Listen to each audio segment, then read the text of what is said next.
Chapter 1780. The young man was stunned. He lowered his head and said, "At that time, they came to me aggressively and wanted to kill me. I accidentally forgot." The middle-aged man snorted. "I think you don't want to say it." The young man smiled foolishly and said, "How embarrassing would it be if people knew that Master found such a useless disciple? Besides, if I really don't have the face to say your name, who would believe me?" The middle-aged man was stunned. As an abandoned child, he had lost his family's protection when he was young. When he was young, he had to live alone in that eerie sword mountain. It could be said that he had experienced extreme hardships. After he walked out of the Wu family's sword tomb, no matter what he encountered, he turned a blind eye and watched with folded arms. In his opinion, since he had chosen to walk into Jianghu, life and death were fated. If he encountered injustice and was unable to voice it, he could not blame the heavens and blame others. If he wanted to blame someone, he should blame himself for being inferior. That was why Wang Xianji from the martial emperor city said that this person's sword heart was naive. It was the best fit for heaven. It didn't matter whether he had a sword or not. He suddenly remembered many things. This disciple always complained that he didn't have the demeanor of a master and didn't have the demeanor of an immortal. He always told him to pay more attention to his style. He was always angry that his name was suppressed by someone. He wanted the whole Liang to know that his master was worthy of the title of #1 in the world. However, this young man seemed to have never thought of letting the world know that his master had taken in a disciple. He never thought of letting Jianghu know the name of that person's disciple. No one in Jianghu knew the name of the young man with the donkey. They didn't even know the name of the disciple of the peach blossom sword god. Since he took in this disciple, the two of them walked in Jianghu together. When they saw injustice on the road, he had to help because of his disciple. Every time he saved someone and was about to leave impatiently, his disciple would dawdle and say to the person he saved with a smile, "My master is the peach blossom sword god Dong Tai. Don't forget. Your master is the peach blossom sword god Dong Tai." "Then who is my disciple, Dong Tai?" The middle-aged man took a deep breath and looked at the young face with some stubble. He then turned to the flower girl and said with a smile, "Little girl, my name is Dong Tai. My disciple is Li Huanyang." The confused girl said with a red face, "Uncle Deng, I know brother Li's name." Dong Tai asked himself and said sadly in a voice that only he could hear, "But this son of AB** teach in Jianghu doesn't know." That day, in the twilight, Dong Tai and his disciple Li Huanyang went to the girl Akao's house as guests. Dong Tai even took the initiative to pick a few gifts under his disciple's shocked gaze. They were not too expensive, but in the eyes of a small family, they were items that would give them face. This made the girl's parents beam with joy, especially when they heard that this man was Li Huanyang's only elder in this world. They couldn't stop smiling. The girl became more and more shy. Dong Tai's disciple was a little slow to realize, but after understanding the meaning and thinking about how they had been together for half a year, he felt that the conditions were right. He didn't think that his master was randomly setting up a couple. Dong Tai, who rarely drank, and Akao's father drank more than 2 liters of wine each. Dong Tai decided to get straight to the point and frankly said that his disciple had a pure and kind personality. Although he was half a Jianghu person like him, he had never thought of making a name for himself in Jianghu. He was a young man who lived a stable life. The girl's parents, who originally had some concerns, were completely relieved after hearing this. That night, Dong Tai, who reeked of alcohol, walked slowly in an alley with his disciple Li Huanyang. Dong Tai suddenly said, "Buying a pig to look after the pen, getting a daughter-in-law to look after the mother. From what you said, the girl from Tingyu House is obviously not suitable for you. Akao, on the other hand, is a girl who can accompany you for the rest of your life." Li Huanyang laughed. Dong Tai patted his disciple's shoulder and said without any reason, "Master has never done anything for you in his life." Li Huanyang wanted to say something but stopped. Dong Tai waved his hand and interrupted what his disciple wanted to say. He continued, "It's your business whether you want to or not. I don't care. Since you are most likely going to settle down in Shishu, I have to try my best to prevent this place from falling into turmoil and chaos. In addition, I originally wanted to go to Bailiang.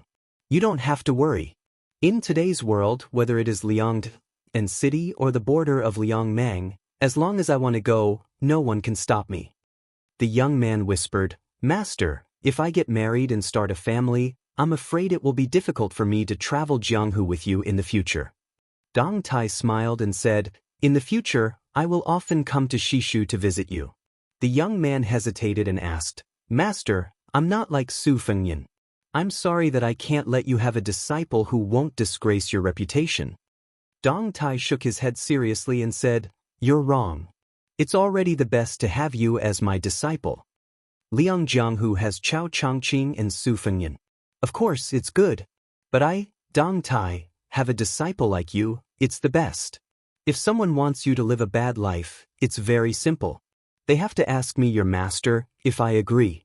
In Izhou of Shishu, peach blossoms were still smiling in the spring breeze. The inconspicuous middle-aged man came back without a donkey or a sword. He came to the entrance of the Sword Rain Tower. On this day, the Sword Rain Tower was hosting a banquet. The master of Izhou personally came to visit with his beloved son, hoping that the two families could tie the knot.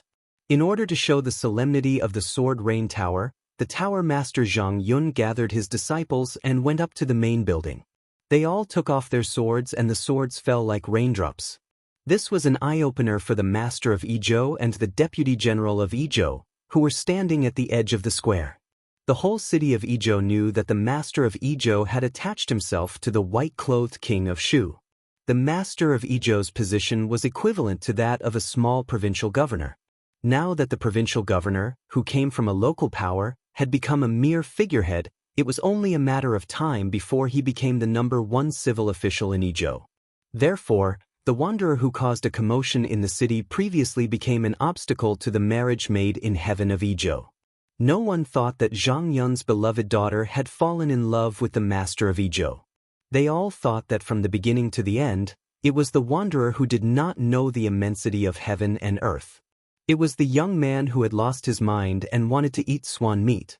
When the middle-aged man arrived at the square at the entrance of the Sword Rain Tower, he saw the tower master, Zhang Yun, leading his wife and son to welcome him. They were walking towards the group of Izhou's influential officials. Among them, there was a beautiful young woman standing beside a handsome young man who was wearing a brocade robe. She was smiling like a flower. While the Sword Rain Tower was holding a grand occasion, a young man was accompanying a young woman as they walked through the streets and alleys. They were selling apricot flowers and peach blossoms loudly. They only earned 1 copper coin for each flower. The middle-aged man recalled the conversation between the master and disciple last night in the small courtyard. At the end of the conversation, his disciple told him not to be calculative with the Sword Rain Tower. At that time, he nodded in agreement. His disciple did not believe him and repeated his words. He laughed and said that if his disciple was so easy to talk to, how bad could he be as his master? In fact, Dong Tai did not say that his master had never been easy to talk to. He was like this to the Wu family's sword tomb and also to the Jianghu. Therefore, having such a meddlesome and soft-hearted disciple was Dong Tai's greatest trouble in his life, other than his success in swordsmanship. It was also his greatest pride. Dong Tai smiled to himself. Just now, he was stopped by the old gatekeeper. When the old gatekeeper heard that he was going to challenge the Sword Rain Tower, the old gatekeeper put on a funny and annoyed expression and asked him, "Since we are going to spar with swords, where is your sword?" Dong Tai did not answer. His figure flashed and he arrived at the Sword Rain Tower. Dong Tai raised his head and looked at the main building. There was a golden horizontal board with the words, "The World's First Sword Rain," written by the Sword Emperor of Western Shu in the early years. Under the spring sunlight, the horizontal board shone brightly.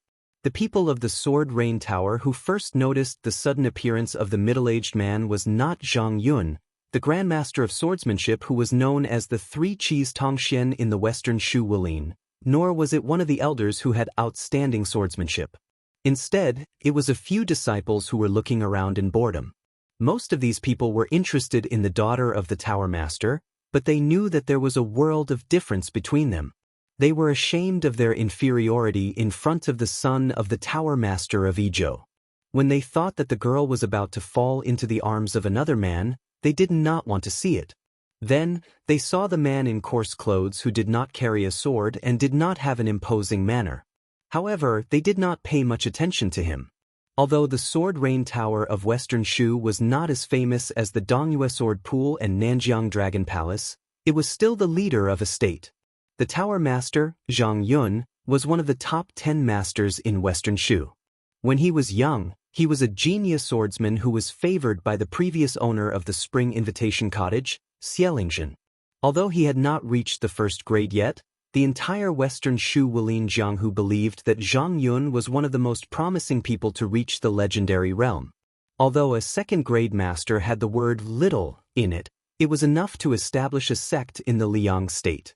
Those first-grade masters were usually elusive and did not care about the affairs of the Jianghu. It was even harder for ordinary people in the Jianghu to get close to them. Therefore, in the real Liang Jianghu, the most famous people were the martial Dao masters who could be seen and touched like Zhang Yun. They were the masters of the Jianghu who would show up every now and then. If one did not boast that he had drunk wine with those martial Dao masters, no matter how much he boasted, no one would believe him. This was because not only was Zhang Yun's cultivation base extremely high, but he also had a human aura and was down to earth in the way he did things. If it was said that he was fortunate enough to have met the famous house master of the Sword Rain Pavilion, then it would be able to shock others and cause them to be skeptical. A loud explosion rang out, causing the hearts of everyone in the Raining Swords Tower to tremble. The horizontal board that was personally given by the old Western Shu imperial uncle split into two and fell to the ground. Chapter 1781. Everyone looked at each other, feeling incredulous. That board with a prominent origin was made of the first-grade Nanmu wood. It should not be so fragile. Moreover, this board had only been hanging for 30 years. How could it be broken in the middle like it was split by a sword? Everyone looked around and finally focused their eyes on the middle-aged man with his hands behind his back. Even Zhang Yun, a second-level Supreme Power Master, could not find any clues. Could this man be the culprit who destroyed the invaluable plaque? The leader of the Sword Rain Tower, Zhang Yun, was one of the few famous masters in Western Shu. He was also an experienced veteran. He admitted that even if he held a sword, he would not be able to break a board from 300 to 400 steps away. Regardless of how domineering and arrogant the arrival of such a person was, he was still not someone the Reigning Sword Pavilion could easily deal with. The reason why the Wu family's sword tomb had been in the top 3 of the Jianghu sect for hundreds of years was because it was said that even a child in the sword tomb could control a sword and fly away like a butterfly. This in itself meant that it was not easy to produce sword energy. How could a sword energy not be weakened after a few hundred steps and still be able to break such a huge board? One of the worshippers hurriedly flew away. He stood at the entrance of the main building and looked carefully. He then flew back to Zhang Yun's side and whispered with a pale face. Zhang Yun felt as if he was struck by lightning. It was caused by the sword energy. Furthermore, after the sword chi broke through the signboard, it also split apart the main building. There was a saying in the Liang Jianghu. Ever since Su Mao, a relative of the emperor, died outside the imperial city and Huang Jintu died at the Donghai city, there were no more capable swordsmen in Western Shu. This also showed the predicament of the Western Shu martial arts circle. Especially after Xielingzhen of the Spring Invitation Cottage died for no reason at the Quick Snow Mountain Villa, her successor, Yanji Beauty Xie, only used her beauty to amaze people and did not use her martial arts to convince people. Therefore, people thought that there were no grandmasters in the Shu martial arts circle. The middle-aged man walked forward slowly and stopped when he was 30 to 40 steps away from Zhang Yun. He finally said, "My disciple has already explained the reason. If you don't listen, then I don't need to reason with you today." Zhang Yun wanted to cry but had no tears. "How would I know who your disciple is? You are the disciple of a divine connection sword grandmaster. Our Reigning Swords Pavilion can't wait to worship him like a bodhisattva. How can you not listen to reason with us?" Zhang Yun's mind raced. Judging from the man's appearance, he looked to be in his 30s or 40s and had a grudge against the Sword Rain Tower, so he was most likely not from Western Shu's Jianghu. Otherwise, he would at least show some respect to Zhang Yun. However, The Sword Rain Tower's influence had always been limited to Western Shu's territory. Their disciples were considered introverted in their actions, and they rarely made any enemies in the Jianghu. Even the few outstanding disciples who were ordered to leave Western Shu and travel the Jianghu to spread the name of the Sword Rain Tower had never had any great grudges with the major sects in Liang. To be honest, if they really wanted to offend those top grandmasters in Liang, the Sword Rain Tower's disciples would need to have the ability to do so, right? At the same time, Zhang Yun was puzzled. The man in front of him did not have any obvious qi activity, and he did not have any momentum at all. He did not seem like the person who would make a move. Could it be that there was a real unworldly expert hiding in the dark? The middle-aged man's gaze swept across the people from the Sword Rain Tower. He saw the young lady who wished for the world to be in chaos and the woman who looked 60 to 70% similar to her. Her expression was gloomy, as if she was weighing the pros and cons. She was hesitating whether she should use the government's influence to intimidate the enemy. The few consecrators from the Sword Rain Tower looked as if they were facing a great enemy. Obviously, they knew the severity of the situation better than the woman. There were some things that the government could suppress, but there were some things that they might not be able to suppress. Zhang Yun had a scholarly appearance. He had the famous Western Shu sword, Huizhu, by his waist. It was extremely rare for him to perform the etiquette of a junior. He bowed respectfully and said, "May I know who your disciple is, senior? If my Sword Rain Tower has indeed offended your disciple, Zhang Yun will definitely give you an explanation." The middle-aged man didn't answer his question. Instead, he looked at the group of people and asked, "Who's the one holding the mountain elf?" The provincial general, who was sitting in a high position and had a fat body, narrowed his eyes and said sinisterly, "Today is a big day for me and Brother Zhang's families. I didn't expect that someone would dare to do such a thing in provincial city. You've really opened my eyes." The deputy general of provincial, who had thousands of troops under his command, sneered and said, "Who dares to violate the law in my territory?"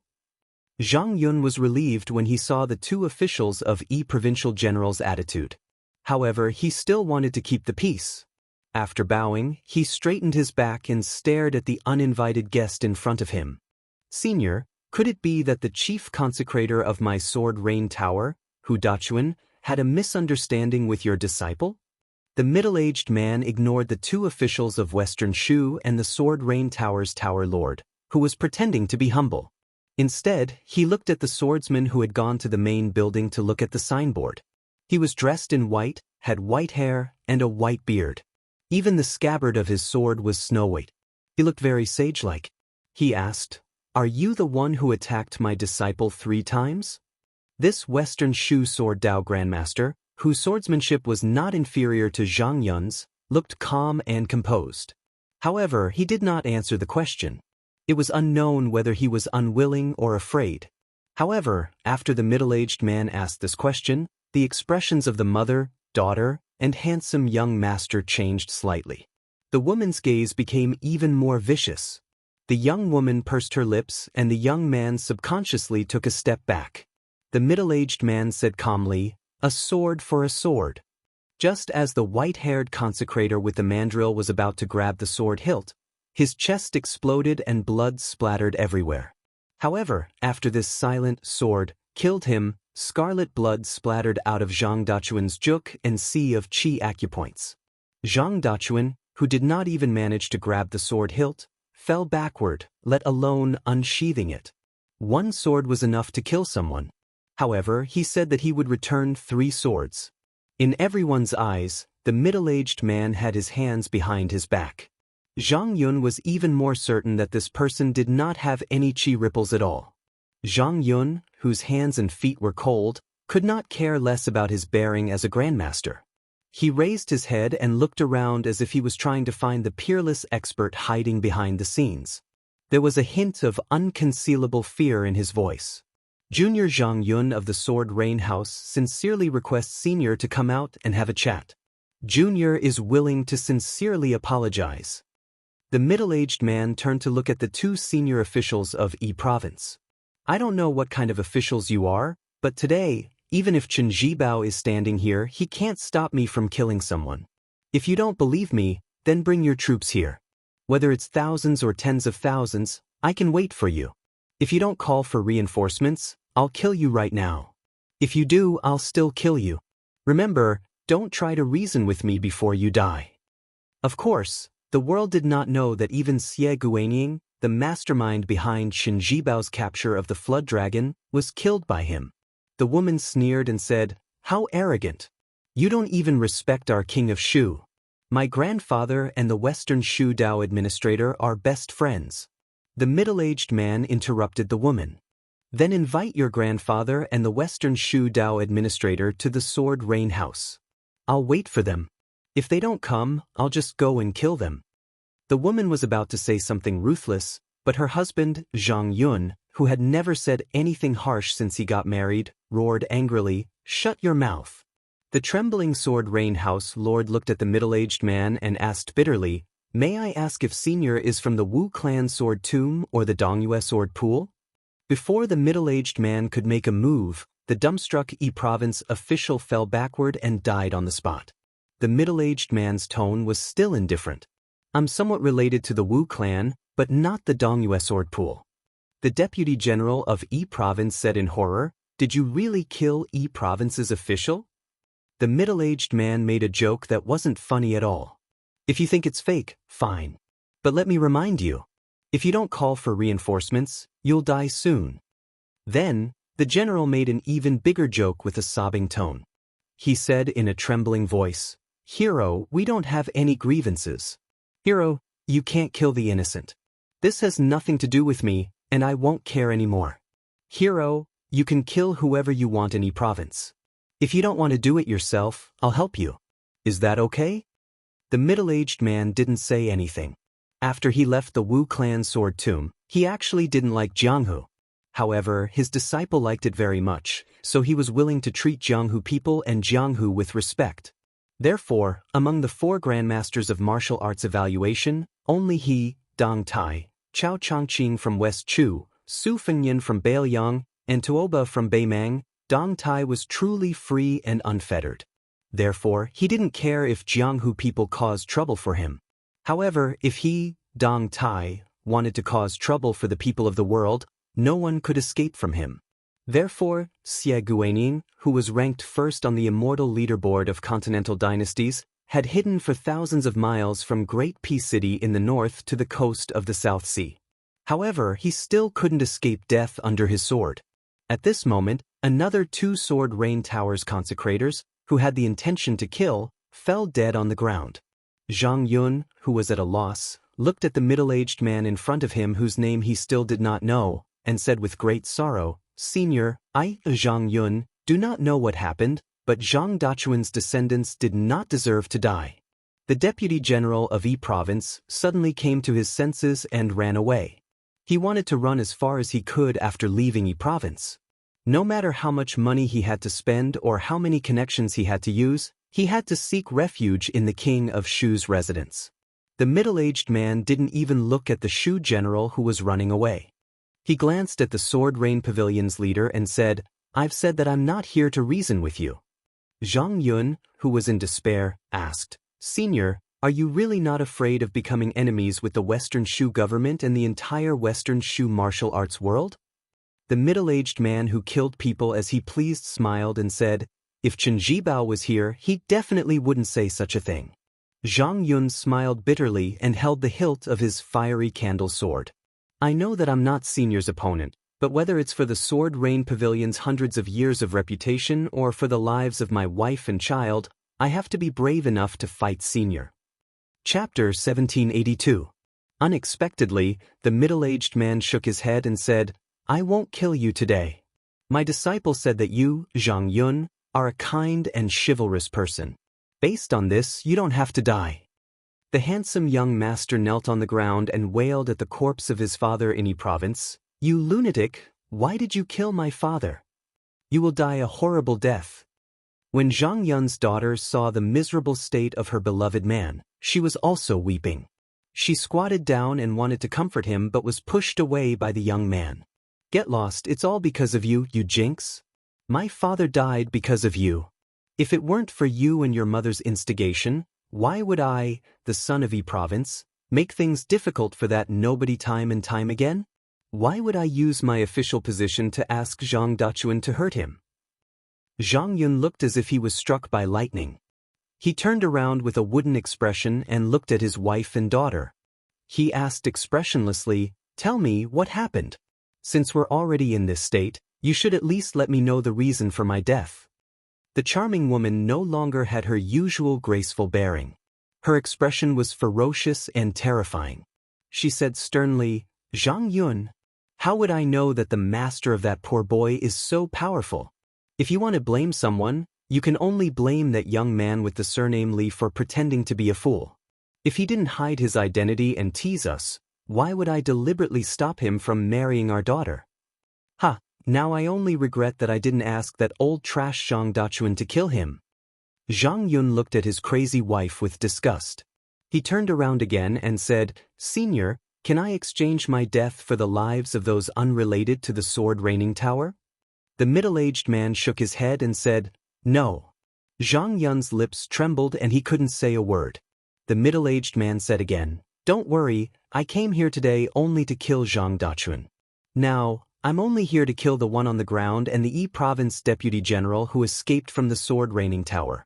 As for the other dead people, since they wanted to kill me, they have to pay the price for having such thoughts. Although in my opinion, your wife and daughter deserve to die, my disciple never had such thoughts. I won't let him feel guilty." Zhang Yun couldn't understand this person's thoughts. It was just like how every time he went up the building and looked at the pictures of the sword immortals of the past, he never understood why the same sword in their hands could be so powerful that it could shake the earth and mountains. However, the middle-aged man continued, "From today onwards, your sword reign house shouldn't be open for business anymore. What do you mean by, the reign of swords is a great spectacle? That is an insult to the swords in your hands. I believe that any sword in the world, as long as it is in the hands of a true swordsman, will disdain to be associated with other people's swords. Li Chuangong's wooden horse and ox are the same. Therefore, if the people who hung the portraits on the top floor were still alive, they would probably have laughed themselves to death. When a sword is in its sheath, it will only cry out for injustice. When the sword is unsheathed, it must have a clear conscience. How can it be used for outsiders to admire the scenery and applaud?" Zhang Yun smiled miserably, and then his gaze became firm as he said in a low voice, "What Senior said makes a lot of sense. However, the Rainstorm Sword Pavilion is the result of the painstaking efforts of my Zhang clan's ancestors for a few hundred years after all. Thus, Zhang Yun can die today while the pavilion doesn't exist, but Zhang Yun can't live on while the pavilion doesn't exist." This was the first time the middle-aged man looked at Zhang Yun seriously. Zhang Yun held the fiery candle sword tightly, and there were no more distracting thoughts in his mind.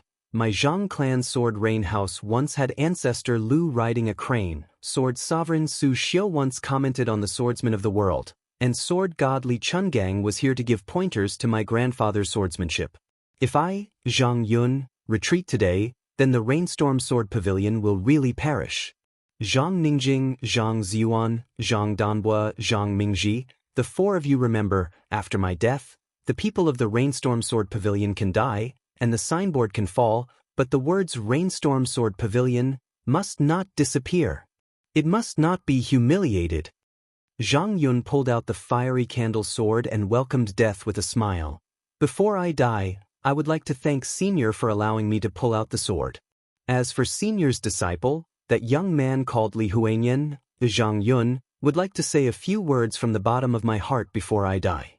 In fact, I have a good impression of Li Huanyan, not because his aptitude is not outstanding, but because his understanding of swordsmanship is extremely high. It is because when I saw this young man, I was reminded of my own high-spirited youth, and I was willing to disregard everything for the person I admired. My original intention was to let him suffer a few more rejections, just like how I suffered when I was young. However, for some reason, my daughter suddenly changed her mind. At that time, I felt a little regretful, but I didn't think too much about it." Zhang Yun then turned his head and looked at the beautiful woman with wrinkles at the corner of her eyes, and said gently, You weren't like this in the past. The woman was at a loss. The middle-aged man no longer had his hands behind his back. He looked at the housemaster of the Sword Rain Tower who was holding the sword in his hand and smiled. Go ahead and attack. I know what I'm doing. I'll let you die when your strength is exhausted. The Sword Rain Tower of Western Shu claimed to have collected more than 1,000 exquisite sword moves in the world. In fact, most of the sword moves were the moves of the house masters and the outstanding disciples of the Sword Rain Tower. They were not considered outstanding in the world, but they were the foundation that had been accumulated for hundreds of years. Some of the moves were indeed first-class swordsmanship. It was a pity that Zhang Yun also knew that many of the sword moves were exquisite, but he did not know the true meaning behind them. After all, there were too many sword masters who had their own merits, and their sword wills were scattered and mixed. There were even some contradictions between them. Zhang Yun had not reached the realm of returning to one's original state. The middle-aged man had one hand behind his back and the other hand stretched out. Zhang Yun's sword moves were magnificent. Sometimes it was majestic like the sun rising from the east, sometimes it was soft and continuous like the rain in Jiangnan, sometimes it was thick and heavy like the snow in midwinter, and sometimes it was light and ethereal like a sparrow flying on a branch. What was even rarer was that Zhang Yun's sword wills were tightly connected and did not appear abrupt or stiff. The first sentence of the Sword Rain Tower's motto was clear: the sunrise of Kunlun, the bright moon of Tsunghai, the water of the spring god lake, the great tide of Guangling, the haze of Crimson City, the flying snow of Liao Liao, the yellow sand of the great desert, and various other wonders all contained sword wills that merged into one. The end of the way of the sword. However, no matter how Zhang Yun attacked, the middle-aged man would gently flick the tip of the candlestick sword away with his finger. Therefore, every time the sword vibrated, it meant that Zhang Yun's exquisite sword wills were stopped abruptly. This absurd scene was like a distinguished scholar reciting a famous poem from the ancient times, but he was interrupted by a vulgar villager with the word, fart. In the square, only the rainbow-like sword chi could be seen. Zhang Yun and his sword were indistinct. Only the middle-aged man stood in the same place, casually flicking his two fingers. Even the odd-job disciples of the Sword Rain Tower, who were laymen, knew that the difference in their attainments in the way of the sword was like the difference between the clouds and the mud. Their master or grandmaster, Zhang Yun of the Sword Rain Tower in Western Shu, was one of the 10 grandmasters of the Western Shu Dao. Even Lu Yuewei, who was the chief consecrator of the Spring Invitation Cottage, did not dare to say that she could defeat Zhang Yun, who was attacking with all his might, with just 2 fingers, let alone when his body was as immovable as a mountain. The appearance of this middle-aged man not only shocked everyone with his mysterious cultivation base, which was akin to that of an immortal on the land, but also unknowingly opened up a grand and magnificent martial arts picture scroll for many disciples of the Sword Rain Tower who wanted to reach the peak of the way of the sword. Everyone present had complicated feelings. Who could turn the tide when the Sword Rain Tower encountered such a powerful enemy? It was destined that they would not be able to avenge themselves today, but would they really be able to in 10 or 20 years? Just as Zhang Yun's sword momentum was weakening, the Sword Rain Tower's master knew that he was going to die. However, Zhang Yun did not feel too indignant. He only felt that after displaying all his skills to his heart's content, it was only a matter of flicking his fingers. He felt that he had let his ancestor down. He had gone through untold hardships to get what he wanted, but at this moment his sword heart had reached a clear state. He no longer had any regrets. Master, don't kill people. Killing people is against the law. Suddenly, an anxious voice sounded from afar. The familiar voice fell into the ears of the disciples of the Sword Rain Tower. In the past, they only felt that it was laughable and disgusting. Now, it was no different from the sound of nature. As for the content of the words, no one found it funny anymore. The middle-aged man flicked Zhang Yun and his sword away with 2 fingers, forcing Zhang Yun to retreat dozens of steps. He turned his head and laughed angrily at his disciple who rushed over. Since when is killing not against the law? The young man ran to his side and said softly, let's not talk about whether it's against the law first. You killed people in front of so many people. If word gets out, it won't sound good. The peach blossom sword god killed people in Western Shu's sword rain tower. It will damage your reputation. The old gatekeeper who ran to the streets to look for the young man did not know that he had saved the sword rain tower's life. The middle-aged man said helplessly, "Since when have I cared about my reputation?" The young man said confidently, "As your disciple, I care. I care very much." The middle-aged man laughed it off. Zhang Yun, who was drenched in sweat, kept his sword back into its sheath. He cupped his fists and smiled sincerely. He bowed deeply and said, "I already know your identity. Because of you, the Sword Rain Tower's name has been removed from Western Shu. Zhang Yun has no regrets in this life. The Sword Rain Tower has no regrets." As soon as these words were spoken, all of the Reigning Swords Pavilion's guest elders and disciples, including Zhang Yun, were shocked. In the Jianghu, a person's reputation was extremely important to all righteous people. As for the reputation of the sect that they belonged to, it was even more important. Zhang Yun's shocking statement implied that the ordinary-looking middle-aged man in front of him was like the Wu family's master who used the sword tomb's prestige to talk about flying swords, or Chai Qingshan who represented the Dongyue sword pool to talk about forging swords. Otherwise, no matter how high this person's martial cultivation was, no matter how much he regarded everyone as ants, Zhang Yun, who had the intention of sacrificing himself for the sword, would not have taken the initiative to say such a thing. The middle-aged man did not show any change in his expression. He accepted it calmly, or more accurately, he completely ignored it. Chapter 1783. The girl who had been pushed away by the E province guest was now nestled in her mother's arms, looking delicate and pitiful. After seeing the foreign wanderer who had sworn an oath of undying love with her in private, her timid face had a natural charm that made people want to take pity on her. She took a few steps forward and gazed affectionately at the young man who had been abandoned by her after her mother had bewitched him. Softly she said, "Nian Xiang, I was wrong. Can you forgive me? I have never forgotten you. It's just that at home." Li Shenyang turned his head and looked at the girl who he had asked to stay in the distance. She was holding the bamboo flower basket and looking up. The apricot flowers in the basket had been sold out, but there were still a few peach blossoms left. He smiled and turned his head. He stopped smiling and glanced at the girl from the Sword Rain Tower without saying a word. The middle-aged man asked, "Have you finally given up?" The young man grunted and nodded his head vigorously. The young man seemed to have noticed something and asked in surprise, "Master, you didn't trick me on purpose, did you?" The middle-aged man was indifferent. The young man walked to his side and said gloomily, "Master, I didn't think you were cunning before. If you had been so cunning earlier, your reputation in Jianghu would have surpassed that of Wang Xianji and Chao Chongqing, not to mention that Su Fengyan." The middle-aged man said lazily, "Your matter is done. I still have a small matter to deal with. There is a deputy general of E province to kill. However, no matter how good he is at escaping, he can't beat that guy named Xie." Then he glanced at Zhang Yun, who was respectful as if he had seen the reincarnation of his ancestor. He hesitated for a moment and said, "People who practice swordsmanship shouldn't focus on victory and defeat and neglect life and death. A dead man can't pick up a 3-foot sword. Well, one last thing, your swordsmanship is passable and your sword will is not bad. At least you let me know one thing. After Su Xiu and Huang Zhentu, there are still swords in Western Shu.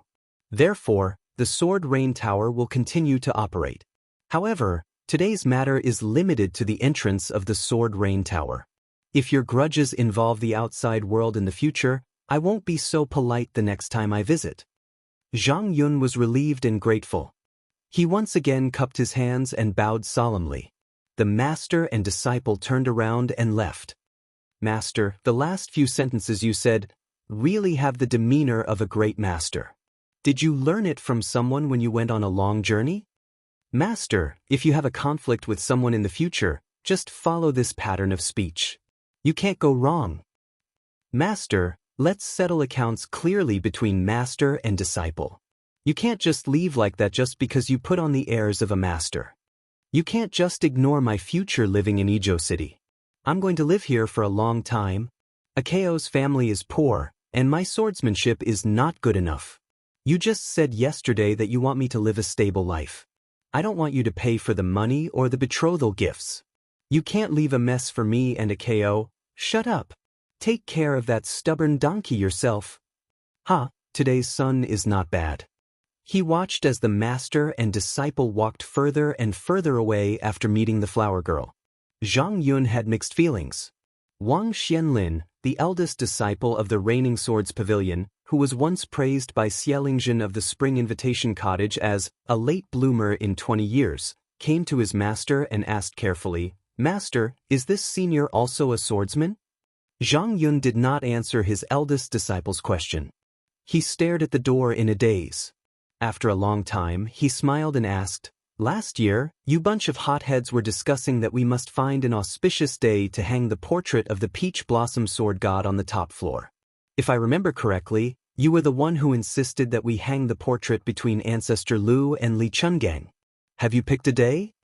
Wang Xianlin asked curiously, "But doesn't our Reigning Swords Pavilion have the unshakable rule of our ancestors that only those peerless sword Dao grandmasters are allowed to hang their portraits in our pavilion after they pass away?"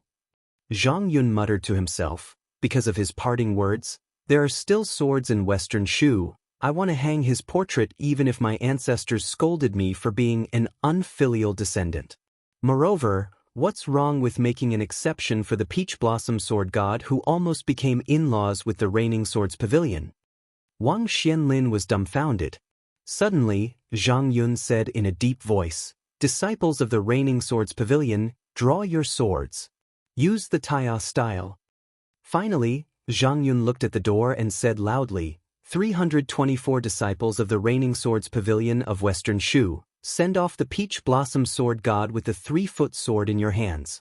The woman was stunned and murmured, "The peach blossom sword god, Dong Tai. So you are Dong Tai." The young woman's face was filled with tears of regret. Why are you his disciple?" Outside the Reigning Swords Pavilion, the innocent flower girl tugged at Li Huanyan's sleeve and asked curiously, "Who is the peach blossom sword god they are talking about?" Li Huanyan held back his laughter and curled his lips. The girl looked at Uncle Deng who was walking in front of them. He was the middle-aged man who walked into the courtyard with the donkey yesterday. She smiled happily and said, "Brother Li, this title sounds amazing.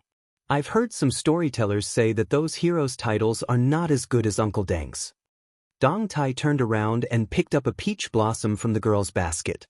He smiled and said, "How powerful do you think a guy whose disciple was beaten to the point that he had to lie in bed for 2 to 3 months can be? So, this peach blossom sword god only sounds amazing." The girl glanced at the young man with a smile on her face. The young man flew into a rage out of humiliation and said, 1 copper coin per flower." The middle-aged man said shamelessly, "I don't have money. I owe you." The girl suddenly blushed. "Uncle Deng, The middle-aged man seemed to have guessed what the girl was thinking. He smiled and shook his head at her. Then, he picked up the peach blossom with his mouth and put his hands behind his head. He turned around and said gently, "I, Dong Tai's disciple, have already married the best woman in the world." The girl was embarrassed. However, after hearing Uncle Deng's words, she, who had never dared to hope that she and Brother Li would become husband and wife, felt less nervous. She also thought that such an easygoing peach blossom sword god and such an easygoing elder should not be a famous Jianghu hero, right? The girl suddenly felt that she had wronged Brother Li and Uncle Deng by thinking this way. She secretly stuck out her tongue. In the spring of this year, as Li Huanyan's master, Deng Tai, could be considered half-in-laws to Ah Chao's parents. He worked as a waiter in their family's shop, greeting customers and sending off customers.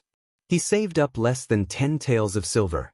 Before leaving Western Shu's Izhou for northern Liang Pass, he shamelessly borrowed 20 taels of silver from his disciple and used the money to buy an ordinary iron sword. On the way to Liang, the peach blossom sword god Dong Tai, who had pulled out his first sword from the sword tomb when he was young, walked with a sword at his waist for the first time in his life. At the end of the second year of Xiangfu, Mount Huinyogang, it was snowing heavily on the Great Snow Plateau. In the twilight, a woman in purple walked alone out of the moonless house, which had become the holy land of the martial arts world. She held an ordinary bamboo handle oil paper umbrella and walked alone in the wind and snow. Mount Hui was full of visitors and tourists all year round. Even this late snowfall did not stop them from climbing the mountain.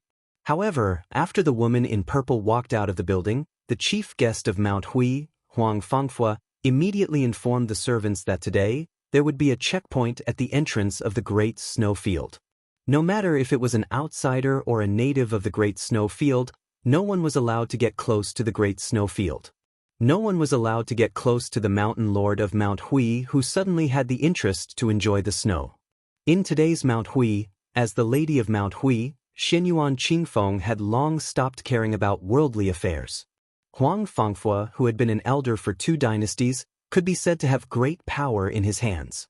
His martial arts cultivation also showed signs of rising from fingerxian to celestial phenomenon. This step was really like a traveler crossing the natural moat, like a scholar passing the top 3. In these 2 years, Mount Hui was like the sun in the sky on the lake of Liang. Chao Changqing was already dead, Dong Tai was nowhere to be found, and Su Fengnian was far away in the northwest. In recent years, the top 10 masters of Liang were evaluated by busybodies. Qi Jiajie and Chai Qingshan, who were equally famous as Xianyuan Qingfeng, were few and far from being as dazzling as Mount Huizi. There were even admirers who praised this chief of Wulin as the Grand Master of Rouge. Not only was she a beauty who could enter the rankings, but she was also a martial arts grandmaster. In the entire world, only the Empress of West Chu, Jiangxi, who was rumored to have died for her country, could be compared to her. Now that Jiangxi was dead, the entire Jianghu seemed to feel lonely for Xianyuan Qingfeng. It was as lonely as the spectacular snow seen on the Great Snow Field today. The heavy snow was flying and covering the sky, but she was the only one enjoying it. She stopped at the edge of the Great Snow Field and looked into the distance. Her small oil paper umbrella was covered with white snow. It was as if a beauty's hair had turned white. At this moment, a person stealthily appeared on the Great Snow Field. Huang Fangfua, who was standing on the 2nd floor of the Moonless Tavern and staring at the figure in purple, suddenly became gloomy. He was about to float out of the tavern and throw the guy who dared to cross the Thunder Pool into the river outside the Great Snow Field to feed the fish. However, this deeply shrewd chief foreign minister of Mount Hui was shocked. Although Xianyuan Qingfeng did not make a sound and the beauty was still standing alone in the wind and snow, Huang Fangfua felt an aura rushing towards him, stopping him from making a move. Yes, it was an aura, not just an aura. Huang Fangfua respectfully took a step back to show that he understood. Huang Fangfua was puzzled. He was no stranger to that uninvited guest. He was an insignificant person who always liked to brag to others that he and the king of Bailiang, Su Fengnian, had traveled the Jianghu together, had eaten and drunk together, had taken a boat together, and had gone to the Snow Mountain Villa together. He also said that the 2 of them were good friends who called each other brothers. Chapter 1784. Of course, Huang Fangfua did not believe in this absurd theory. He only believed that the 2 people who were as different as clouds and mud were just strangers who met by chance. The young king would not take it seriously, but the young man on the snow plateau would take it too seriously. As for why he could successfully settle down in Mount Hui, Huang Fangfua also found it strange. After all, after Xianyuan Qingfeng became the boss, Huang Fangfua had to deal with too many things. It was impossible for him to care about the background of a nobody. Now Mount Hui was divided into different classes. Although they were all guests, the difference in treatment between the first and the last guests was huge. The young man was the lowest guest in Mount Hui. He only had a small courtyard halfway up the mountain and lived with 2 other guests. His monthly income was no more than 20 to 30 taels of silver. In the town at the foot of Mount Hui, it wasn't even enough for him to have a decent drink. The young foreign official looked around cautiously, feeling uneasy. Today he had planned to come to the Great Snow Plateau to enjoy the scenery and try to find an opportunity to get close to the Jianghu seniors who also had the same interest. He did not expect that after climbing up the mountain, he did not even see a shadow of a person. He wanted to go back home, but after walking in the snow for more than an hour, he did not want to give up, so he stumbled into the bull mound. In fact, the important foreign official near the top of the mountain had already received the news. This young man was far from being qualified to be notified by the servants on the Great Snow Plateau. Therefore, by a stroke of luck, he saw the immortal-like purple robe by the cliff. This was the first time he saw her after living under someone else's roof in Mount Hui. The first time he saw her was at the Snow Mountain Villa. The Jianghu friend, named Su Qi, told him that he might as well go to Mount Hui to have a look. He also said that there was a woman who liked to wear purple dress who could be considered as a friend. At that time, he didn't take it seriously. However, it was hard to survive in Jianghu, especially for a rootless duckweed like him. No matter where he went, he would only be looked down upon. He had no choice but to wait for the right time and risk his life to meet this purple dress of Huishan Mountain. However, he didn't expect that after the woman narrowed her eyes and sized him up and confirmed that he didn't have the guts to lie, she actually nodded and agreed. He only remembered that under the gaze of those cold eyes, he was sweating profusely. He was still in a daze even after she left for a long time.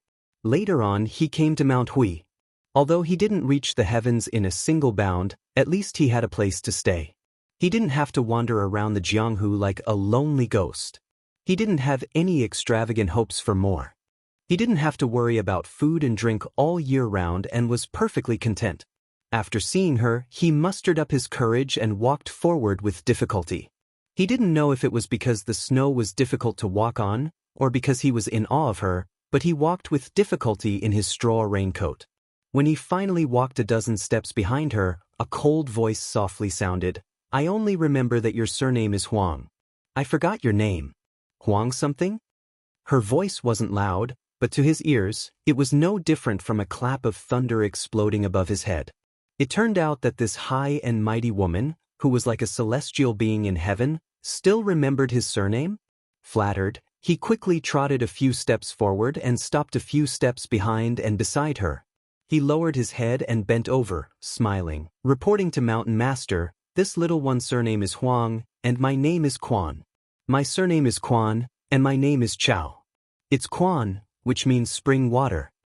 Huang Quan, who once pretended to be an experienced Jianghu person in front of Su Qi, had gray hair at an early age. Indeed, he didn't look like a very likable young man.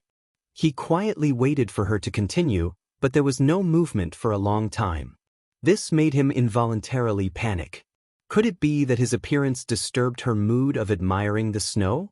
She gently shook the wrist holding the umbrella, and the snow on the surface of the oil paper umbrella suddenly flew into a mess. She didn't turn her head and only asked indifferently, "Have you heard of a person called Wenhua?" Huang Quan said in fear and trepidation, Of course. In the capital, he earned the nickname of Wenbusheng. He fought with the number 1 swordsman in the capital, Qi Jiajie. At that time, even the Tangxi sword immortal Lu Baijie, who was the Minister of War, had a favorable impression of Wenhua. Unfortunately, he suddenly and inexplicably disappeared. Now, the storytellers at the foot of the mountain all say that this peerless swordsman is Su Qi. Oh no, the new Prince Liang's good brother. Because of this, that prince even used Wenhua's sword moves in the western regions. In one move, he beat Tuoba Bodhisattva, who was also one of the 4 great grandmasters of martial arts, out of the city. She asked again, "Then, are you envious?" Huang Quan smiled embarrassedly, "Naturally, I'm very envious. I used to diligently practice the sword, but unfortunately, I wasn't cut out for it. I quickly abandoned it and only know a few skills." At this point, Huang Quan paused for a moment and carefully said, "It's because of the Mountain Lord's Bodhisattva's kindness that this little one is able to eat and drink at Mount Hui. This little one doesn't dare to forget the Mountain Lord's kindness in taking me in these 2 years." She didn't comment, but the corners of her mouth quietly curled up. She muttered to herself, "Although that guy surnamed Wen is very annoying, Wenhua is indeed only one Wenhua. It's like this to that person and it's about the same to me. In this lifetime, if I want to meet this kind of disgraceful bastard again, it should be very difficult." The wind and snow on the mountain peak were too strong. Even if Huang Quan pricked up her ears, she couldn't clearly hear her soft muttering. She seemed to have lost interest in talking and said straightforwardly, "Presumably, you also know that that person sent many secret manuals from the Tide Listening Pavilion to my moonless restaurant. Now, I'll give you a choice. You can either choose a secret manual at will and then go down the mountain to explore, or you can stay in my Mount Hui and be a low-class guest. Although you won't have to worry about food and clothing for the rest of your life, you won't have any future prospects. You don't need to speak. If you nod, you'll choose the first option. If you shake your head, you'll choose the second option.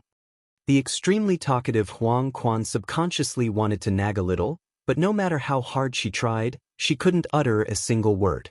Then she suddenly woke up with a start. Her forehead was covered in sweat as she hurriedly shook her head. Huang Quan silently said in her heart, "How could I not know my own weight? I can't endure hardships, and I don't have the innate talent to become an expert through practicing martial arts. I've long since known to obediently accept my fate." She calmly said, "I understand. You can leave now." Huang Quan, who felt as if she had been granted amnesty, didn't dare to stay any longer. She turned around and left. However, after Huang Quan had taken a few steps, she softly said, "I don't know if the person Mountain Chieftain spoke of treats me as a friend. No matter how much I boast to outsiders, in reality, I don't dare to think that person is my friend. However, no matter what, I, Huang Quan, am very happy to be able to meet that person." After saying this, Huang Quan's footsteps didn't stop as she left the large snowy plain. She didn't dare to secretly turn her head to look at her. When he left the mountain, he somewhat felt that he was too useless. However, after thinking about it again and again, he still felt that being able to meet Su Qi in this life, meeting that young Jianghu man who was willing to let him eat and drink, and who would laugh and listen to his boasting, was something worth being happy about for the rest of his life. Xianyuan Qingfeng stood alone in the same place.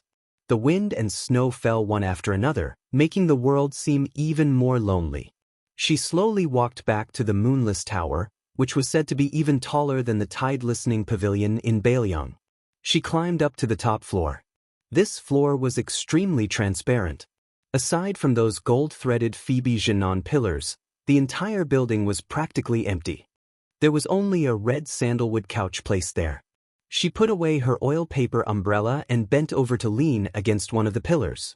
Lying on the couch, she propped up her cheek with one hand and looked as far as her eyes could see to the west. The most special thing about this tower was that there were no walls or railings in the entire west side. With a single glance, one could see the large snowy plain and even the distant scenery outside of Mount Hui. Due to the heavy snow, there were very few young maidservants who could enter this floor of moonless tower to clean the rooms. They had already cleverly erected a silk screen on the west side to block the wind and snow and cut off the bitter cold. She closed her eyes and pretended to sleep. In terms of fortuitous encounters and wonderful opportunities, this woman was simply the darling of heaven and earth. First, she accidentally obtained a strange cultivation method from the library on the large snowy plain that could absorb other people's qi. Her cultivation advanced by leaps and bounds. When she narrowly reached the first level, she also turned herself into a half-human half-ghost and her life was hanging by a thread. Later, she went to Bailiang and absorbed the fate of several imperial jade seals in the library of the tide-listening pavilion. Not only did she stabilize her cultivation, she also eliminated the huge hidden danger caused by the chaotic qi. Then, in the Battle of the River, she was defeated by Wang Xianji and sank to the bottom of the Guangling River. She actually survived the disaster and had good fortune afterward. Lu Songtao and Zhao Huangqiao both helped her to advance her cultivation rapidly and reached the major celestial state in one fell swoop.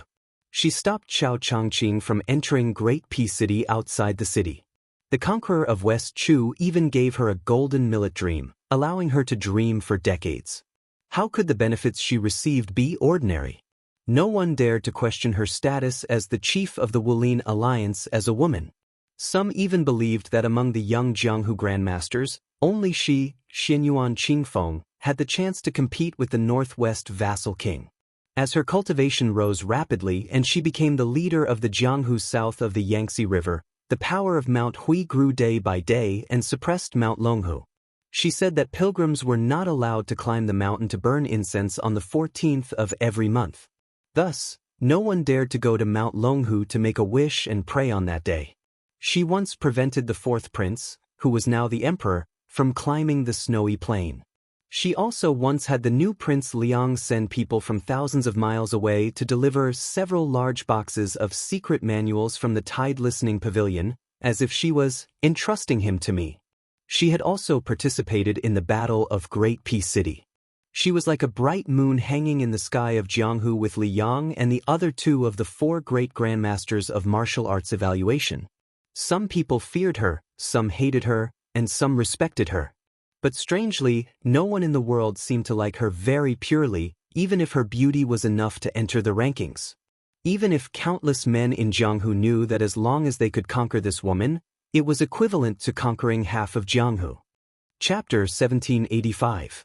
She lived in seclusion on the top floor of the Moonless Tower. Her mood was unpredictable. Countless Jianghu masters who had pledged their loyalty to Mount Hui had been severely injured by her in a fit of anger.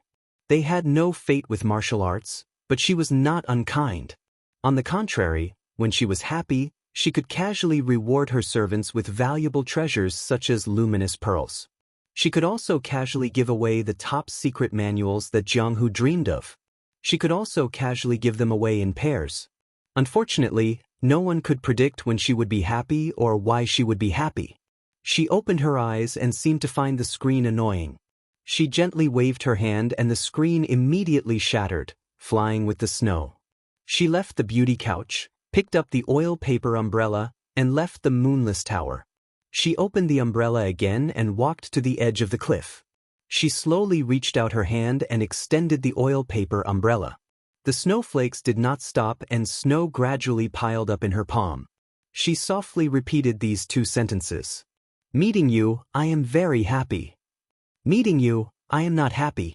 This purple dress, for the entire night, just stood there, one hand holding the umbrella and the other reaching out to catch the snow. Her body did not move at all. No one knew the reason. Later, rumors spread in Jianghu that the purple dress of Mount Hui had become an immortal on Earth overnight after watching the snow on the peak of Mount Hui.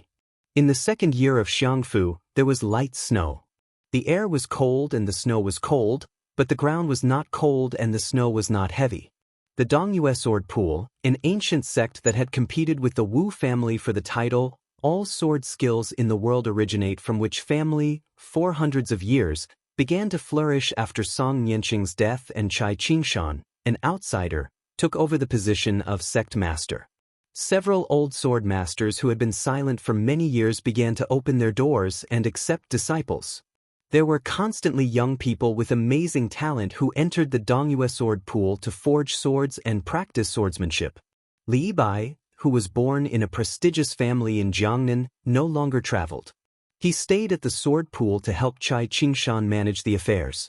Although Li Yibai's cultivation in the way of the sword grew slowly, this genius who was once as famous as Wu Luding of the Sword Tomb, Qi Xianxia of Longhu Mountain, and Li Huoli of Yanbao of Ji Province, seemed to be enjoying himself.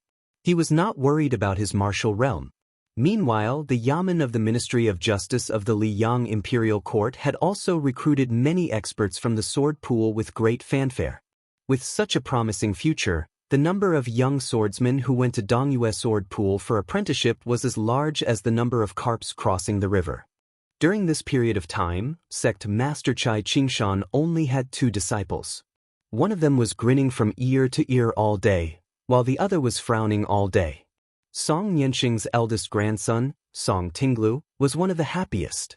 This was because he could now hear many people respectfully address him as martial uncle every day.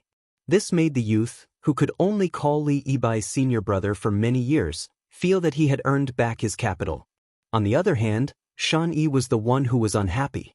She felt that those guys who were older than her made her sound old by calling her senior martial aunt.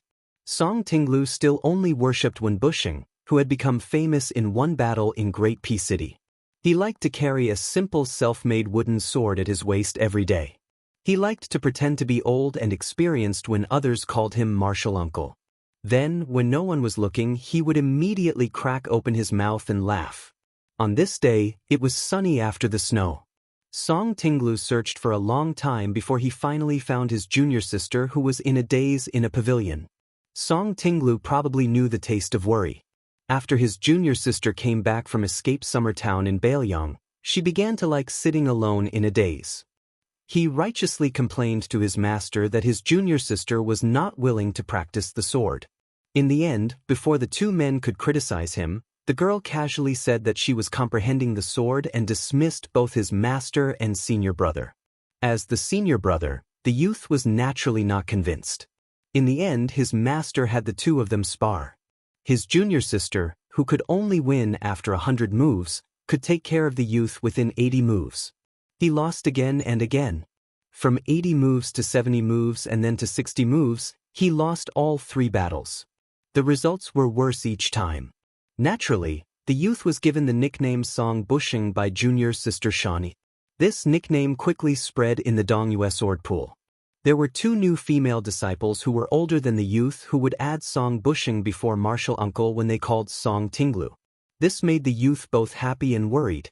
When Song Tinglu was about to enter the pavilion, Shawnee suddenly said fiercely, "Remember, from now on, this pavilion is a forbidden area of our Dongyue sword pool. Without my permission, no one is allowed to set foot here. Not you, not senior brother Lee, not even master." The girl looked at the dumbfounded youth and waved her hand. She said angrily, "I'll let it go today. Those who don't know are not guilty. Remember, don't do it again." Song Tinglu was helpless. He was used to his junior sister's wild ideas. The youth was already used to it. Song Tinglu said mysteriously in a low voice, "Junior sister, do you know that an important guest came to our sword pool today? Senior martial brother Lee even used his most treasured tea set, and master also accompanied him." The girl did not care about being called junior sister by Song Tinglu today. She only said absent-mindedly, "Then why didn't you accompany him?" The youth curled his lips. "You know that I don't like tea. It's very bland and tasteless. Master promised me that in 2 years, I'll be allowed to drink. When that time comes, I'll definitely drink in big bowls." The girl sneered. "Why don't you just drink from a water vat? Isn't that more heroic?" The youth was speechless. In the past, he could not win an argument with her. Now, he could not even win a fight. The youth was a little depressed. The ignorant youth was far from understanding the matters between men and women. He was still far from understanding the melancholy in his crotch. Just as the youth was sulking, 3 people walked in from outside the pavilion. It was Master Chai Qingshan, senior brother Li Yibai, and a young Taoist in a Taoist robe. Shan Yi and Song Tinglu stood up at the same time. The 3 people walked quickly into the pavilion. Chai Qingshan smiled and introduced them to his 2 disciples. "This is little celestial Master Qi of Mount Longhu." Song Tinglu's eyes lit up. He said impatiently, I know. It's little Lu, little ancestor Qi Xianxia." Li Yibai knocked the youth's head with a chestnut and laughed angrily. "Juniors can't call elders by their names." Song Tinglu chuckled. Senior brother Li Yibai's teachings had obviously gone in one ear and out the other. The girl raised her face that had not fully grown and asked naively, "Taoist Qi, if you fought with the king of Baelyang, how many moves could you take?" Chai Qingshan's face was filled with anger when he heard this. He glared fiercely at his silly daughter. Qi Xianxia, who was visiting the Dongyue sword pool on the way, smiled and said, "If it was just a spar, I could take 10 moves or so. However, if it was a life-and-death battle with Su Fengyan, it would only take 1 move." The girl smiled and said, "Taoist Qi, if that's the case, you must be an expert." Qi Xianxia was stunned. He probably could not keep up with the girl's thoughts.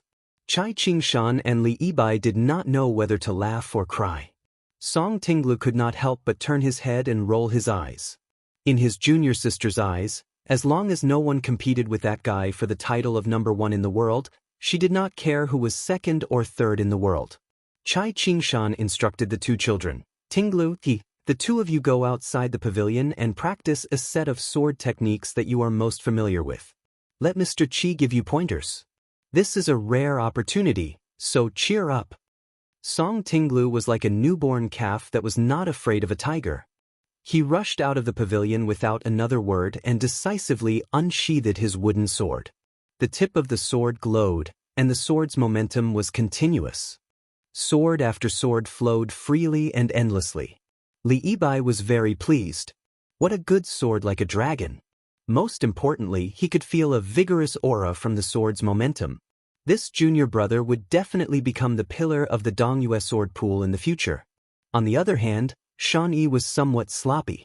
She picked up the sword that she had personally forged in the Nanhua sword furnace and reluctantly walked out of the pavilion. She followed Song Tinglu's movements. Qi Xinxia observed the young man and woman's sword practice very seriously. He was very focused and did not miss anything. It did not seem like a sword elder who wanted to give pointers to a junior. Instead, it seemed like a junior was learning the sword from a senior. Li Yibai looked at Qi Xinxia and suddenly understood. It was rumored that this person had destroyed his cultivation that he had worked hard to cultivate for more than 20 years in Great Peace City. He wanted to start all over again. Only someone with such great perseverance could look at everything in the world with such a calm attitude. Song Tinglu finished practicing the ape-form sword that was said to have been made by the ancient immortals. He had a smug expression and asked Qi Xinxia, "Taoist Qi, how is my sword technique?" Qi Xinxia smiled and said, "Strength is in strength, weakness is in breath. In the future, when you practice the sword, you cannot just focus on the sword essence and ignore the moves. You should focus on being down-to-earth and studying the strengths of the swordsmen in the world. You can use the stones of other mountains to improve jade. You must not look down on other swords in the world because of the strong foundation of the Dongyue sword pool. You can expect to reach 2nd grade in 3 years and hope to reach 1st grade in 10 years. If you can concentrate on consolidating the qi in your body, you may have a chance to reach celestial phenomenon." Song Tinglu frowned and said, "Only hope. I thought that reaching celestial phenomenon would be easy." Chai Qingshan laughed angrily and said, "You arrogant child. Don't talk nonsense in front of Sir Qi." Shan Yi originally thought that she had escaped a calamity, so she tiptoed with her sword, wanting to slip away. She did not expect the little celestial master of Mount Longhu to laugh and say, "Miss, you clearly have an innate sword embryo that only appears once in 100 years. Why are you squandering your innate talent? There is an ancient saying that says that if you give too much, you will be blamed. If you do not give enough, you will be punished. I hope that you will think carefully about this." The girl in white widened her beautiful eyes that were overflowing with qi and said innocently, "Taoist, don't accuse me wrongly. I am very diligent in practicing the sword. I will learn whatever my master wants me to learn. I never cut corners." Qi Xianxia's words made this mischievous girl speechless. For swordsmen, hard work comes second and heart comes first. The girl in white tilted her head as if she was confused. Chapter 1786. Qi Xianxia smiled knowingly. "I didn't want to say it at first, but I really don't want you to go astray and waste natural resources." The white-clothed girl suddenly raised her voice and said in a panic, "Don't say it, don't say it. I'm scared of you. I'll just practice my sword diligently in the future." Even Chai Qingshan and Li Yibai were confused. Was she trying to trick them? Just as Shan Yi had said, she had done everything Chai Qingshan wanted her to do. No matter what sword she practiced, her aura had increased a little. In fact, she had been improving almost every day.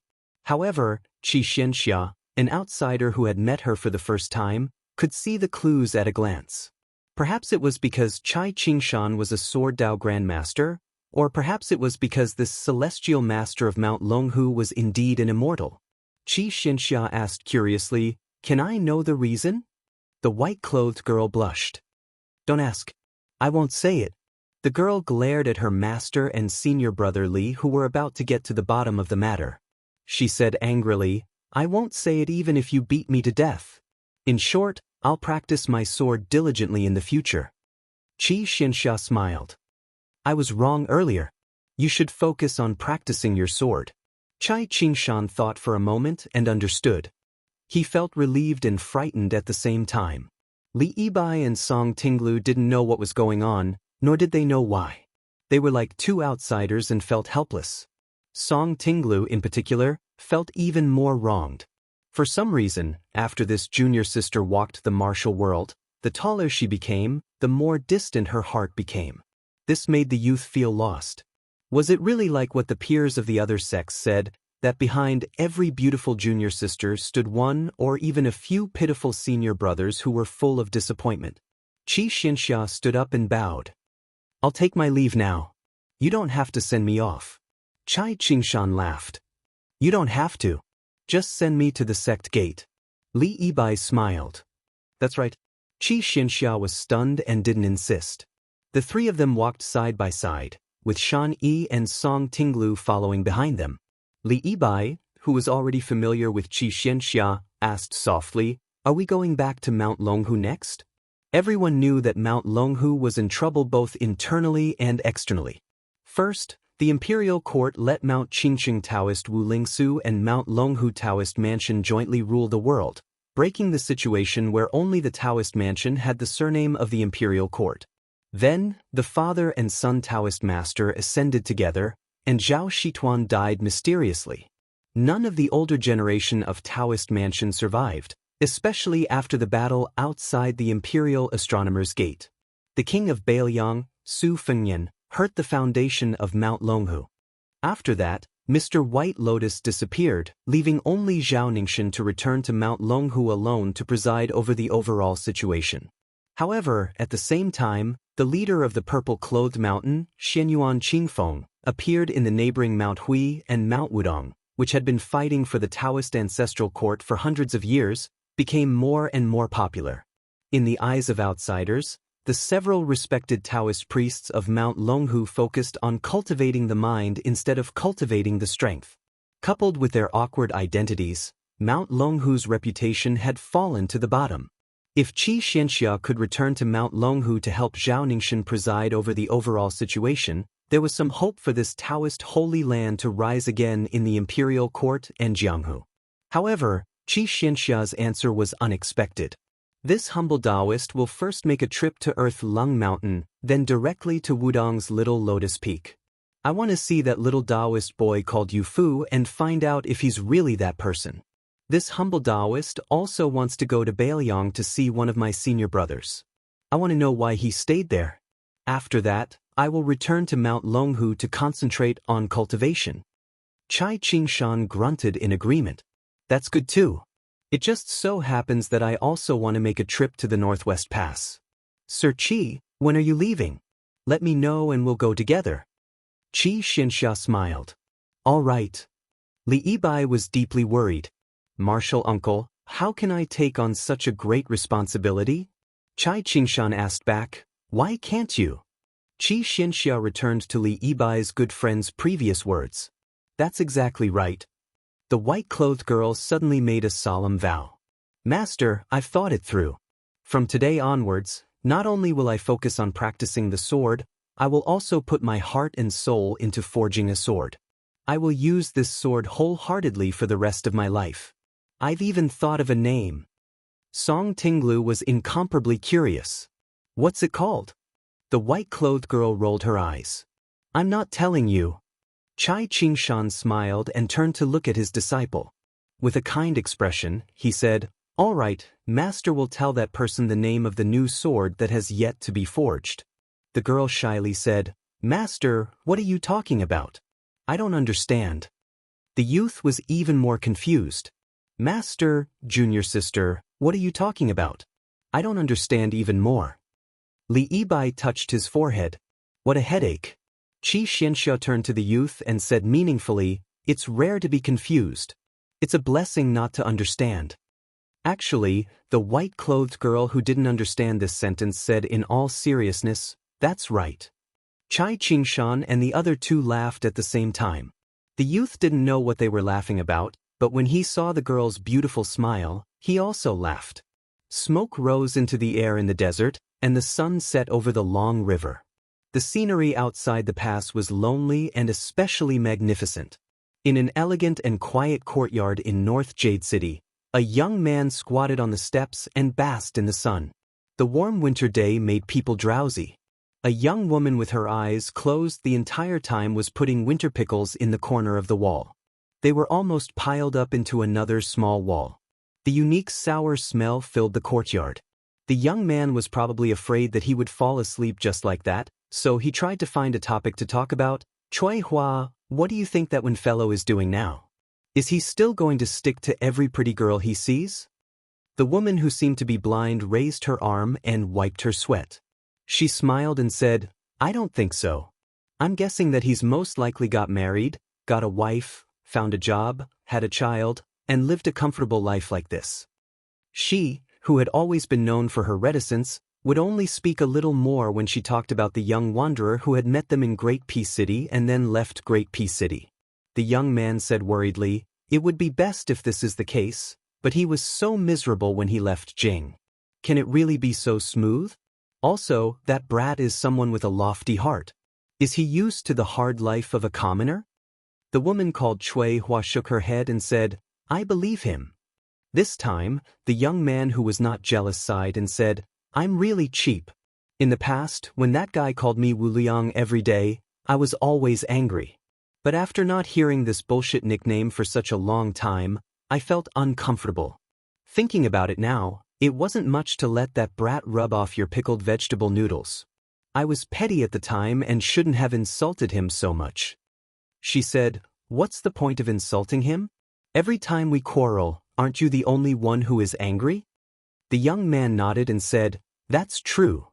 Then he said angrily, Su Fengyan is good at fighting, when Busheng is good at quarreling. No wonder the two can be brothers. The woman said softly, they are brothers in hardship. The young man unconsciously imitated that when Busheng's signature action and dug at his pants. I'm also slightly depressed. The woman who had her back to him and did not see this scene, but understood, frowned. She complained, don't learn the good, learn the bad. The young man snickered and raised his head to look at the sun. He didn't know where that guy was. Was he also basking in the sun with nothing to do? He muttered to himself, strange, strange. Demon Head Zhu is such a proud freak. Didn't he say that no one other than Dong Tai is a match? He's actually willing to be that Su's hatchet man. I heard that Grandpa Jian also told that guy about his life's work. He wanted that Su guy to help him achieve his wish and practice those 2 or 3 sword moves. Our ancestors said that those sword moves are not the sword of the human world. Even if Ancestor Lu was alive, he might not be able to use them. What's even more infuriating is that Aunt Nailin is already so old, yet she still wants to be surnamed Su every day. I feel ashamed for her. Rouge reviews, Rouge reviews, Rouge reviews, Rouge reviews, Rouge reviews, Rouge reviews, Rouge reviews, so what? How many years has it been? Even if she looks like a 30-year-old woman, so what? Does Aunt Nailin really want to eat young grass? Alas, I'm at my wit's end. Uncle Xie and Baldy Chui aren't any better. Ever since they exchanged pointers with that guy, he's been calling himself the King of Bailiang. My ears are getting calluses. I think if this goes on, these guys will become more Bailiang than the native Bailiang people. The door was suddenly pushed open. A beautiful woman who was gnashing her teeth stood there. She put on a fake smile and said, Oh, little Wu, you're worrying about the country and the people again. Aunt Nailin is very distressed for you. It's just that we know ourselves. We're already old and faded. Don't you feel horrified just by looking at us? The current sword crown of the sword tomb, Wu Luding, grimaced. He quickly got up and smiled apologetically. Aunt Nailin, you're here. Why didn't you knock on the door? Why are you standing at the door? Could it be that the king of Bailiang, Su Fengyan, is standing there? The woman, whose real name was Nailin Yujin, turned her head and looked at the door. She smiled and said, Prince, please come in. Our Wu family's sword crown has been saying good things about you for a long time. Shouldn't you thank him? Wu Luding rushed into the room and closed the door. I'm not feeling well. I refuse to see any guests. Chui Hua shook her head helplessly. Nailin Yujin smiled knowingly and walked into the courtyard alone. She closed her eyes and sniffed hard. She clicked her tongue and said, Yes, yes, this is the smell. Aunt has waited bitterly for a year. Chui Hua stopped what she was doing and turned around to look at the woman who had suffered in the Wu family's sword tomb with a smile. She said softly, Aunt, what's the matter? Nailin Yujin smiled and said, Even if it's a big matter, it's better to talk about it with your pickled vegetable noodles. Chapter 1787. Wu Luding gently opened the door and said in a bitter tone, Aunt Nailin, why are you scaring people? Be careful that I don't let Chui Hua add green onions and fried eggs to your noodles. The woman gave him a coquettish look and joked, in this family, your words don't count. Wu Luding immediately smiled and ran behind her. Are your shoulders sore? Do you want to rub them?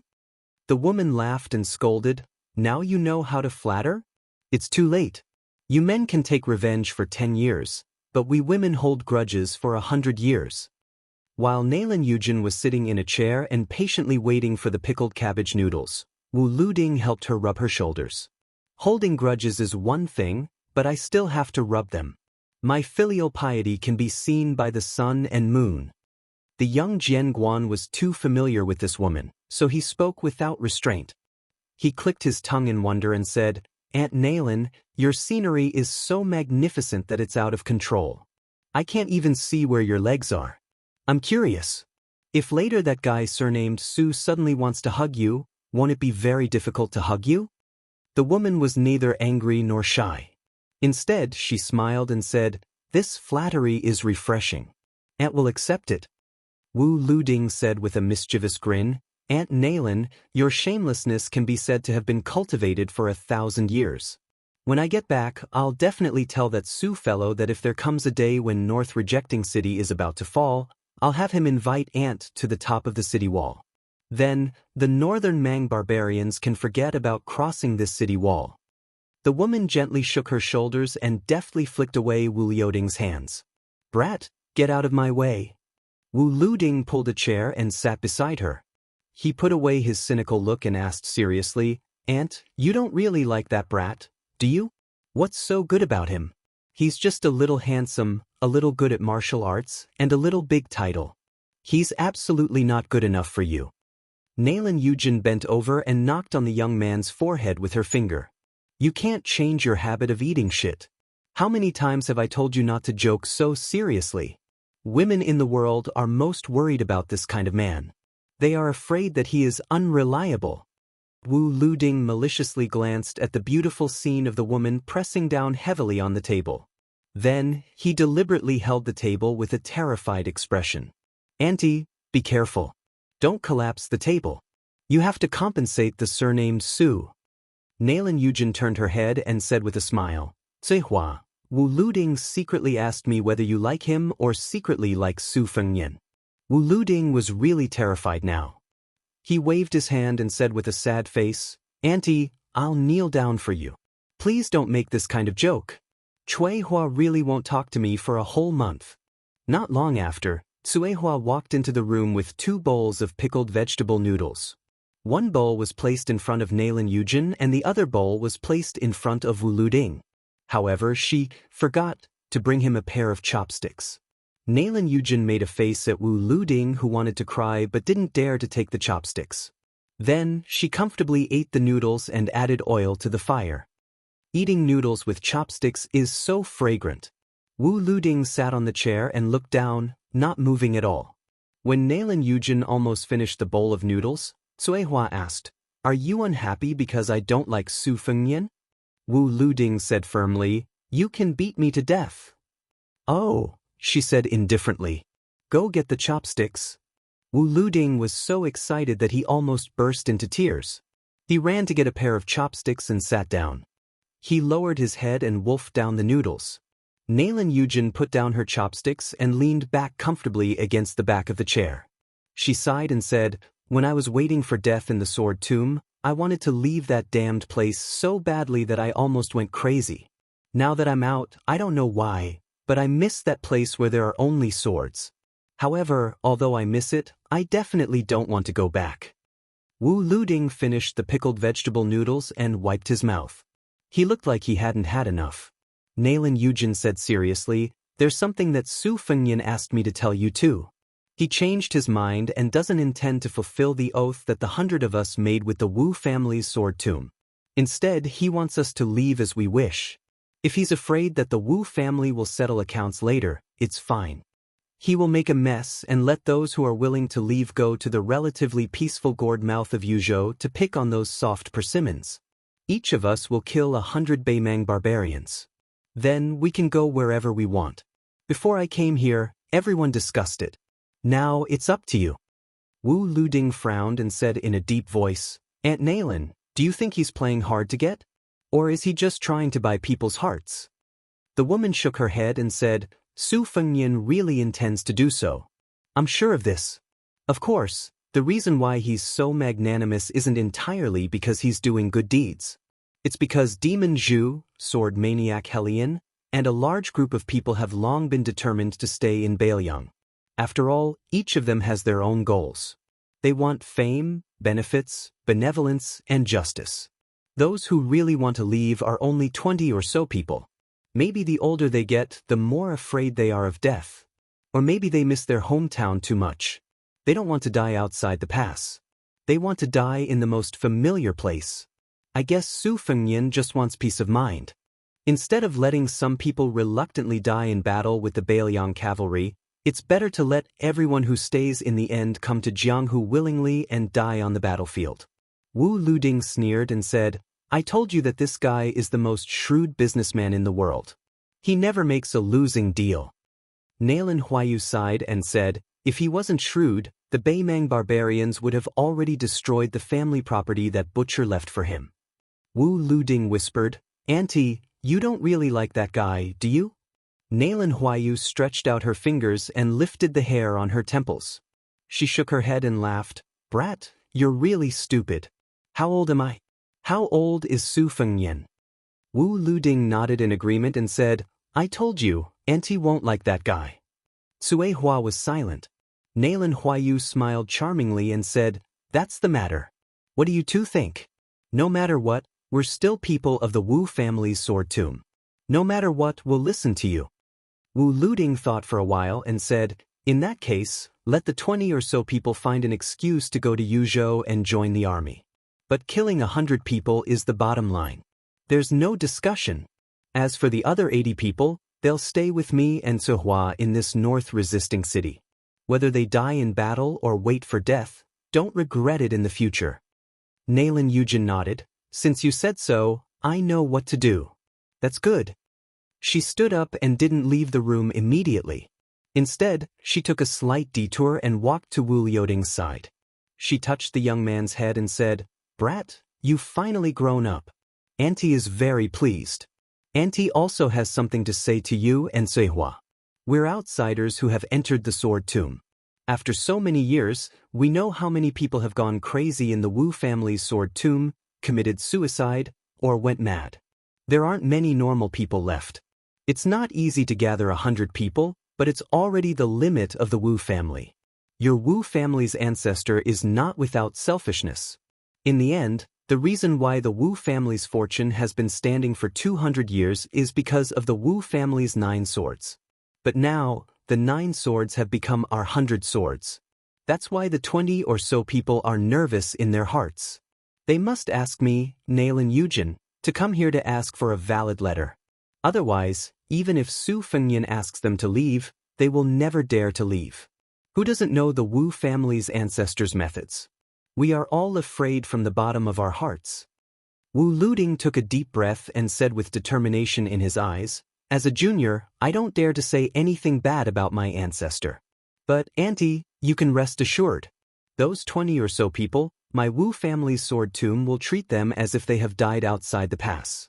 This sentence is said in front of Auntie, and even in front of the ancestor, it's the same.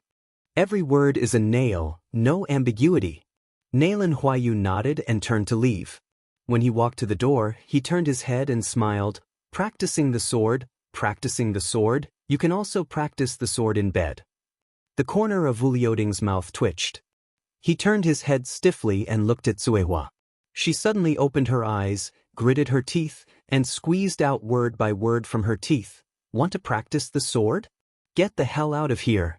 Wu Liuding subconsciously picked up the chopsticks and pulled the noodles in the empty bowl. She closed her eyes, and when he lowered his head, the corner of her mouth curled up. Then she heard Wu Liuding say something inexplicable. Suihua, it's not that I can't accept that Auntie Nailin likes Su Fengnian, but I don't want Su Fengnian to be the only one who doesn't like her. Suihua didn't know what to say, so she could only say, I'm listening. Finally, Wu Luding said something unlucky. Suhua, I said you can't be angry, but even if you are angry, I have to say it this time. If one day in the future, both of us are destined to die on the battlefield, I must die before you, because if I see you die before me, I will feel worse than death. Suehua thought for a moment and said slowly, actually, it's nothing because if I die first, I will also wait for you on the road to the underworld. I will wait for you to follow me, so you don't have to be sad.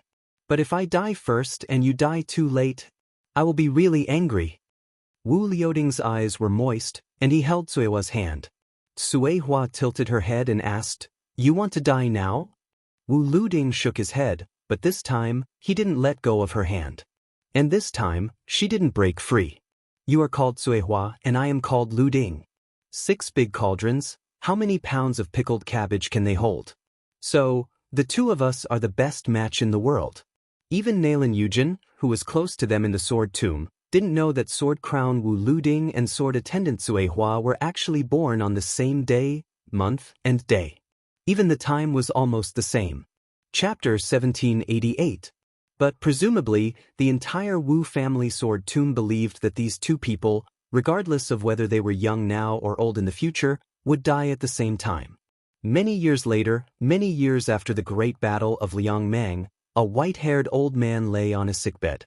When the oil in his lamp ran out, he could no longer open his eyes. He could only mumble, Suehua, I want to eat pickled vegetables again. The old woman who sat at the head of the bed and gently held his hand, leaning over his ear with difficulty. In reality, she could no longer hear clearly, but she knew what he was saying. So she said gently, We don't have any more pickled vegetables at home, but when we get underground, I'll make some for you. He was dead. She was also dead. There was no deeper love in the world than this. A travel-worn man first traveled from the border between western Shu and southern Zhao, all the way north to the prince's mansion on Mount Qingliang. Then he hurried to North Resisting City. He had no choice but to go to Qingsong City in Liuzhou. Finally, he went straight to Linyao military town, which was even closer to the western regions. Only then did he finally find his fellow disciple who was carrying a wicker basket and picking up cow dung. Looking at his 4th junior apprentice brother who was much older than him, the young man heard the general story. He held back his laughter and said, It's really been hard on you. Even my legs feel like jelly when I hear about the trekking of mountains and rivers. This inarticulate man who had taken countless wrong paths was Lu Huang of Martial Emperor City, who had escorted the Yen sisters out of the western region. He looked at his eldest senior brother, Groom Yu, and asked, Why have you come to northern Liang? Yu Groom hesitated for a moment, but he still decided to be honest. I might disappoint you if I tell you the truth, but I didn't come here for revenge. At that time, I went to Liaodong with Green-Robed Man, and for some reason I wanted to come to the northwest to take a look. I probably didn't believe that the northern Liang cavalry was the best in the world. Of course, I also had the intention to vent some of my anger on behalf of the Central Plains. The target of this anger is both the northern Mang and northern Liang. There's no need to say much about the northern Mang barbarians. As the saying goes, those who are not of our race are bound to have different intentions applies to both the grasslands and the Central Plains. 1,000 years ago, it was a dead knot that couldn't be untied. As for Bailiang, I also have some resentment. Why do you think only your Bailiang frontier army can guard the country's gate? We Jianghu people are not necessarily inferior. Unexpectedly, Lu Huang, who was originally the most stubborn of the same sect, did not get angry. He only nodded. Yu Groom smiled and asked, You're not going to scold me? Lu Huang said in a low muffled voice, I used to scold people, but not now. I've met Su Fengnian. What he said made sense. Who is our master? Why does he need a bunch of good-for-nothing disciples like us to avenge him? We will be laughed at by our master in heaven. Besides, Su Fengnian also said that our master only wanted to lose. It's not that Su Fengnian really won. I still don't understand. It's similar to what master said about Li Chungang. I'm afraid this is where I'm not as good as you, senior apprentice brother. I can't let go of what I should let go of. I don't know how to pick up what I should pick up. I can't understand it in this lifetime. In the end, I even threw away my sword. I don't even have the courage to find it back. Yu Groom was silent. Lu Huang pulled the corner of his mouth and said bitterly, I carried Master's body to Mount Kunlun and buried it at the top of a mountain. You can go and pay your respects when you have the chance. I'll lead the way. Yu Groom sighed, fourth junior apprentice brother, you've changed a lot. Lu Huang did not deny, it's not a good thing. Maybe I won't even have the heart to practice martial arts in the future. If there really is such a day, senior apprentice brother, I hope you can treat it as if Martial Emperor City never had such a person as Lu Huang. Yu Groom smiled, I don't like to hear that. Lu Huang said self-deprecatingly, I'm not good at saying nice things. Yu Groom carried a wicker basket and brought Lu Huang. The two martial arts masters walked and stopped on the grassland outside Lin Yao military town. Yu Groom did not speak and Lu Huang was a taciturn person. The two of them walked in silence. As the disciples of Martial Emperor City's castellan Wang Xinji, they should have the deepest understanding of Jianghu. Before Su Fengnian appeared, the Central Plains had already recognized that the Jianghu they lived in was unprecedentedly grand. Compared to Gao Shulu and Lu Songtao's era, although their teacher Wang Xinji also won for 60 years, people like Chao Chongqing, Dong Tai, Gu Jiantang, the white-robed monk Li Dongxin and the sickly tiger Yang Taisui, these people from the three sects did not have all their glory stolen by Wang Xinji. Each of them had their own style and shone brightly. Therefore, it could be said that the Jianghu of Liang met with a fruitful year. But if one counted with their fingers those outstanding martial grandmasters, especially after Chao Chongqing died outside Tian City, all the Jianghu people would probably sigh. In just 5 or 6 years, so many grandmasters had died in Liang. Jian Jiehuang died outside Wu Wu City, the world's 11th Wang Mingyin died outside Xiangfan City, the invincible Wang Xinji died in Beiliang, the Catman Han Shengxian died outside Shenwu City, the Dongyue sword Pul Song Yanqing died, Yang Taisui died outside Xiu Pass, Li Chungang who returned to the land of immortals died after Wanli Baro sword, Lu Songtao who returned to the Jianghu after 100 years died on Guangling River, Wudong's sword maniac Wang Xiaoping died on the way to the river, Xianyuan Jingqing and Xianyuan Dandan both died in their own great snow plains, the number 1 general of Nanjiang, Wang Tongshan, died on the battlefield, the Dragon Tree monk died outside Beimang's Gate of Heaven, Qi Jiajie died in Fuxia town at the foot of Mount Wudong, the gatekeeper of Tian City, Lu Haoshi, died outside that city, Wudong's Hong Shixiang reincarnated, the father and son of Mount Longhu ascended together. While sighing softly, he also felt a little fortunate. Because when the older generation was withering, looking back, the Liyang River Lake was still filled with new experts. Among them, Su Fengnian was the leader of the group and fought against Wang Xinji. In the Great Peace City, he fought against 2 people. In the western region, he fought against Tuoba for thousands of miles. It could be said that the young vassal king had fought against all the great masters of the present age. Groom Yu stopped and his shoulders shook as if he was weighing the weight of the cow dung in the wicker basket on his back. He then turned to Lu Huang and said, Actually, I know that among the few of us, you are the most scheming. Among the martial brothers, you and I are the most pure in sword training and do not involve ourselves in other things. Therefore, you have always been comparing yourself with me. Probably in your eyes, Master is a huge mountain that is too tall and almost insurmountable. As for me, I am a small mountain of that huge mountain. Only when you have stepped over that mountain would you have the qualifications to challenge Master.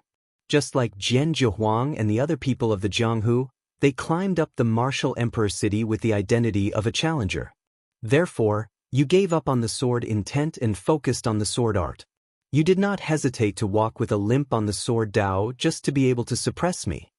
Lu Huang didn't deny or admit it. Groom Yu shifted his line of sight and looked at the boundless yellow sand of the desert. He smiled and said, However, after I walked out of the Martial Emperor City, I realized one thing. If Master didn't leave the Eastern Sea and we didn't leave the Martial Emperor City, then we would have to live in Master's shadow for the rest of our lives. Coincidentally, this was an ending that Master didn't want to see. Master hoped that each of us would achieve something. He hoped that my sword intent wouldn't be weaker than Li Chuangong's. He hoped that Lu Huang's sword art would be comparable to Dong Tai's. He hoped that Gong Kei would be able to become a great master by gathering the strengths of various sections. Fourth junior brother, Master didn't ask for anything in return for the teachings that he taught us. Since we are swordsmen, then we have to respect the 3-foot sword in our hands. We shouldn't have a guilty conscience because our opponents are invincible, and we shouldn't have doubts because the sword Dao is difficult. Speaking until here, Groom Yu smiled and asked, "Do you know which swordsman I admire the most in the past 100 years?" Lu Huang shook his head. Chapter 1789. Groom Yu smiled happily. Wang Xiaoping, Wudong sword maniac Wang Xiaoping. In my heart, Wang Xiaoping used Shen Shu to block our master's footsteps in the battle of blocking the river. Wang Xiaoping's sword after death was the voice of all the swordsmen in the world. Lu Huang frowned. He didn't understand why the proud senior brother Yu Groom would fall in love with a loser's swordsmanship. Groom Yu looked fascinated and said softly, "People can die, but swords can break. People and swords can't retreat." Lu Huang clearly felt that when Groom said these words, his aura suddenly soared, just like the tide at the top of the martial emperor city. It gradually rose and finally surged with the power of the world. Groom's aura disappeared in an instant. He regained his calmness and said seriously, "We shouldn't always think about being the best in the world. If the cultivators of Taoism only look at Ancestor Lu, the martial artists only think about defeating our master, and the swordsmen all try to surpass Li Chungang, then what is the meaning of life? Of course, we can have such thoughts, but we can't be the only one. If our obsession is too deep, we won't be able to see the beauty of the world." Lu Huang sighed. "My sword heart is pure, I won't lose to you. My sword heart is deep, I'm not as good as you." Groom smiled. "You're wrong." Lu Huang was curious. Groom stretched out a finger and shook it. "You're the one who's not as good as me." Lu Huang was stunned for a moment and then laughed. Groom suddenly looked to the north. North was Beimang's southern dynasty with millions of cavalry. The young man smiled gently. "Junior brother, you're already in your 40s, when are you going to find a wife?" Lu Huang followed his gaze and looked to the north. He rarely joked, "I'm also worried." Groom was silent for a moment and said, "It's strange. Master is willing to give the greatest kindness to the people of Liang Jianghu. No matter who comes to the city to challenge him, he will be the whetstone to sharpen his martial arts. Master doesn't care about it and is happy to see it. Only Beimang Jianghu has never shown any kindness. Even Tuoba looked down on him.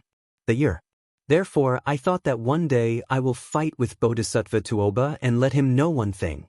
My master looks down on you, Bodhisattva Tuoba. You have no choice but to accept it." Lu Huang said somewhat helplessly, "So you came to the northwest to pick up cow dung?" Groom narrowed his eyes and said, "Fourth junior brother, you don't know, but this place is vast, with thousands of stars like candles. Even the artistic conception will be different if you poop in this place." Lu Huang sighed. "After you left the city, you have changed a lot." Yu Groom dismissed it with a laugh. Lu Huang smiled, "But I like it. The bridegroom Yu in the past was extremely talented. He was once called Li Chungang by his master, Wang Xinji. He was handsome and elegant.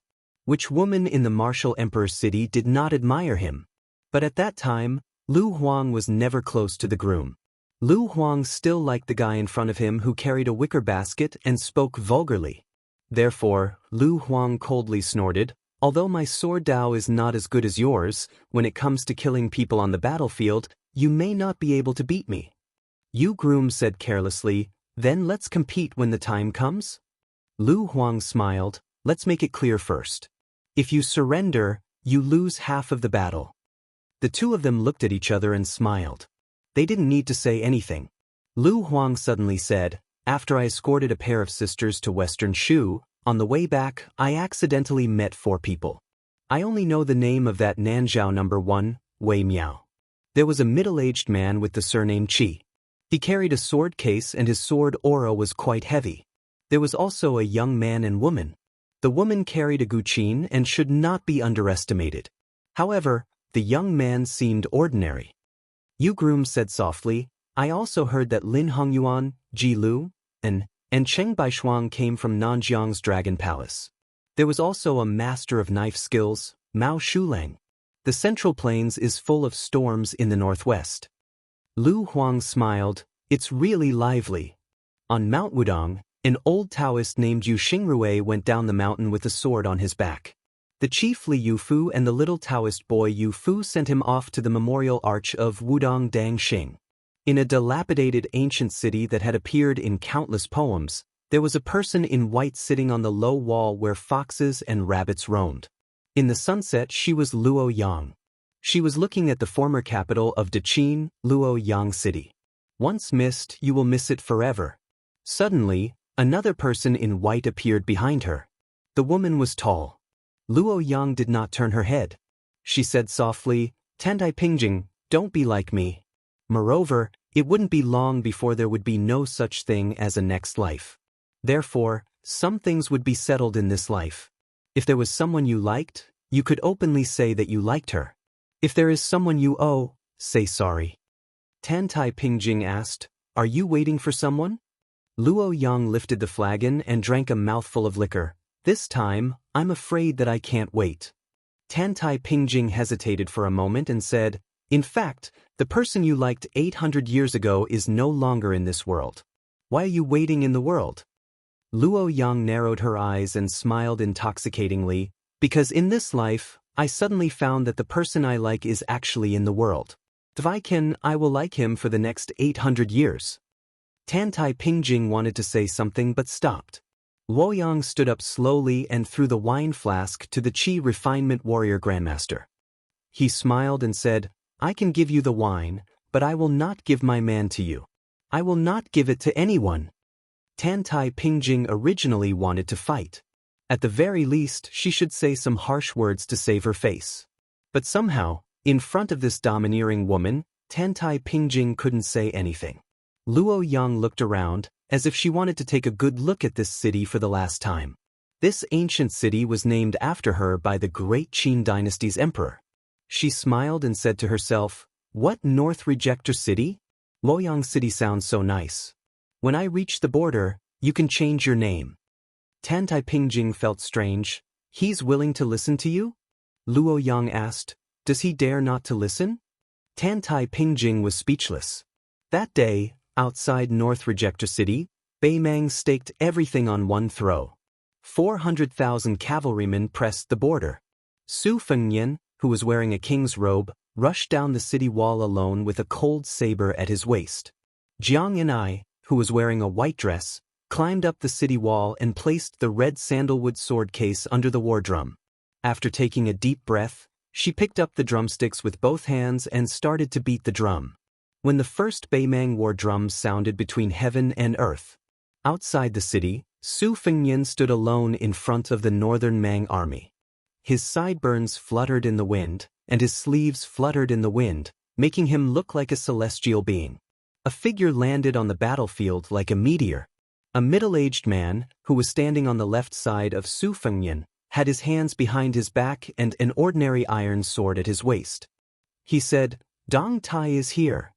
Amidst the drumming, another figure plummeted down and stood to Su Fengnian's right. She only said her name loudly, Luo Yang. A man wielding a spear descended from the sky and landed heavily on the battlefield. He shouted, Su Yanbing of Northern Liang.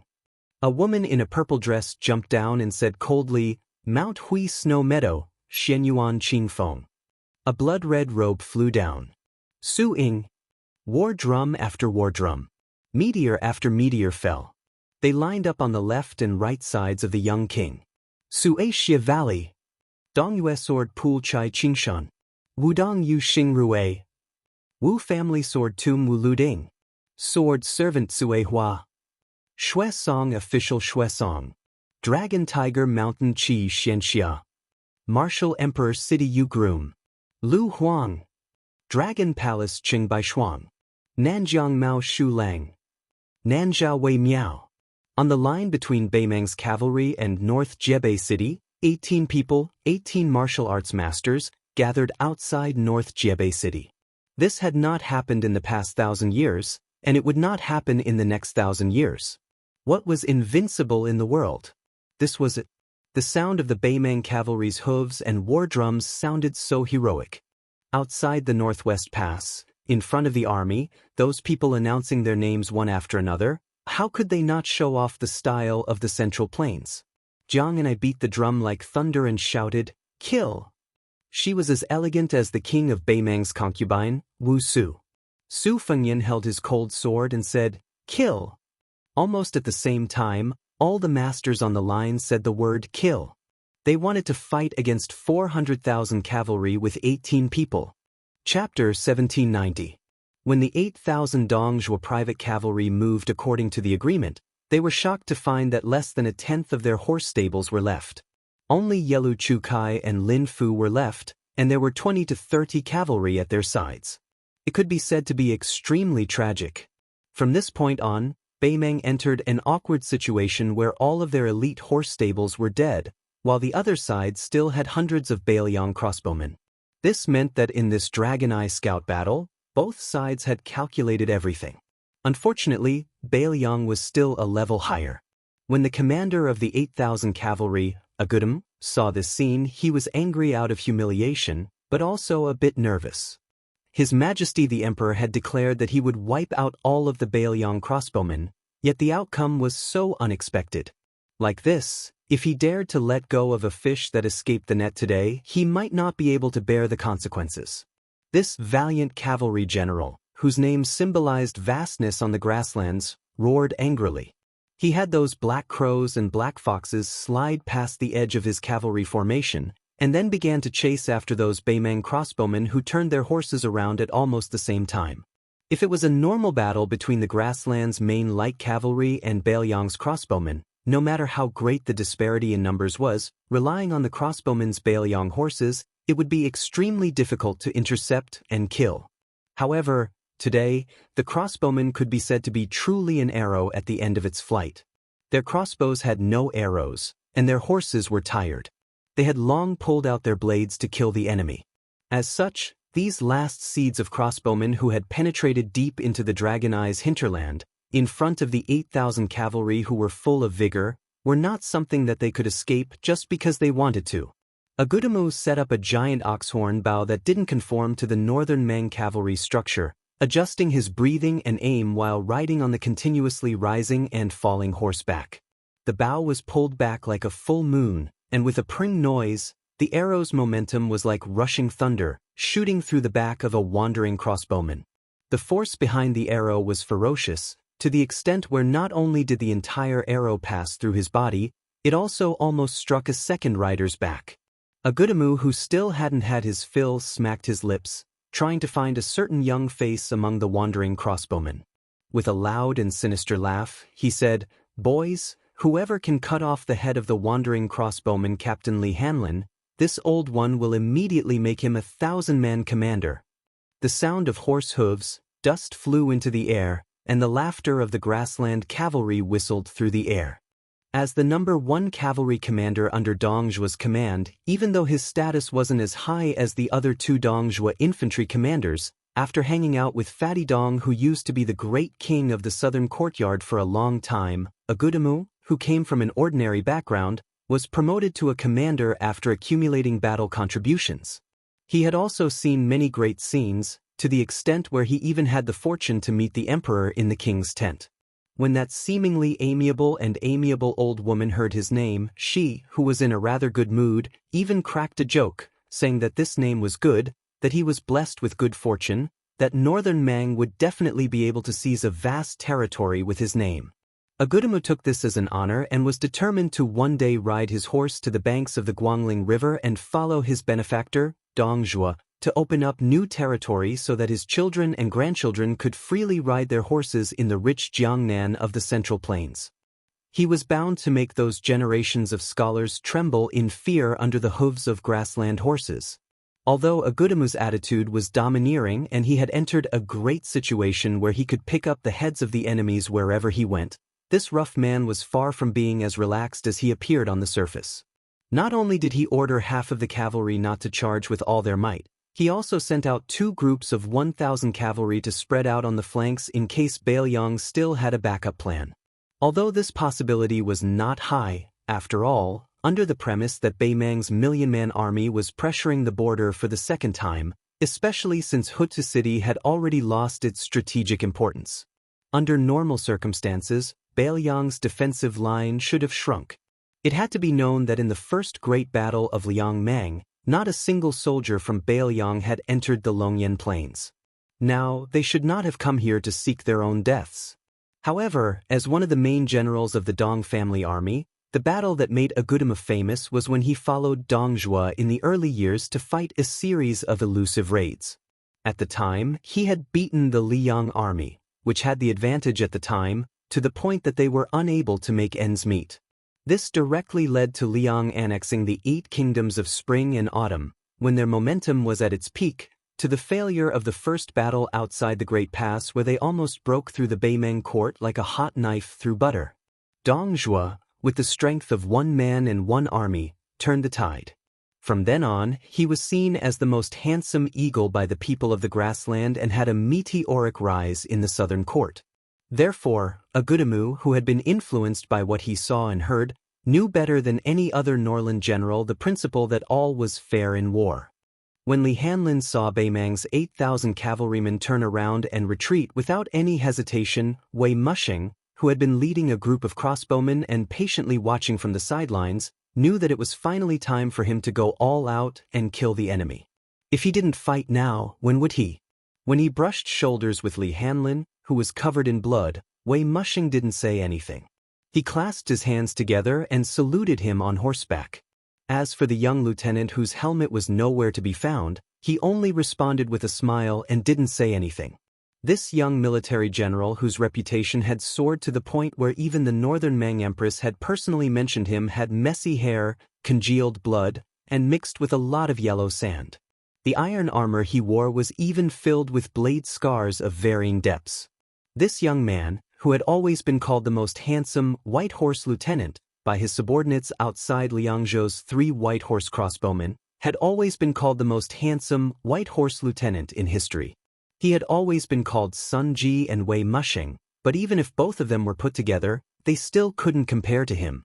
And this young cavalry general, who had once been notorious in his hometown, suddenly turned around and looked at Wei Mushing's back. He shouted, "Old Wei, if you can't hold on, then run with me. Don't fight to the death. Don't King die." Wei Mushing didn't turn around. It was as if he didn't hear, or as if he heard but didn't want to reply.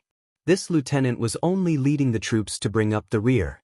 It wasn't only to allow Li Hanlin's troops to leave the battlefield, it was also to buy time for Yuan Nanting's 10,000 white feather light cavalry to rush to the battlefield.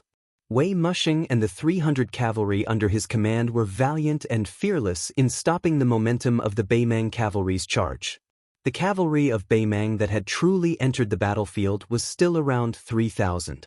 And Dong Zhuo's private army had always been the strongest in terms of military strength in Beimang's southern border army. Therefore, in this battle, no matter how brave and skilled Wei Mushing's troops were, it was still like trying to put out a burning cart with a cup of water. It was just that when Wei Mushing led his personal crossbowmen into the enemy cavalry formation, not hesitating to use 300 cavalry to disrupt the formation of 3,000 cavalry, even some of the slow-witted Beimang cavalry generals realized that something was wrong.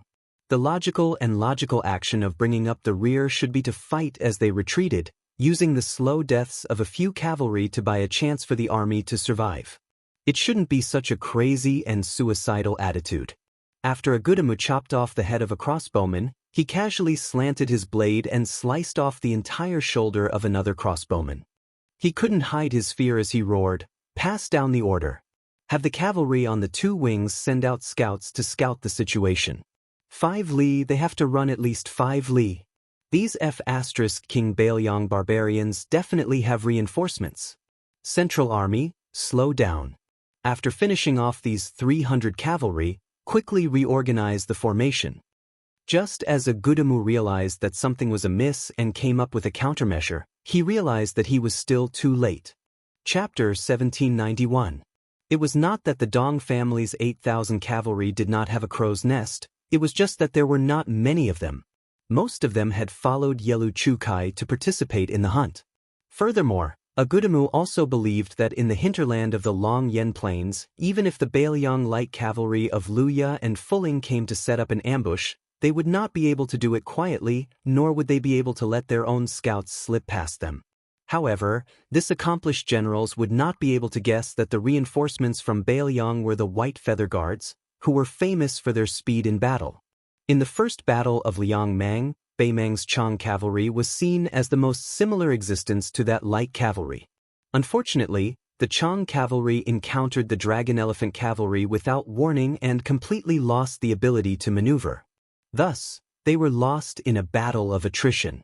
Even the Emperor of Baimang was heartbroken afterwards, thinking that not only did they lose 10,000 soldiers at the border, they also lost the most precious fighting force to counter the White Feather Cavalry in the future. Lin Fu and Yelu Chukai stopped their horses behind the 8,000 cavalry and finally had a chance to catch their breath. The two looked up and saw that the dust in the distance was gradually rising. They were both experienced cavalry generals, and roughly estimated that there were at least 8,000 cavalry. Lin Fu hastily bandaged the wound on his cheek, his words were unclear, and his eyes were gloomy. These lunatics, they really dare to fight to the death. With the help of his retainer, Yelu Chukai had already pulled out the arrow nailed into his armor. His face was indifferent as he said, "Although I don't know which Bailiang cavalry it is, since they dared to come here, they must not be weak. General Lin, what do you say next? In any case, I will not leave. These 8,000 cavalry are all of my brother-in-law's cavalry. If they are lost here today, he will be heartbroken, and I will not have the face to see him." Lin Fu's expression was uncertain. He turned his head and looked at the few black fox bars that could be counted on one hand. In the end, he said, "Both sides have 10,000 men fighting each other. If I die, it will not change the course of the battle. General Lu's 20 years of hard work will all be wasted. Lin Fu, this person who made the arrangements at Liangmang's border affect everything, or perhaps it could be said that he was the main culprit behind the complete annihilation of Northern Mang's most elite Ma Lanzi army, said in self-mockery, "Once I leave, General Yelu should know that this is even worse than dying in a grand battle on the Dragon Eye Plains." Yelu Chukai nodded and said, "If you die like this, His Majesty can't find someone to behead you. He can only vent his anger on General Lu." Lin Fu suddenly ignored the stinging pain in his wound and his expression became ferocious. If that old turtle Murong Baoding is willing to boldly send out his troops, together with Hong Jingyan's Ruren cavalry, it will be a great military achievement. Yelu Chukai sighed with emotion. Our Baimang's territory is too vast, and we have too many soldiers. Unfortunately, in this way there are many mountains and the forces are intertwined. In the end, we are not as united as the Bailiang. Lin Fu sighed and left the battlefield. After the dozen or so cavalry had galloped for 30 li, Lin Fu suddenly saw a pleasant surprise. He urged his horse forward and soon saw an unexpected but reasonable person. The leader of the Ruren cavalry, the #1 martial arts master of the chess and sword music school, Hong Jingyan, who was born with a vision. Lin Fu rode his horse to Hong Jingyan's side and laughed heartily. "General Hong, you are willing to send out your troops this time. The heavens are helping our grassland. Bailiang has more than 10,000 cavalry that have already reached the heart of the Dragon Eye Plains. General Hong will definitely not return empty-handed." Unexpectedly, Hong Jingyan sneered. "It's true that we won't return empty-handed, but it's hard to say whether we'll be collecting military achievements or collecting corpses. Do you really think that Bailiang only has the courage to send 10,000 cavalry into the Dragon Eye Plains?" Lin Fu was stunned and then shocked. He was still unwilling to give up and said through gritted teeth, "General Hong, have you persuaded Murong Baoding to send out his troops as well? If he enters the Dragon Eye Plains, no matter how many backup plans Bailiang has, they will not be able to escape death." Hong Jingyan gave a strange smile and did not comment. He led the 6,000 Ruren Iron Cavalry to the battlefield. At the same time, compared to Yuan Nanting's 10,000 White Feather Light Cavalry, the Iron Stupa had actually left earlier. This elite cavalry of Liangzhou was between heavy cavalry and light cavalry. The general leading them was one of Su Zhao's adopted sons, Qi Dangua. Dressed in heavy armor, Qi Dangua took the lead. Since ancient times, when a general went to war, there would always be a banner behind him. The banner bearers were all fierce generals in the army. Thus, they were known as the banner bearers who had the most strength. Bailiang cavalry was the best in the world. If one counted from the time Su Xiao led 800 old soldiers out of Liaodong, the well-known banner bearer, Wang Jian, who was known as the enemy of 10,000 people, died at the gates of Quebec. Chen Qiong died in the Battle of Jinliao. This person had another identity.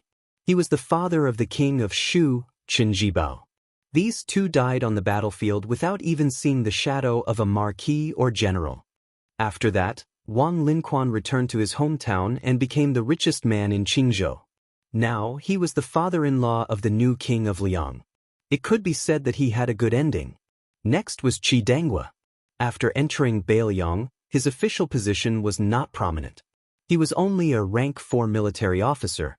This time, when Qi Dangua requested to lead the Iron Stupas to attack the Dragon Eye Plains, no one in the northern Liang Protectorate from top to bottom was willing to agree. This was especially true of Chu Lushan. Even the commander of the cavalry, Yuan Zuozong, upon hearing this news, urgently wrote a letter to the Protectorate, requesting that Chu Lushan absolutely not allow Qi Dangua to lead his troops into battle. The 6,000 Iron Buddhas were not good at long-distance raids, and the Qingyuan military town, which was connected to the west gate of Liangzhou and Liuzhou, needed an elite cavalry to guard it, and the Qidong state needed to appear in the biggest battlefield in the future.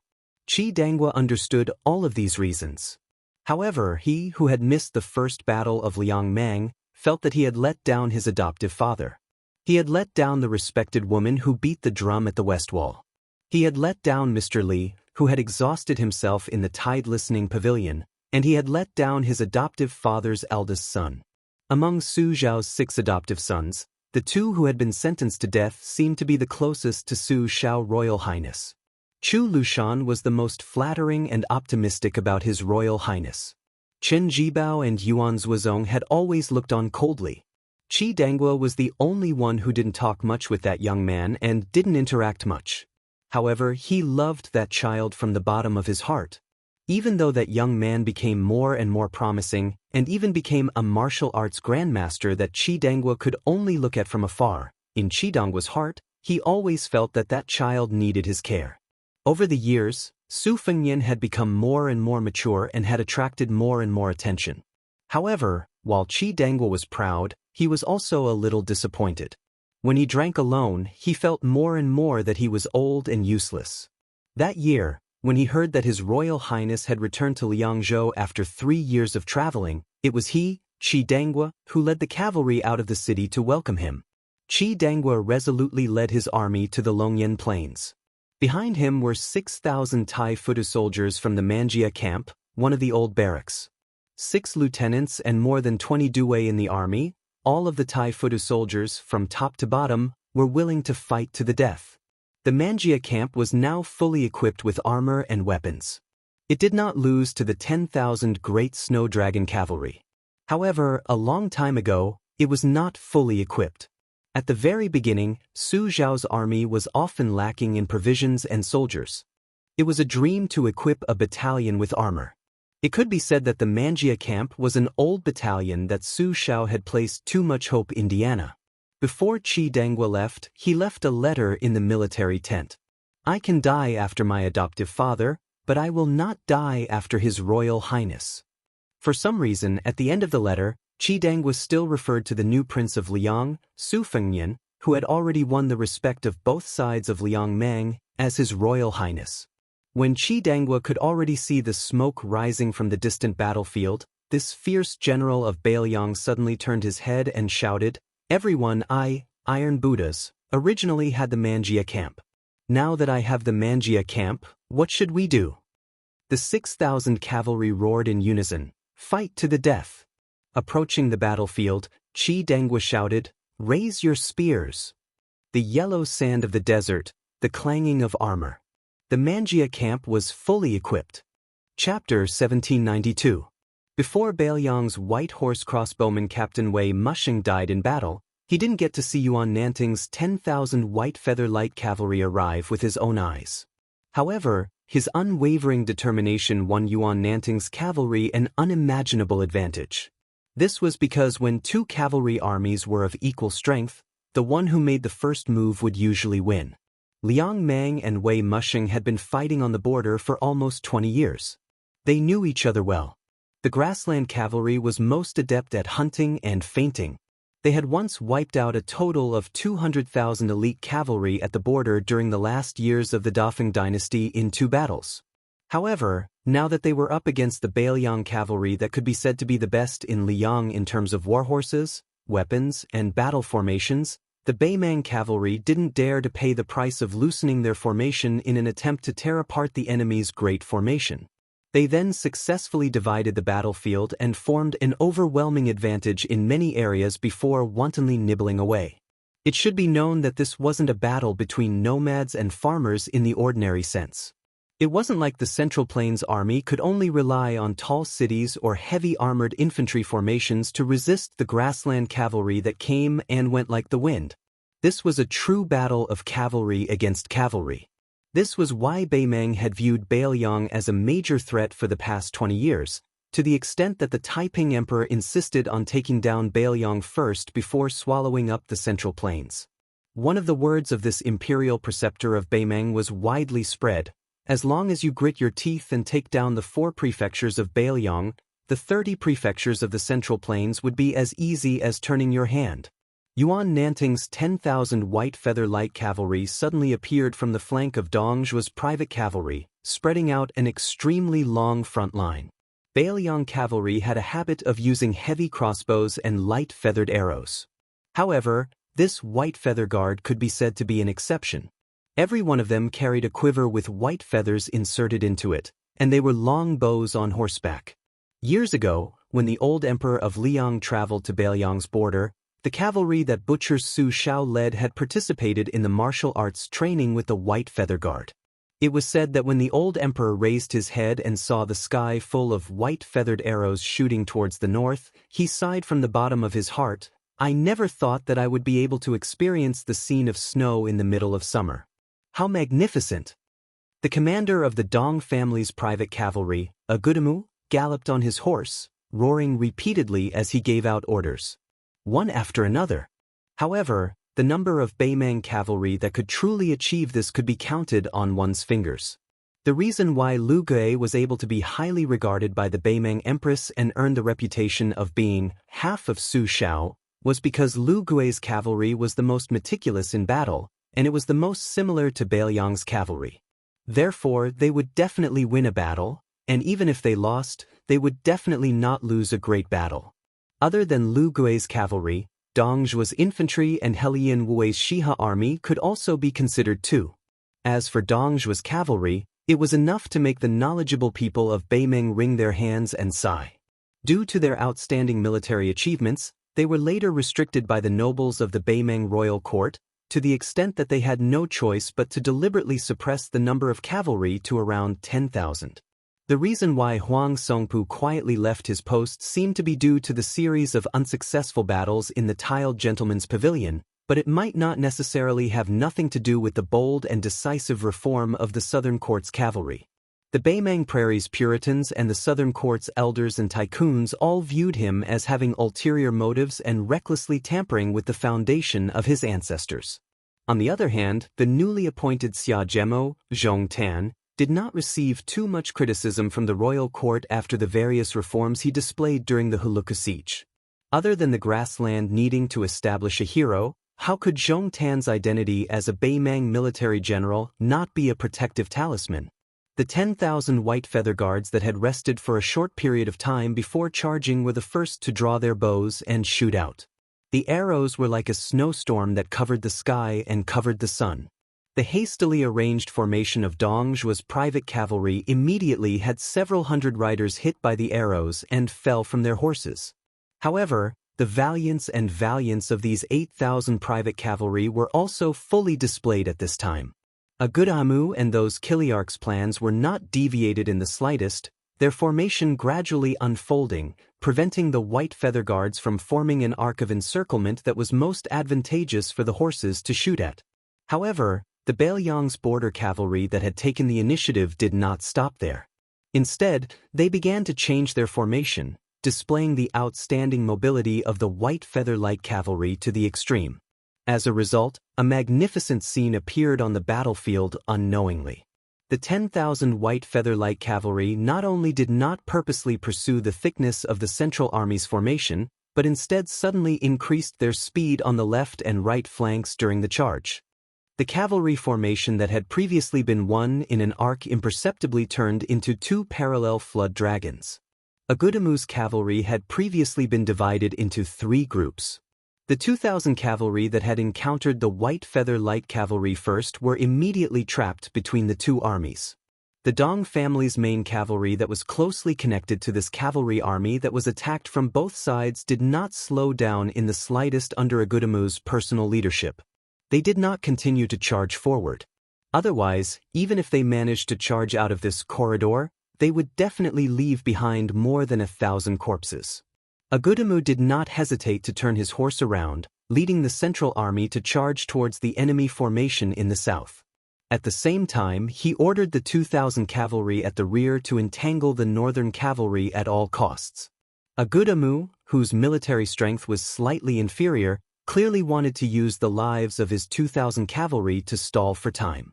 He wanted to use the 6,000 Dong family's private cavalry to take down 5,000 white feather guards. Firstly, this was a helpless action after losing the initiative. Secondly, the formation of the white feather light cavalry had an innate weakness, which was that the vanguard was long and the formation was weak. It could not withstand the brute force of 6,000 cavalry.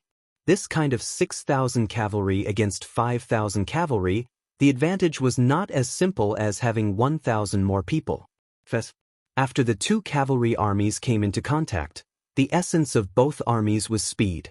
This kind of speed was not only limited to the speed of the warhorse's charge, not only the speed of the cavalry's arrows, but also the speed of the cavalry's changes in response to the situation. However, since the founding of the Great Qin Empire, there were very few Confucian generals at the border who were both well-read and adept at war. Even if there were, they were mostly accomplished in defending the border but were powerless in expanding the borders. As a result, throughout the dynasties, from the Great Feng dynasty to the Spring and Autumn Northern Han to the present-day Liang, there were only a few famous officials who were bestowed with the title of Xiang. The character, Xiang, implied that the land was filled with virtue and the armor was filled with hard work. The Central Plains had been divided and united for 800 years. During the civil wars, there was no lack of generals who had rendered meritorious service in destroying countries. Logically speaking, it was not excessive to give them the character Xiang. However, the founding emperor of the Great Feng dynasty, who was the first to receive the title of Xiang, once said that only those who raised their whip across the desert could receive the character Xiang. Since then, the successive monarchs had this tacit understanding. The word Xiang was hard to come by. The Great Feng dynasty had too many bloody precedents to learn from. At its peak, the Great Feng dynasty was said to have 800,000 horses. Even at the end of its decline, it still had 200,000 border cavalry. However, there were two generals in succession, one old and one young. The old man was an experienced general with splendid military achievements, while the young man was an armchair strategist. In the end, both of them lost their reputations under the hooves of the grassland cavalry. In the end, half of the Central Plains was brought to disaster. A large part of the reason was that in a true large-scale cavalry battle, opportunities were always fleeting. However, as soon as the situation deteriorated, the army would definitely be defeated. The historical records of the Central Plains were always vague about the grassland cavalry. They were just repeating the same old words over and over again. It wasn't until Liang established the Central Plains and suffered 3 consecutive defeats at the border that they had no choice but to switch from offense to defense. It was only after Gu Zhentang took charge of the Ministry of War that they truly began to study the tactics of the grassland cavalry in detail. After that, some of the imperial court generals who were interested in military achievements began to realize that the reason why the grassland cavalry was able to bring disaster for hundreds of years and invade the south every few days was not as simple as just being born familiar with archery and horses. Regardless of whether the Liang imperial court admitted it or not, it was hard for the officials in the imperial court to not rejoice in their hearts. Luckily, the Zhao family still had the cavalry army that had almost emptied the dynasty's northwest foundation. With the 300,000 armored cavalry intimidating the Beimang barbarians, the Central Plains was able to win close to 20 years of recuperation. Only then did they have the confidence to declare that they would fight the grassland cavalry outside the country's gates. Following Agudamu's change in formation, the White Feather Light Cavalry also began to change. The 5,000 light cavalry in the north began to quietly split up. Half of them headed toward the 2,000 Dong family private cavalry behind Beimang, while the other half began to follow the main force of Beimang to the south. They did not give the enemy a chance to create an advantage in terms of military strength.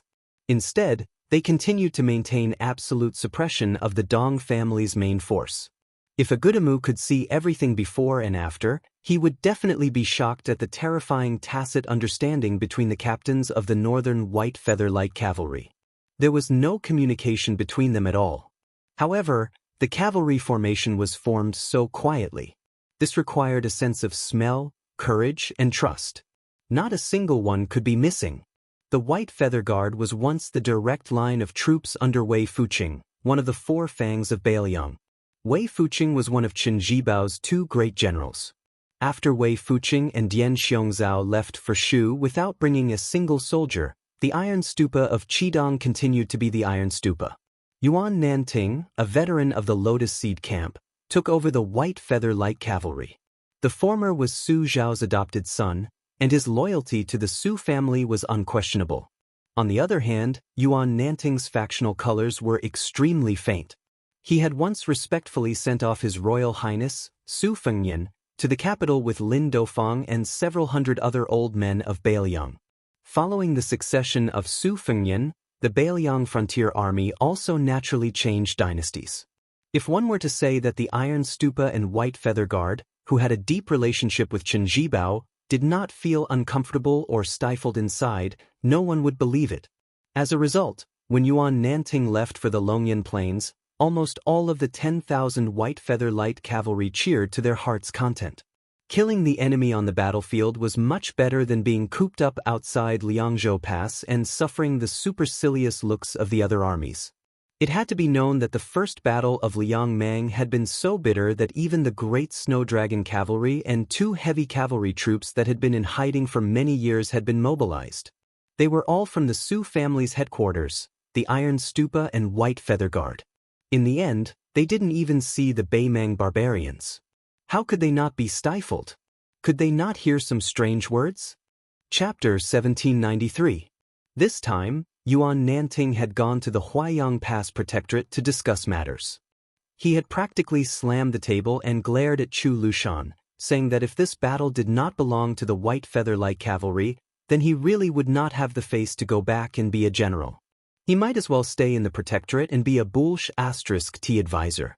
Sensing the movements of the White Feather Light Cavalry behind him, Agudamu immediately felt his scalp go numb.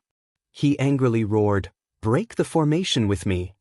Yuan Nanting, as a major third-rank general, was the same as all the other generals of the Beiliang Frontier Army. On the battlefield, they all wore the same type of armor as the soldiers. Of course, Yuan Nanting's personal cavalry was not lacking. This senior cavalry general, who was younger than He Zhonghu and the other founding members, and older than Yu Luandao and the other new nobles, could be said to be a typical example of the core generals of Beiliang. He had experienced the Spring and Autumn War, or it could be said that he had emerged at the end of the war, but he could not be considered to have stood out early. His official climb was only after the Su family had been conferred the title of king and vassal in Beiliang. He had relied on the little bit of military service to climb up the ranks step by step. Similar people like Wei Fuqing, Dian Xiongzhao, and Ningame were mostly like this. However, the attainments of these people in the art of war could not be underestimated. Su Zhao's words, "Any one of the Beiliang cavalry's captains can be thrown to the Central Plains to be a general of a province," were not completely joking. Under the protection of many iron armors, Yuan Nanting narrowed his eyes and looked over. The decisiveness of the Dong family's private cavalry general was somewhat unexpected. As for the response of the captains in the north under him, it was within reason. Yuan Nanting raised his arm and made a gesture. The Flood Dragon cavalry formation in the south began to bend and move towards the south collectively. However, the speed of the cavalry at the two ends was even faster. Although it seemed like they were facing the Dong family's main cavalry force and had adopted measures to avoid them, their true tactical intent was very direct and efficient. They wanted to let the 6,000 Beimang cavalry force miss their target in one spurt of energy while their own 5,000 cavalry, especially those in the middle, retreated as they fought. In the end, they formed an arc and cooperated with the 3,000 White Feather Light cavalry in the north to chase after the enemy in the north. It was like catching a turtle in a jar, slowly cutting flesh with a knife, slowly exhausting the spirit of these 6,000 cavalry. In this battle of 2,000 cavalry against 2,000 cavalry, no matter who won or lost, it would not change the outcome of Dongzhuo's main cavalry force being annihilated. The White Feather Light cavalry cunningly avoided battle. A good Amu, who wanted to end the battle quickly, gnashed his teeth in hatred but could do nothing. The feeling of not being able to hit the opponent despite using all his strength was simply maddening. It was not that the opponent was not strong enough and was afraid to fight, but that they were too fast. All of them were Bailiang B-class warhorses, all of them were dressed in light armor and had abandoned their spears and lances, only carrying sabers and bows. Even if a flaw appeared in their hastily changed formation, as the opponent, the Dong family cavalry, could not catch it even if they saw it. On the battlefield, only the grassland cavalry could make the Central Plains infantry feel as if they were stuck in mud. The only thing that could make the Beimang cavalry, especially the elite troops of the Dong family's private cavalry, feel as if they were in a swamp was probably this top-class light cavalry among the many Bailiang cavalry forces. However, Yuan Nanting, who was confident of victory, did not let his guard down. In fact, several crossbowmen on white horses had already arrived at the periphery of the arc formation, telling him that there were 6,000 Ruren cavalry reinforcements coming from the north. They would arrive in an hour at the slowest and would be personally led by the martial arts evaluation grandmaster, Hong Jingyan. Yuan Nanting, who had not stopped his horse from beginning to end, looked at the young faces, especially the one in the middle whose armor was covered in blood. He smiled and asked, "You must be the White Horse Commandant, Li Hanlin?" That rider nodded and said in a deep voice, "Yes, I am." Yuan Nanting smiled and felt a mixture of emotions. The eldest son of the Dao administrator of Bailiang, Li Gongda, had actually risen to the position of the most precious crossbowman commandant through actual combat at the borders. The young people these days were truly impressive. Their drive was not inferior to that of these old men when they were young, and might even surpass them. It must be known that these old men were barefooted and were not afraid of wearing shoes. Therefore, they were not afraid of anything. They would not lose out if they died, but profit if they lived. They were not like the current group of young people in the Bailiang Frontier Army. This Liangzhou's White Horse Commandant Li Hanlin, Liuzhou's General Ko Jianghuai, and Youqi's General Yu Luandao, who came from a prestigious family in the Central Plains, could be said to be people who were born with a golden spoon in their mouths. If they were in the Central Plains, they would probably spend every night indulging in debauchery, so why would they be willing to roll around in a pile of corpses? Yuan Nanting inadvertently caught a glimpse of the heads near the saddles of these three riders. As an old general who was used to seeing his fellow soldiers die in battle, he took a deep breath and said, "Commandant Li, I have already received news that Qidong's 6,000 cavalry are approaching. They will not enter the battlefield any later than Hong Jingyan's Ruren cavalry. After this, you crossbowmen can withdraw from the battlefield. Don't try to be brave. You are already the last of our Bailiang scouts.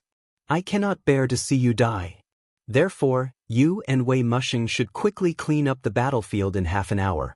If I see you all alone here after the Iron Stupa and Ruren cavalry arrive, I will chase you all out of the crossbowmen, even if you are lucky enough not to die in battle."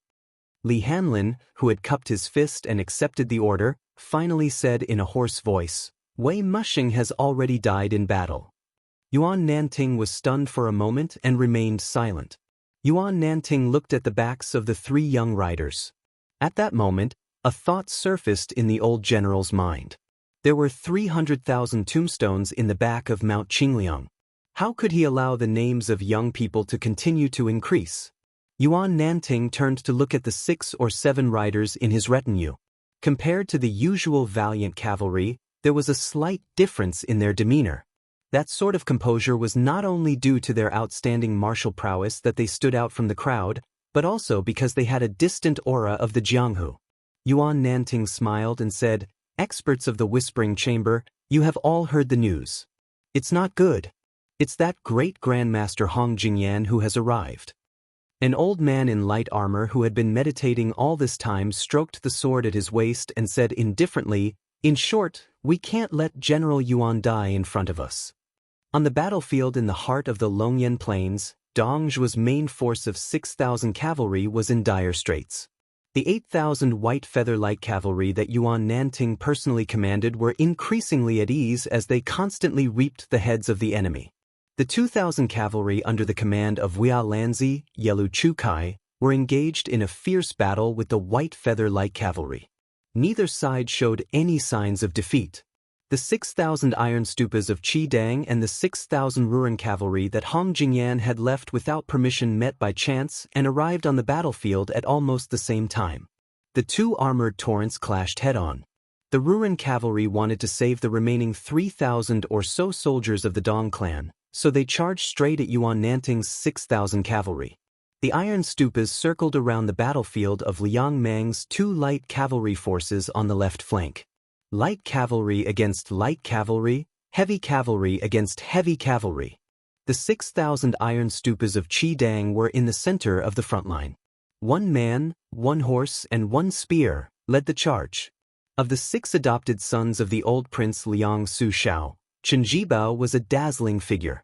His military exploits were numerous, and he was the center of attention of the world. The reputation of the white-clothed war saint was obtained by stepping on the corpse of the spring and autumn armory Yi Baikui. Although he had betrayed Bailiang and was a vassal of Western Shu, it did not diminish his reputation. Chu Lushan, although infamous in the Central Plains, was destined to leave his name in the annals of history. Afterwards, in the hinterland of Beimang, it was he who stopped Dongzhuo from winning 12 battles in a row. Not only was he and the king of the old south courtyard of Beimang known as the Northern Dong of Southern Chu, he was also seen as the victim of Dongzhuo, the great master of the art of war in Beimang. Yuan Zhuozong won the battle of the Princess Tomb. Even the people of West Chu felt it was inconceivable. After the battle, historians and strategists thought highly of him. If it were not for Yuan Baixiong, the Liang army that Su Shao put together would not have had the chance to fight in the Battle of the Western Wall. Now he would be the commander of Bailiang's cavalry. Yao Jian and Yi Shizhen were also praised by the imperial court when they were alive. They were not only outstanding scholars, but also good at strategizing. If it were not for the fact that they lost their chastity in their later years, based on their friendship with the young king, it would not be difficult for them to become provincial governors of their respective provinces. Only Qidangwa was not only looked down upon by the Liang imperial court and the Central Plains officialdom, but also rarely mentioned in Bailiang. He was not even as famous as Ningame, a young and strong general. Even his promotion to the Iron Buddha was seen as a nepotism by the new King Liang. It had nothing to do with Qidangwa's military talent. Even the people of Mount Qingliang who were familiar with the affairs of the Su family did not think much of Qidangwa, a general who was brave but not astute. The thing that this person was best at in his life was probably carrying the Su flag and following behind the butcher. His greatest achievement in his life was inexplicably becoming Su Zhao's adopted son.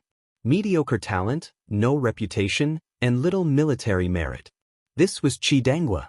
Before Yao Jian and Yi Shizhen died, Chu Lushan did not want to help speak, and Yuan Zhuozong did not want to plead for mercy. Only Qidangwa's reverse scale spoke up. At the time, Bailiang Governor-General Chen Jibao chose to leave Bailiang alone. Chu Lushan was indifferent, Yuan Zhuozong coldly looked on from the side, and Qidangwa secretly urged him to stay. But in the end, Chen Jibao did not stay. How could a person who tried to smooth things over when he should not have done so, win the respect of Bailiang, which valued military merit the most. Qi Dangua ran his spear through the chest of a centurion of the Ruran cavalry. With a furious roar, he continued to charge forward. Not only did he bring the corpse of the centurion to the back of his horse, his blood-soaked spear once more stabbed into the chest of another horseman behind him. Unstoppable!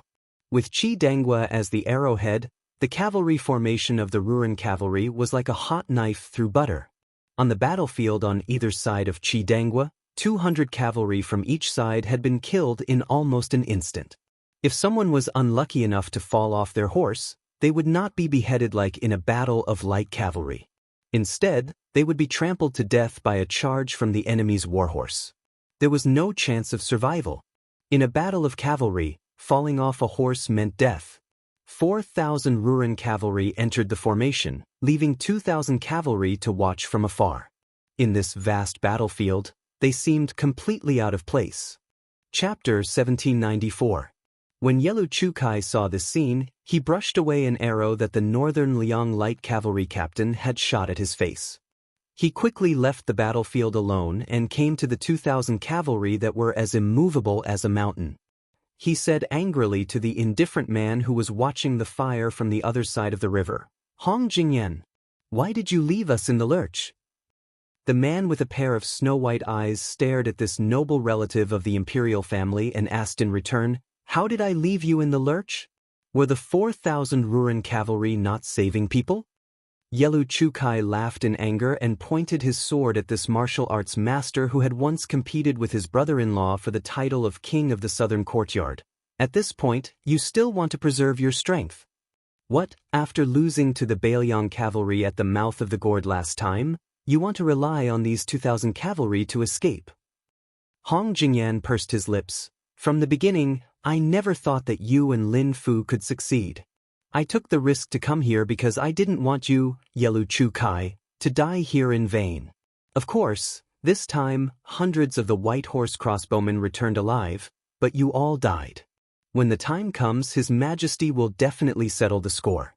Murong Baoding is surnamed Murong after all. He is not afraid of being held accountable. I, Hong Jingyan, am alone and weak. Although it is reasonable for me to bide my time, there are some things where reason is more important than reason. That is why I am here.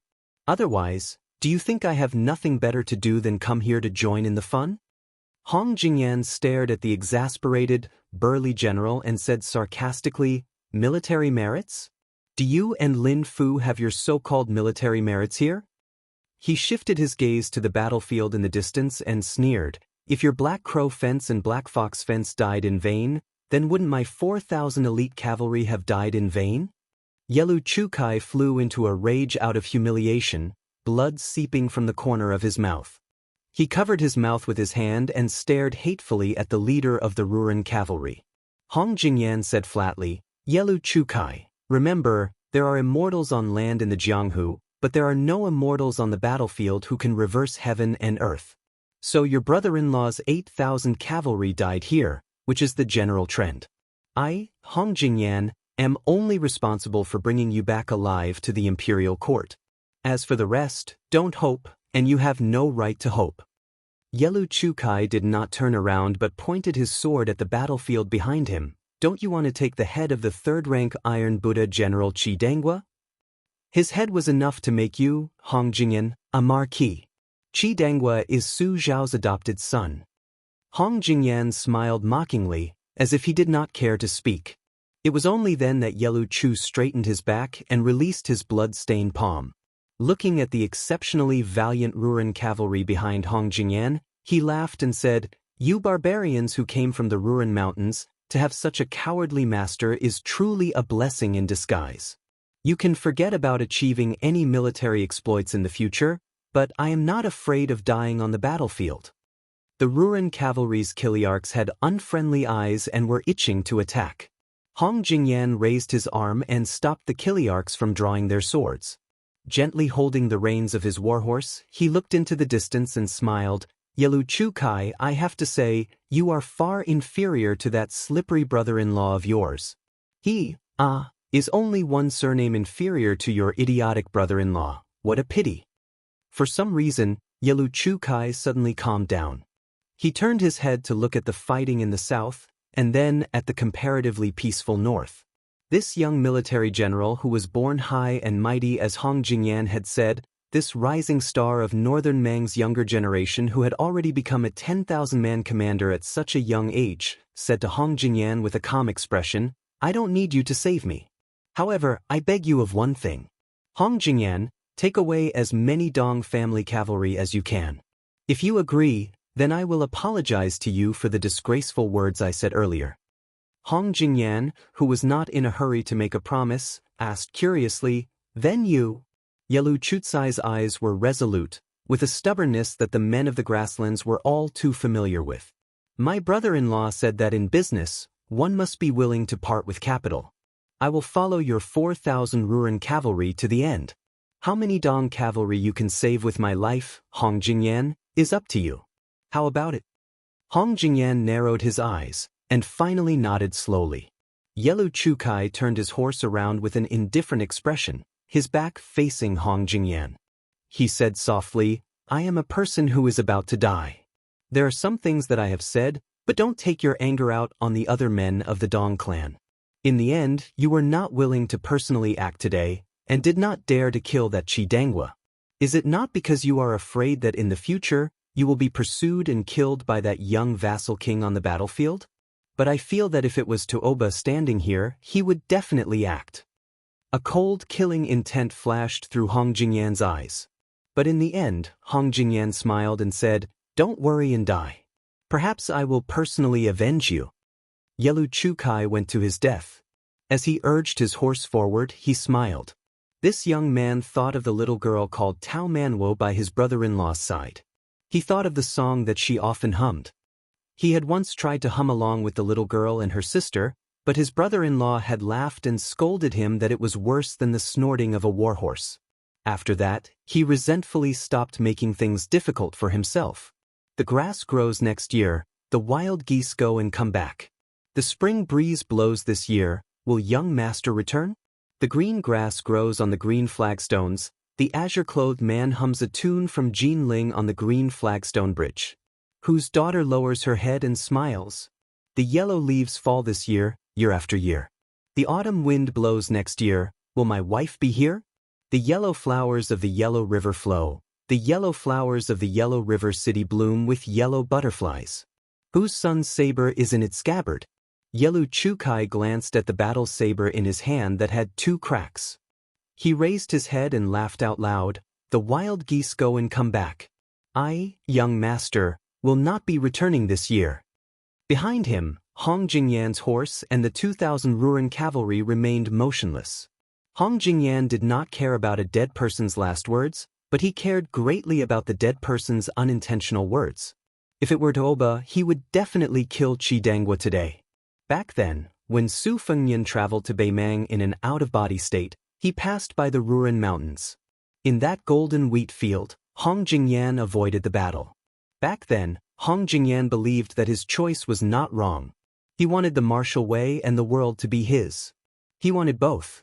He wanted to walk further and higher than Tuoba, be it in the pugilistic world or the imperial court. Hence, there was no need for him to let his emotions affect his decisions. He wanted to fight a person who was bound to die and suffer great losses.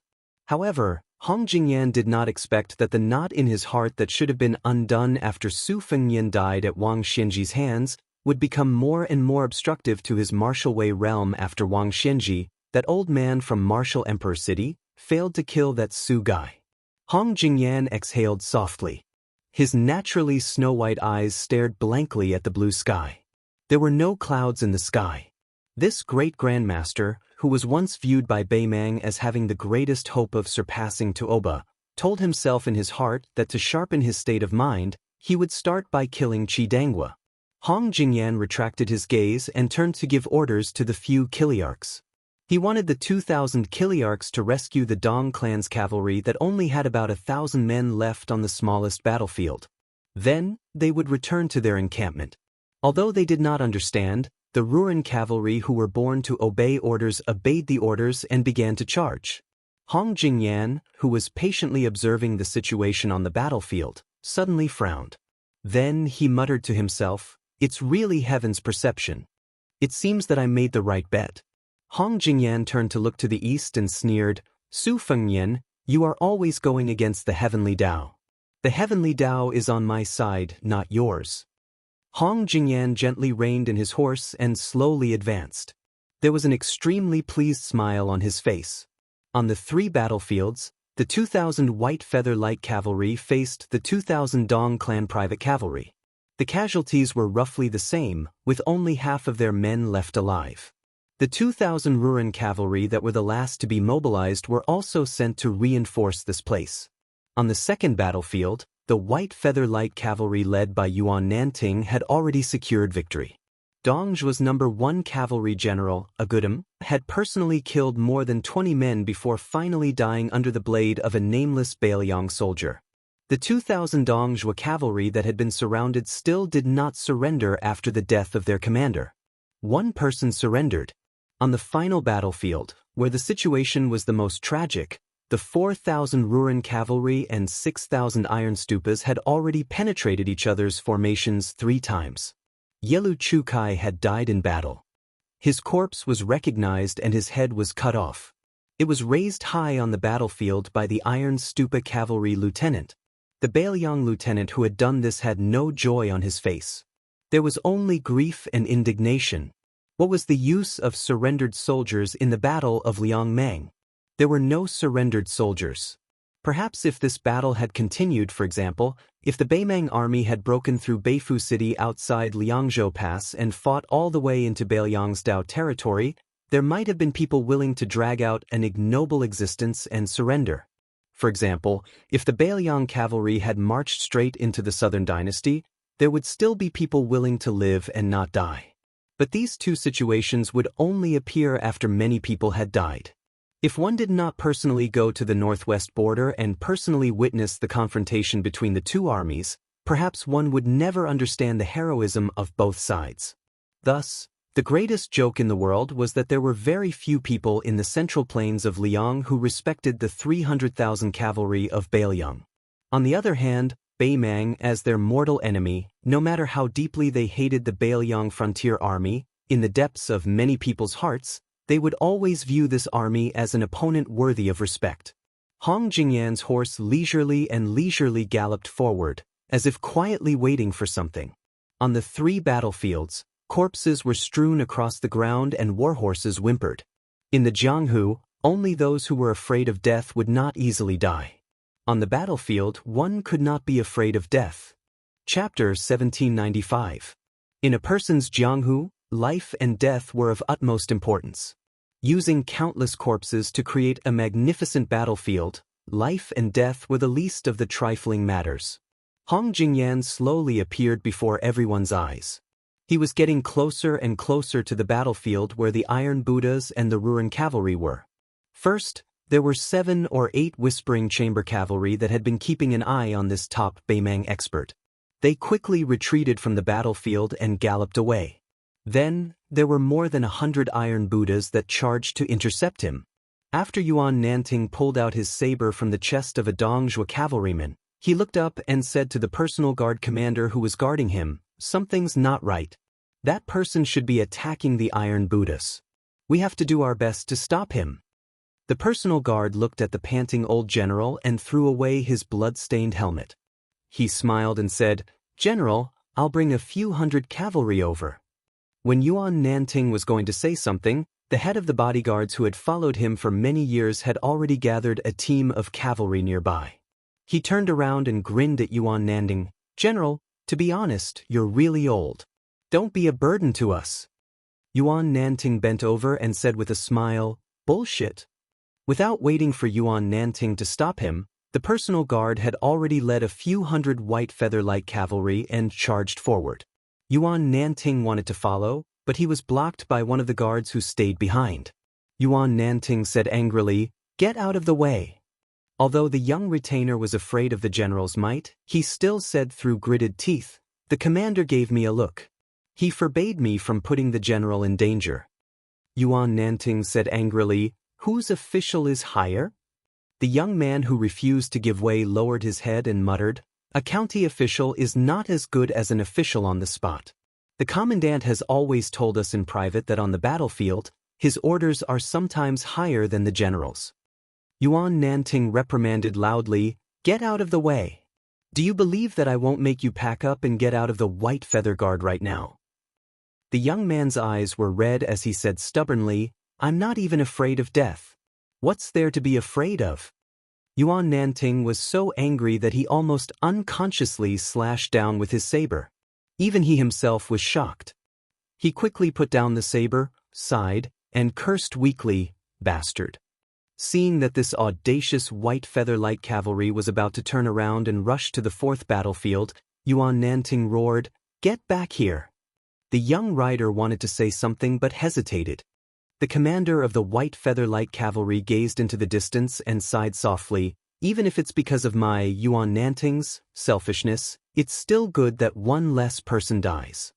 Yuan Nanting clearly remembered that the Grand General had once said that he, Su Shao, was not afraid of anything in this life. The only thing he was most afraid of was when someone saw him and said his name. This was because the person who remembered his name would remember the debt he owed when he died. He would never forget it for the rest of his life.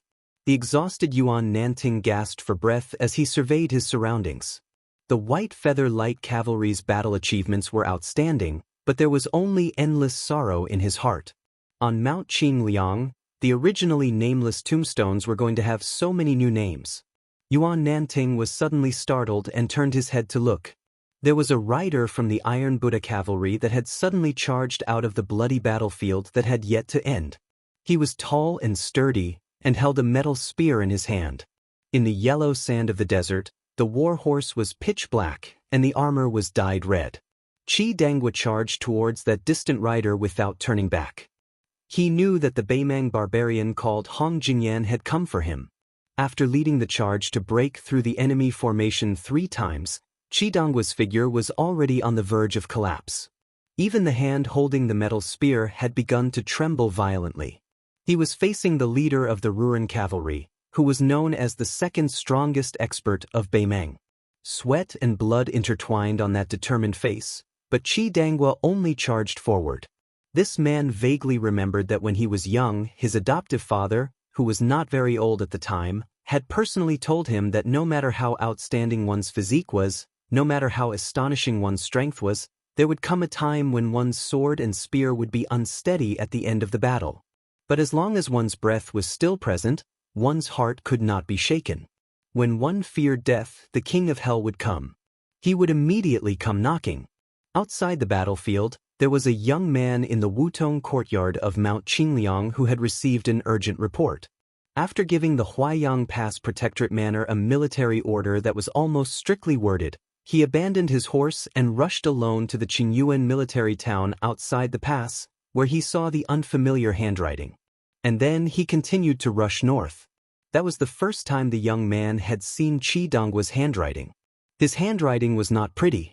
As a young man who had served in the army and the battlefield, he rarely wrote. In the past, when the young man who had seen the letter had seen the spring festival couplets being put up on Mount Qingliang every new year, among the 6 adoptive sons of the butcher, Chu Lushan would definitely be the one who fawned the most. Yao Jian and Yi Shizhen would also give a few pertinent comments, while Chen Zhibao and Yuan Zuozong would habitually not say a word. But only this man called Qi Dangwa would laugh and ask the young man His Royal Highness for a few spring festival couplets to take back to his residence. And then he would definitely not have the servants of his residence put them up. Instead, he would personally do it. Year after year, even the servants of his residence had become accustomed to it. The young man's father, that old man, had once casually mentioned his adoptive sons. He said that Chen Zhibao had the most serious thoughts, Chu Lushan had the deepest thoughts, Yuan Zuozong had the most mellow thoughts, Yao Jian had the most complicated thoughts, and Yi Shizhen had the most chaotic thoughts. It was only when he mentioned Qi Dangwa that the old man laughed to himself, saying that this idiot had no thoughts at all.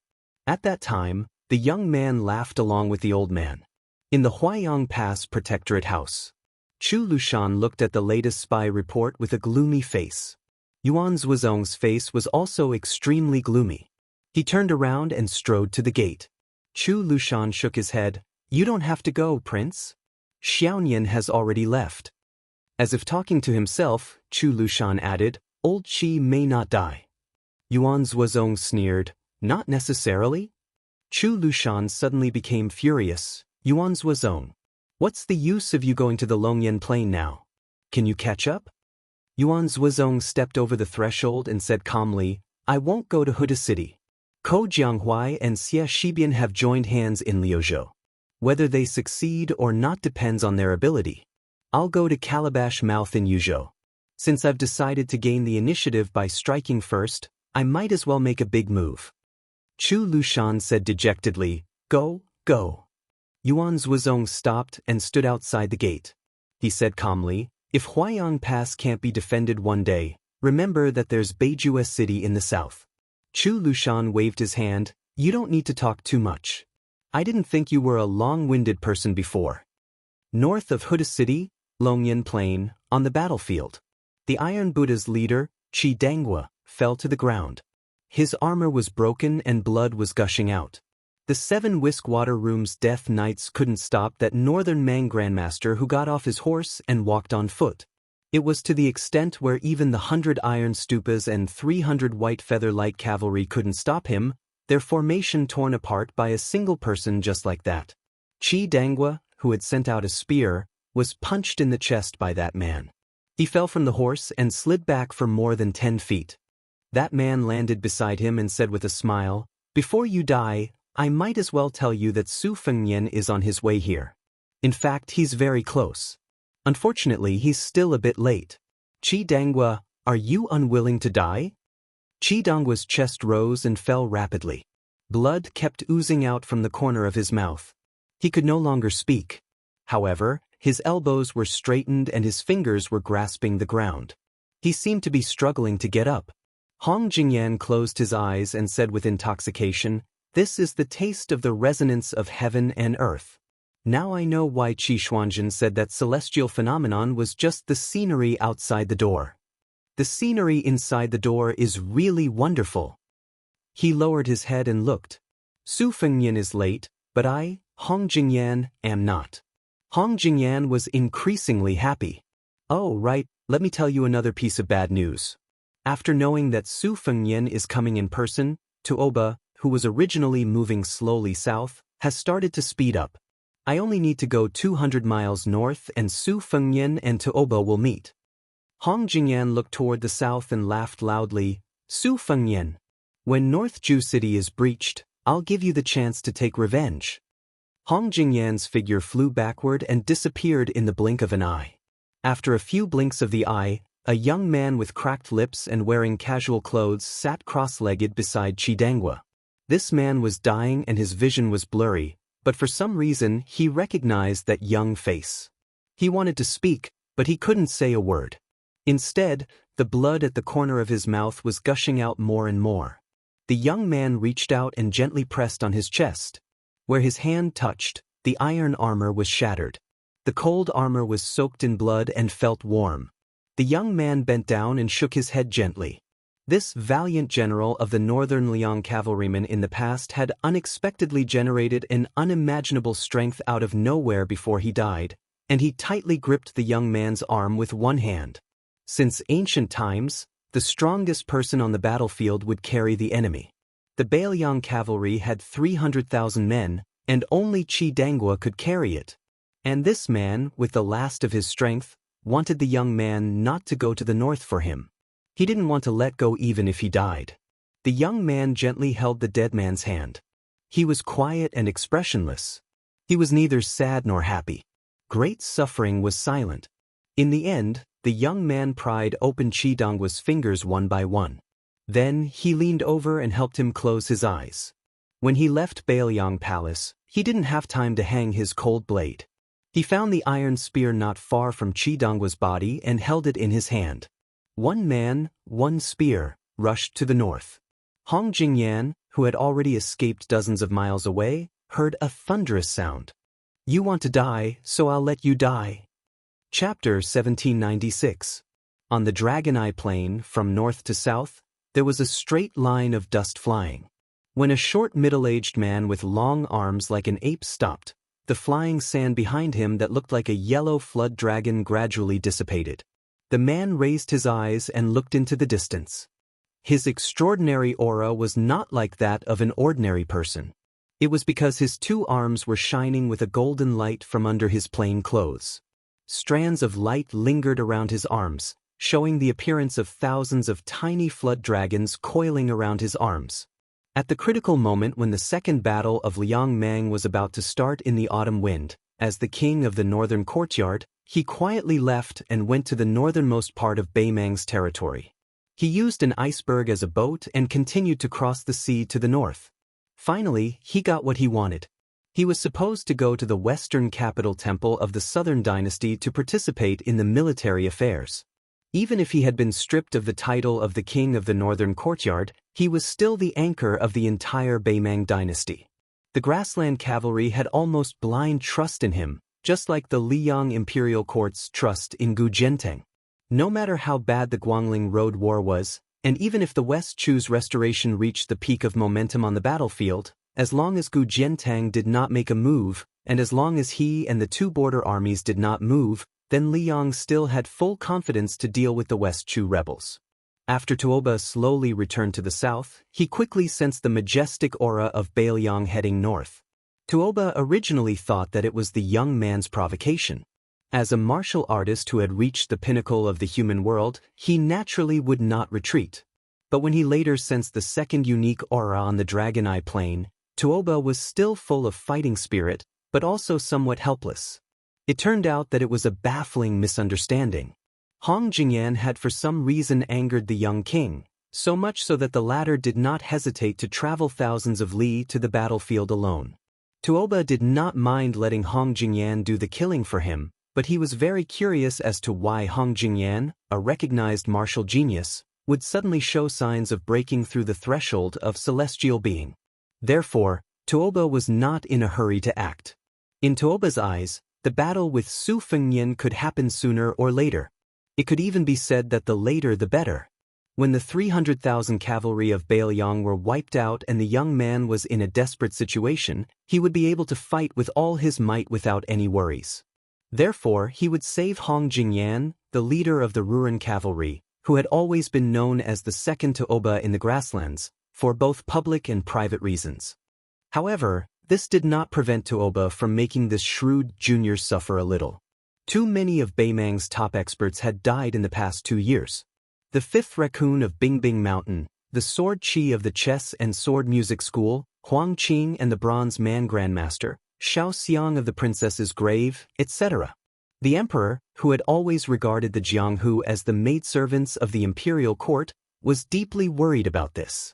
After all, no matter how worthless the maidservants of a noble courtyard were, if too many of them died and there was no one to serve tea or clean up the courtyard, outsiders would eventually feel that it did not fit the image of a noble clan.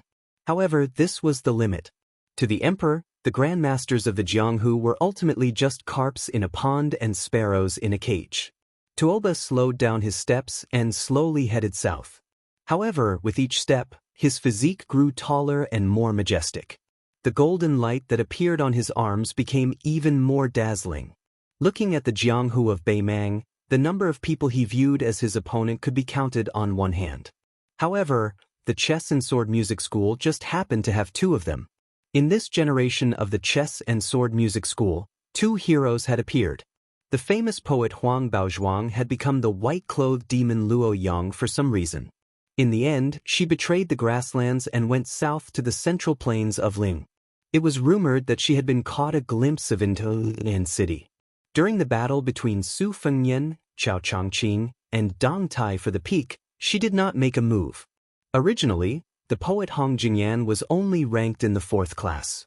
However, even with the Taiping magistrate as the imperial tutor of Beimang and the help of the crown prince's wife, Hangu, in the court, Hong Jingyan, who commanded the Ruren cavalry, was still unable to defeat Dong Zhuo and missed the opportunity to become the great king of the southern courtyard. During the Battle of Heluku, this person led his army to avoid the vanguard of Bailiang's heavy cavalry. He abandoned General Yang Yuanzhan's main army and fled north alone. As a result, the Baelyang cavalry successfully formed a pincer attack from the north and south. This even caused this grandmaster's reputation to hit rock bottom on the grasslands. At the same time, he also lost the favor of that old woman. In the second expedition to the south, he was only able to assist the imperial tutor Murong Baoding as a deputy general. Hong Jingyan retreated 60 miles away and did not retreat any further. If he retreated any further, he would encounter Tuoba. Although Hong Jingyan had the intention of letting this Baimang's god of war make Su Fengnian retreat in the face of difficulties, forcing the young vassal king's state of mind to be covered in dust, if Su Fengnian really did not fear Tuoba and Hong Jingyan retreated to Tuoba's side to seek protection, then he would have shot himself in the foot. It was not easy for him to cross the threshold of celestial being, and it was highly likely that he would be forced to withdraw from the mysterious realm of celestial being perception. Moreover, when Su Fengnian faced Wang Xinji, who rushed to Baelyang in the past, even though he knew that he was no match for him, he still chose to fight to the death and not retreat, using that old monster as a whetstone. In the end, his state of martial arts reached perfection. How could Hong Jingyan not hope to use Su Fengnian, who was said to be invincible in the world today, as a stepping stone? Moreover, today he was no match for Su Fengnian, so he could retreat again. Tuoba's appearance in the Dragon Eye Plain was his biggest escape route. As long as he stabilized his state of celestial being, Hong Jingyan believed that there would be a day when he would be able to reach the level of the 4 great grandmasters. Moreover, that day would definitely not come too late. At that time, he would first kill Su Fengnian and then kill the Peach Blossom Sword God Dong Tai. He would then lead hundreds of thousands of steel cavalry under his command to break through Tai and City, cross the Guangling River, and stop his warhorses at the coast of the Southern Sea. There was nothing more satisfying in life than this. After Hong Jingyan stopped, he calmly waited for Su Fengnian. Instead, his aura was like a rainbow. This was the first time in the history of the chess and sword music school that he was so eager to fight with his full strength against someone. Just as Hong Jingyan's aura reached its peak, thunder once again exploded in his ears. This time, it was not Su Fengnian, but Tuoba, who seemed to have intended to watch for a moment. Hong Jingyan, retreat another 30 miles. Hong Jingyan lost his composure in that instant. His intuition told him that Bodhisattva Tuoba's admonition was not a threat and that he should retreat quickly. However, his rationality made this extremely arrogant grandmaster of martial arts feel that he could not retreat. Suddenly, Tuoba, who was sprinting madly towards the south, let out an angry roar. "Idiot! The state of mind can be lost and then returned. Do you have 2 lives?" In Hong Jingyan's field of vision, a speck of light lit up, like a firefly flickering in the summer night sky several zhang away. However, just as Hong Jingyan discovered that the firefly had suddenly turned into the radiance of the moon, it was already too late to dodge. It was actually Su Fengnian's spear that had arrived before his body. The spear was thrown out, like a white rainbow piercing through the yellow sand of the desert. This simple spear was so swift and violent that it far exceeded Hong Jingyan's imagination. As a result, Hong Jingyan's mind spun rapidly, making all kinds of calculations. In the end, he sadly realized that other than taking the blow head-on, there was no other way. Chapter 1797.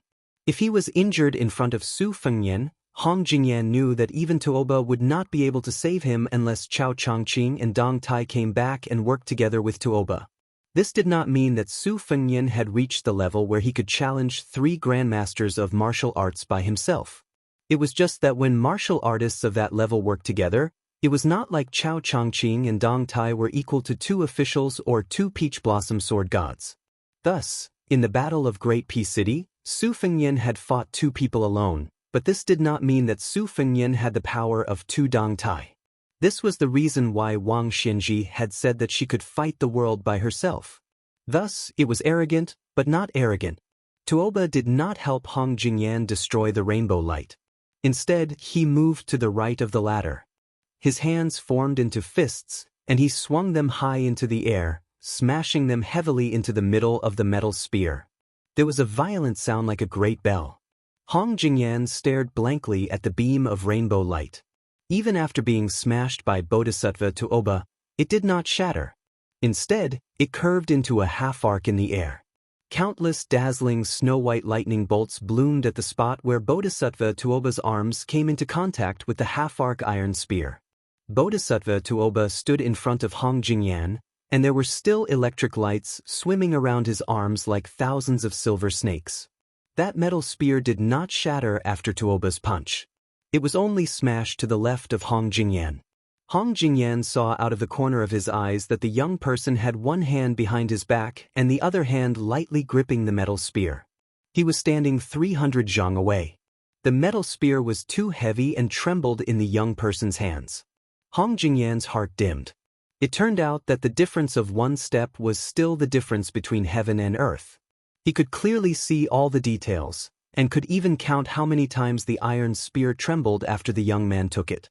But he could see, but he could not catch it. It was the same for the first spear, and it was the same for the second spear. It was rumored that Su Fengnian could kill anyone below the level of Earth Immortals with a single move. So it was true. Tuoba said indifferently, "Don't tell me that you, Hong Jingyan, can only bully opponents whose cultivation is lower than yours in this lifetime? If that's the case, then I'm really disappointed. Even if you cross the threshold of heavenly being in the future, let alone Su Fengnian, as long as a newcomer becomes an Earth Immortal, even if it's only for 1 or 2 days, they will still be able to defeat you, Hong Jingyan." Hong Jingyan's eyes lit up and he said in a low voice, "You're saying that Su Fengnian only wins in the word power?" Tuoba stared at the young person and nodded. "This person has fought with Wang Xinji and me and won. In the Battle of Great Peace City, Dong Tai and Chao Chongqing purposely teamed up and helped him increase his morale. It can be said that his power is unmatched. You lost just now, there's no need to be surprised." Hong Jingyan smiled and his depression was swept away. He looked at the young vassal king. "No wonder you clearly had the upper hand after that spear, but did not continue to fight." Bodhisattva Tuoba shook his head and said, "You're wrong. He wants you to stay in the Dragon Eye Plains. As long as I still want to save you, he will have the chance to kill both of us. He won't just take one of our heads." Hong Jingyan's face darkened. "Good. Then I'll give up the realm that's within my reach." In this way, the tables had turned. "Are you really willing to exchange a life for a life? I don't believe it." Hong Jingyan was worthy of being one of the top grandmasters in the world. He left when he said he would. More accurately, he was running for his life. As long as the opponent chose to chase after him, and Tuoba did not have to divide his attention to save people, then it would be Su Fengnian's turn to multitask. He would leave an opening for Tuoba, who was fully focused. As Hong Jingyan decisively retreated, Su Fengnian and Tuoba started to move north at almost the same time. The three gradually formed a triangle on the Dragon Eye Plains, their figures as fast as 3 gusts of wind. Su Fengnian was looking for a chance to kill Hong Jingyan. Tuoba was patiently waiting for Su Fengnian to make a move. It was clear who would win. So Hong Jingyan did not believe that Su Fengnian was willing to die. But in fact, Su Fengnian's determination to kill him was so great that Hong Jingyan was scared out of his wits after the second spear thrust. Before Su Fengnian's iron spear pierced through Hong Jingyan's back, Tuoba's fists had already hammered Su Fengnian's back. His fists hammered unreservedly at Su Fengnian's back with a force that could split mountains and split rivers. Not only did this strike injure Su Fengnian's internal organs, it also added an indomitable sense of heroism to Su Fengnian's forward thrust of the iron spear. Su Fengnian shook his wrist and pulled out the iron spear that had pierced through Hong Jingyan's heart. At the same time, he crushed Hong Jingyan's chest, leaving him with no chance of survival. The ambitious and lofty chess, sword and music school lost even more pieces and died just like that. The man who wanted to change the title of Lord of the Ruin Cavalry to Lord of the World died with everlasting regret. Even in death, he could not understand why Su Fengnian would really trade lives with him. He still had too many plans that he had yet to execute. He was still thinking about his agreement with Yelu Dongbed, the ambitious man.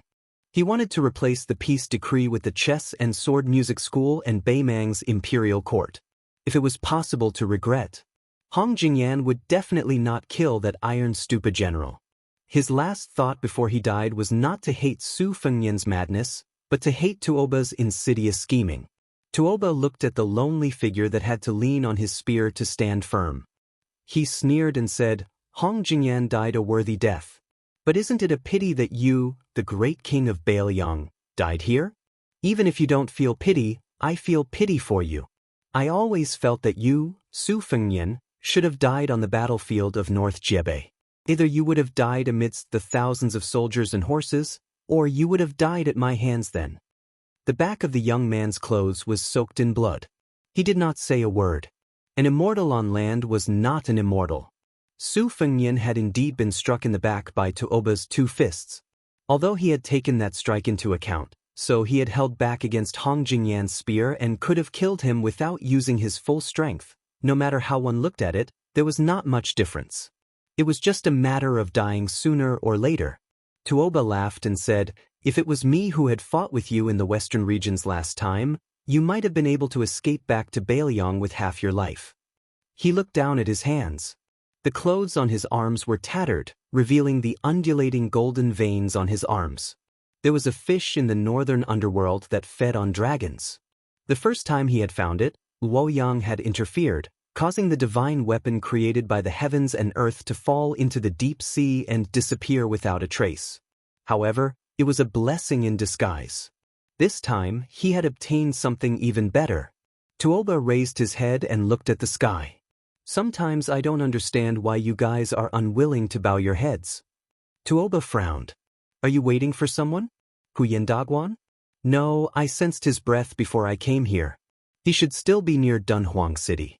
He won't make it in time. Su Yanbing? His breath doesn't seem like it. I really can't think of anyone else in Bailiang who can save you other than these 2. Su Fengnian turned around and held the iron spear with both hands. He was bleeding from his 7 orifices. He looked miserable. A figure appeared beside him. He was dressed in a white robe and had the bearing of a banished immortal. There were 2 swords hanging from his waist. The difference between the 2 was obvious. The man glanced at him and sneered. You're still the same as the first time we met. You look like a beggar. Su Fengnian coughed and forced a smile. Try not to do it next time. White Fox Face. Chapter 1798. Whether it was when Luo Yang met Dong Tai in Dunhuang City or when Su Fengnian met Wang Xianji who was rushing to Bailiang, a real battle between great grandmasters would never be sloppy. There was absolutely no possibility of polite greetings. The outcome of the battle was simply life and death. Although Tuoba did not know the specific background of the white-robed man in front of him, he had a general understanding. This person had previously led a young swordswoman to travel around Beimeng. Occasionally he would fight, but he had never been defeated. Even if he encountered thousands of riders, he would still be able to retreat safely. Li Mibi, the ancestor of Spiderweb in Beimeng, had a very high opinion of this person. He even did not hesitate to describe this androgynous handsome young man as his future achievements in martial arts are expected to catch up with Wang and Su. Although Tuoba did not intend to speak, he was not in a hurry to fight either. First, Su Fengnian's injury was unmistakable. Second, he did not want to lose a great advantage by rashly fighting. After all, it was taboo for martial arts masters at their level to call a newcomer when encountering a strange newcomer. Just like the national chess players who had been famous for a long time, they were often not afraid of exchanging blows with old enemies whom they knew well. Their only headache was those inexperienced geniuses of the younger generation. They were especially afraid of deciding the outcome of a game with those rising stars. This was the principle of life and death battles between Jianghu masters. When Song Yanqing of Dongyue Sword Pool carried 14 new swords, he had caused great trouble for Luo Yang who was at the peak at that time. Moreover, Tuoba had a unique opinion. There were endless grandmasters of sword Dao in Jianghu. After Li Chenggang, there was Dong Tai. After Dong Tai, there was also Huang Qing of Beimeng, Qi Jiajie of Tai, and City, Jiang and I of West Chu, and many other great figures.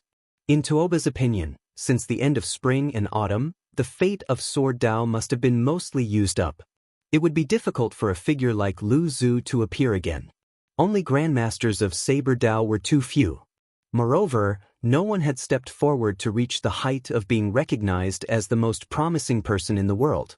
Tuoba's intuition told him that it was about time for someone to emerge. Perhaps it would be the person in front of him, the young man whom the king of Bailiang Su Fengnian was willing to entrust his life to. After some observation, Tuoba noticed some clues. The person in front of him, who was called White Fox Face by Su Fengnian, did not have a strong qi. Compared to people like Chao Chongqing, he might not have a majestic aura. However, the flow of his qi was rather strange. One word could describe it, and that was fast. It was so fast that it was unimaginable. It was like the Guangling River during the flood season. This was simply a path to death. Tuoba became more and more curious. What was this person thinking that he would sacrifice his life in exchange for the realm of martial arts? This was no longer something that could be explained simply by the word martial arts fanatic. Su Fengnian sighed softly. Of course, he knew why White Fox Face was so determined. He wanted to become the most powerful person in the world before the age of 30 and kill all his enemies with his own hands. After the age of 30, life and death did not matter. White Fox Face took a few steps forward and stood in front of him. Although I made it in time, don't think that both of us can survive. You also know that saving you is much more difficult than killing him.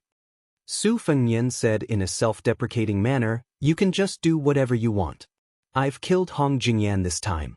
If you kill Bodhisattva Tuoba, even if I die, then even if this deal is a loss, it won't be so bad that it's acceptable." White Fox Face placed his palms on the hilts of the two sabers at his waist. They were the embroidered Winter Saber and the Spring Thunder Saber. Su Fengnian was no stranger to this pair of sabers. On the contrary, he was very familiar with them. He remembered that White Fox Face had lent him the embroidered Winter Saber during his second trip to Jianghu. Before that, Su Fengnian had returned to Bailiang for the first time. During that trip, he regretted that he did not meet a real peerless master pro. At the last moment, he bumped into White Fox Face, which made His Royal Highness feel that the end of that trip was not bad. After 3 years of hard wandering, he finally met a peerless master pro.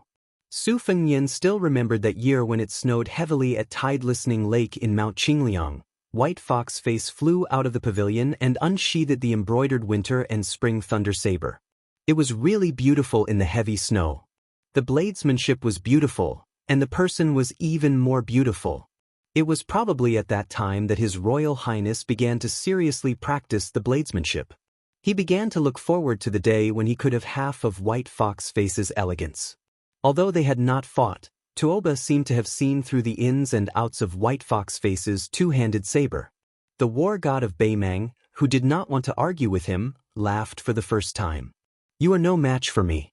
Do you really want to die here for the king of Bailiang?"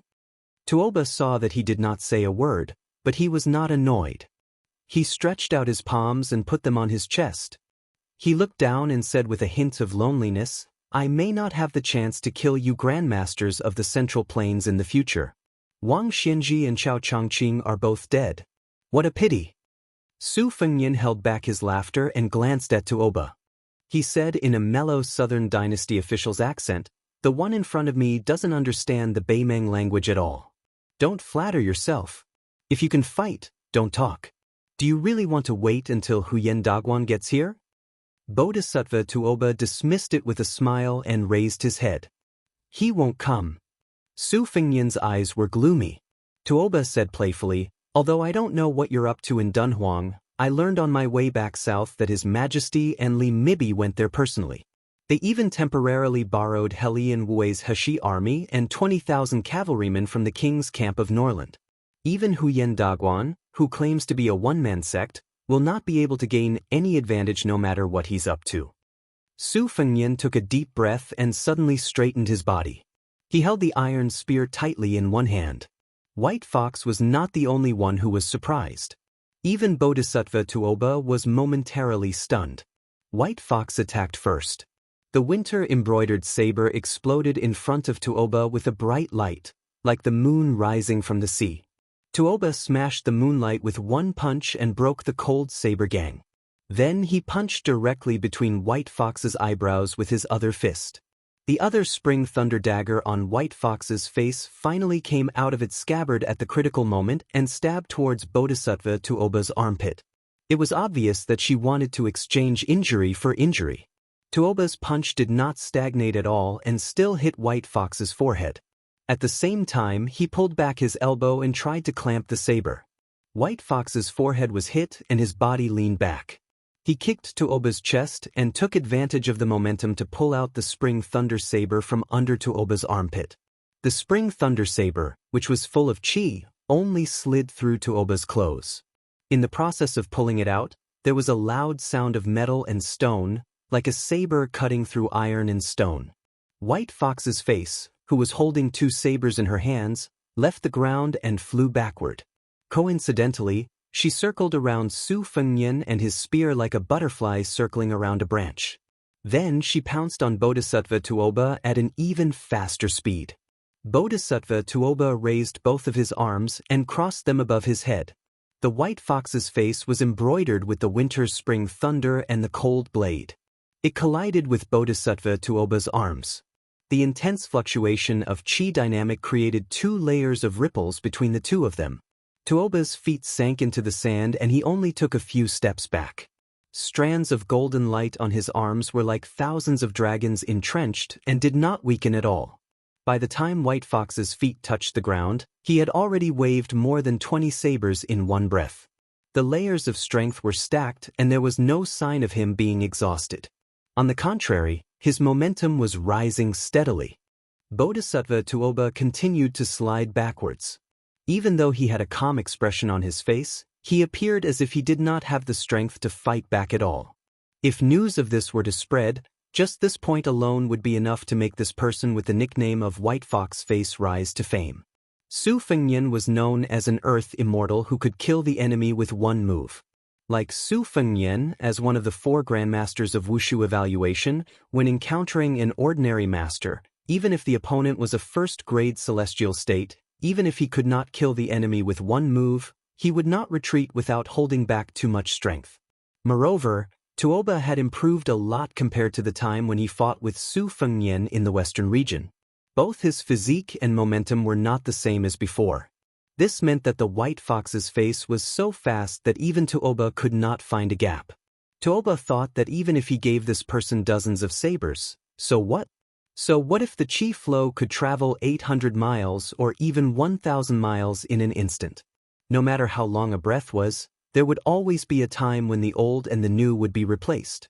However, when he unconsciously retreated nearly 1,000 feet away, he suddenly realized that this person's saber momentum was not only endless but also faster and faster. The latest 2 sabers were faster than the one Su Fengnian used to force him out of the city in the western region. Fast was not scary. What was scary was that this kind of speed seemed to have no end. Step by step, it was as if the heavenly gate did not stop. Tuoba was quite helpless. If he was confident to break the saber momentum at first, then he could only defend to the end now. It was like a large-scale heavy infantry army with slow movement meeting an elite light cavalry. It would not lose, but it could only be passively beaten. Bodhisattva Tuoba counted silently in his heart. He started counting from 3 to 9. Chapter 1799. Every increment was a strange pause in this person's attack. After the pause, he would attack more rapidly. Su Fengnian squinted his eyes and looked at the battlefield that was getting farther and farther away from him. Even he could no longer see the figure of White Fox's face clearly. He only saw a ball of white snow rolling in front of Tuoba. After 12 halts, the golden light on Tuoba's arms began to shake slightly. After 14 halts, White Fox's attack was wrapped in the power of wind and thunder formed by heaven and earth. This was no longer as simple as a celestial phenomenon master borrowing the general power of heaven and earth. It already had the implication of a Taoist immortal opening a cave in his sleeve, or the Buddha performing the pure land of lotus in the abbot's land. If it was Su Fengnian with his current cultivation, he could use a whole breath to create a move similar to the state of spirit. However, it was absolutely impossible for him to do it continuously and still be as one after many breaths. Between the 15th and 16th halts, Tuoba tried to stop the opponent's terrifying momentum at the risk of injury. He clenched the spring thunder embroidered winter double sabers with both hands. However, the 2 sabers seemed to have the help of God. In Tuoba's hands that could tear the body of any celestial phenomenon martial artist apart, the sabers were easily pulled out from the water flow.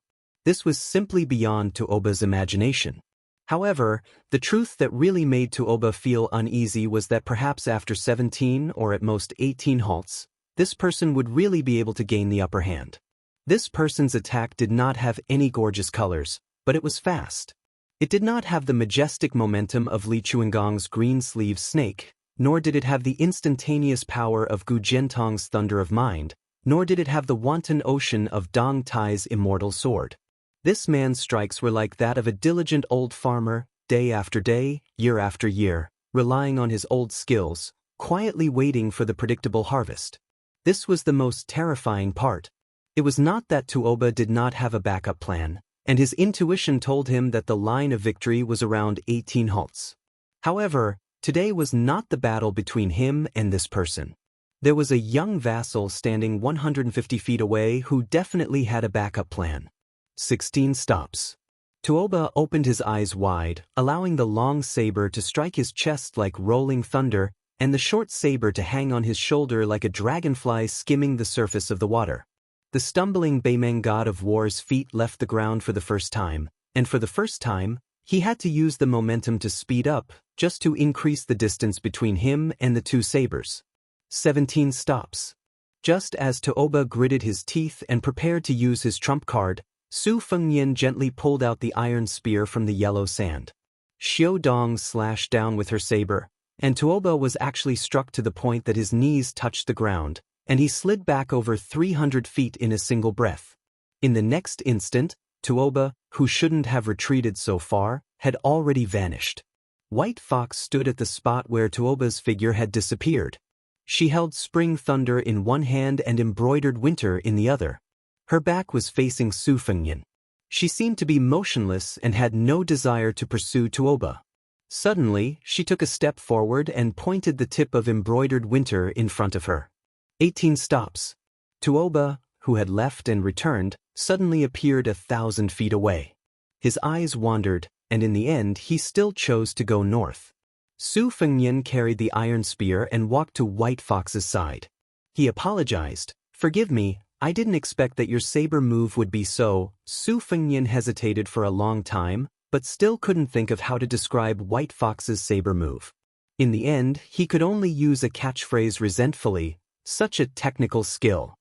Su Fengnian looked at the wisp of qi that was gradually disappearing in the north and lamented, "If I had known earlier, I would have helped you stop Bodhisattva Tuoba even at the risk of incurring irreversible side effects.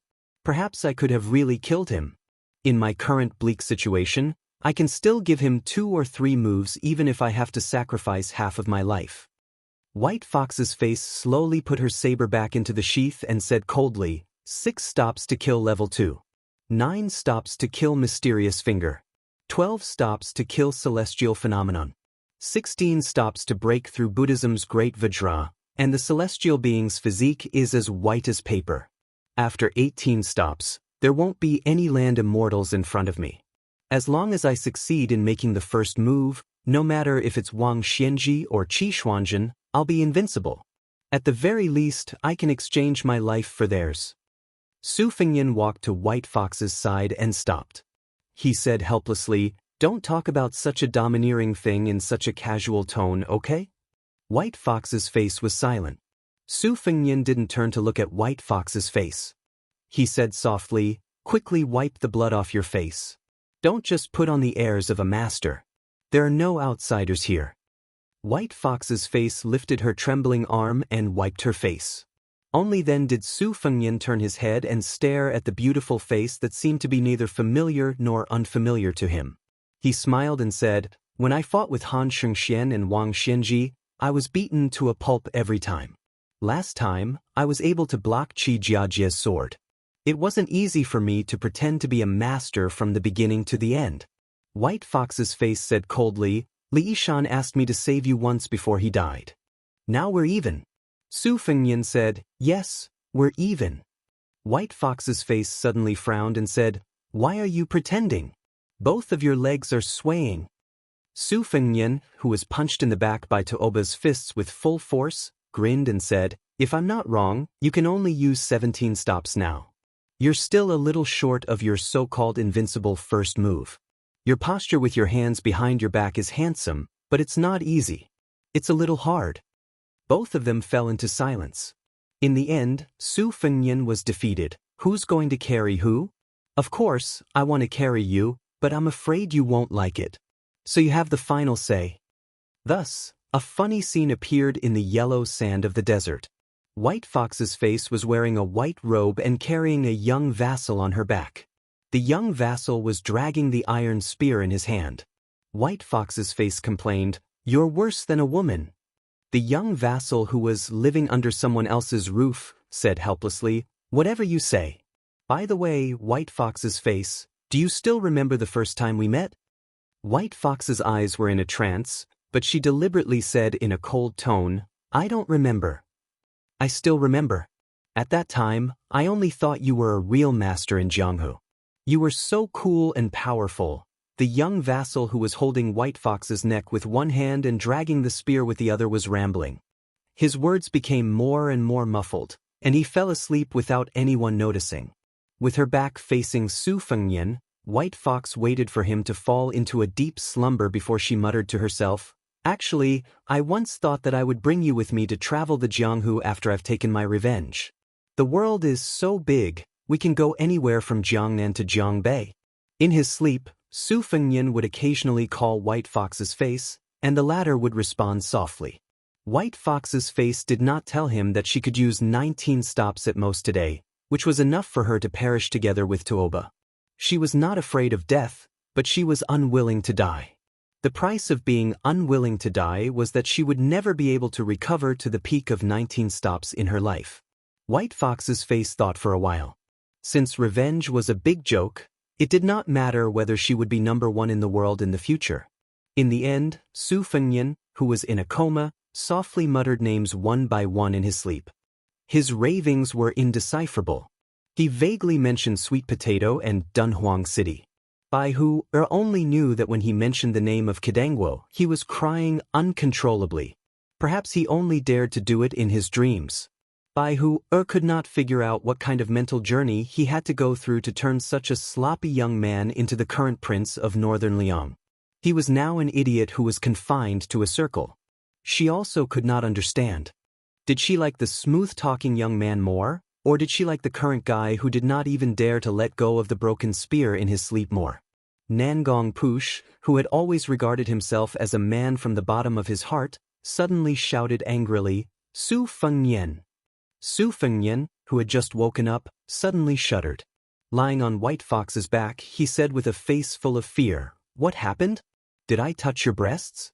Don't chop off my hand, please don't. It must be a misunderstanding." White Fox's face took a deep breath and quickly dispelled the thought in her mind. She said hatefully, "Take care of your claws. Go back to sleep. How about I carry you instead? Shut up."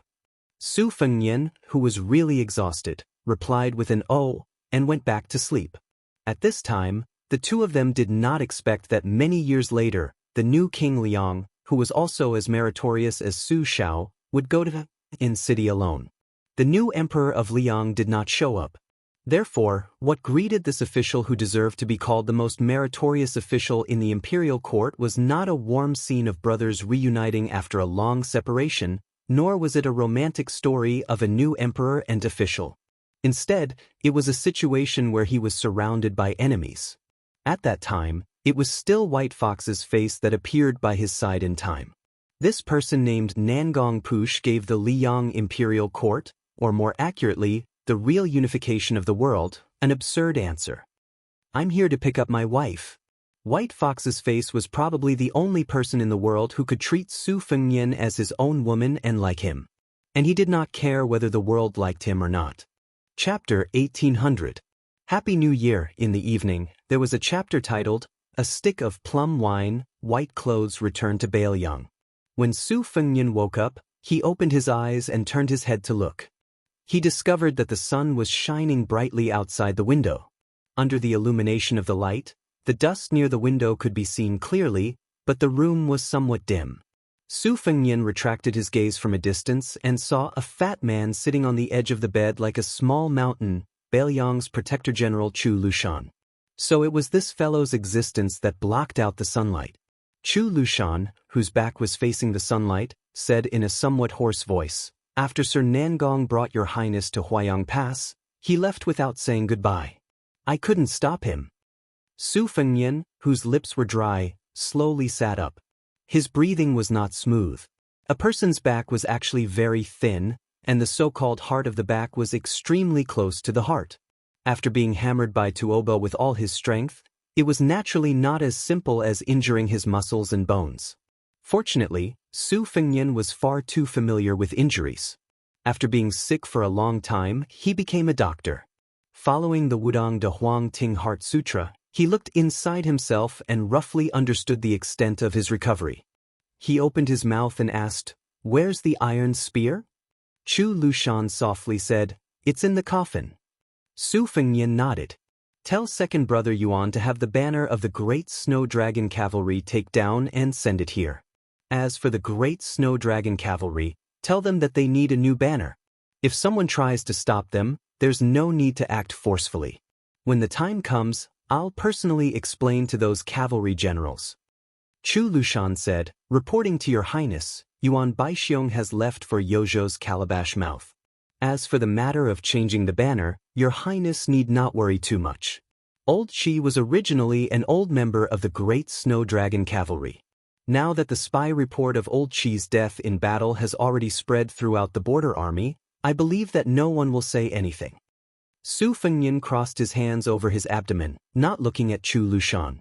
"If I had arrived at the Longyan Plains a moment earlier, I wouldn't have died." Chu Lushan shook his head. "In that case, if the Protectorate General did not accept the suggestion of the 3 white horse crossbowmen, would Sun Ji and Wei Mushing not have to die? The battlefield was constantly changing. Life and death could not be blamed on others. There were not so many ifs. So what if he's dead? So what if he died?" It was a very understatement. Su Fengnian turned his head to look at this notorious man. The Su family had dominated the Northwest for 20 years.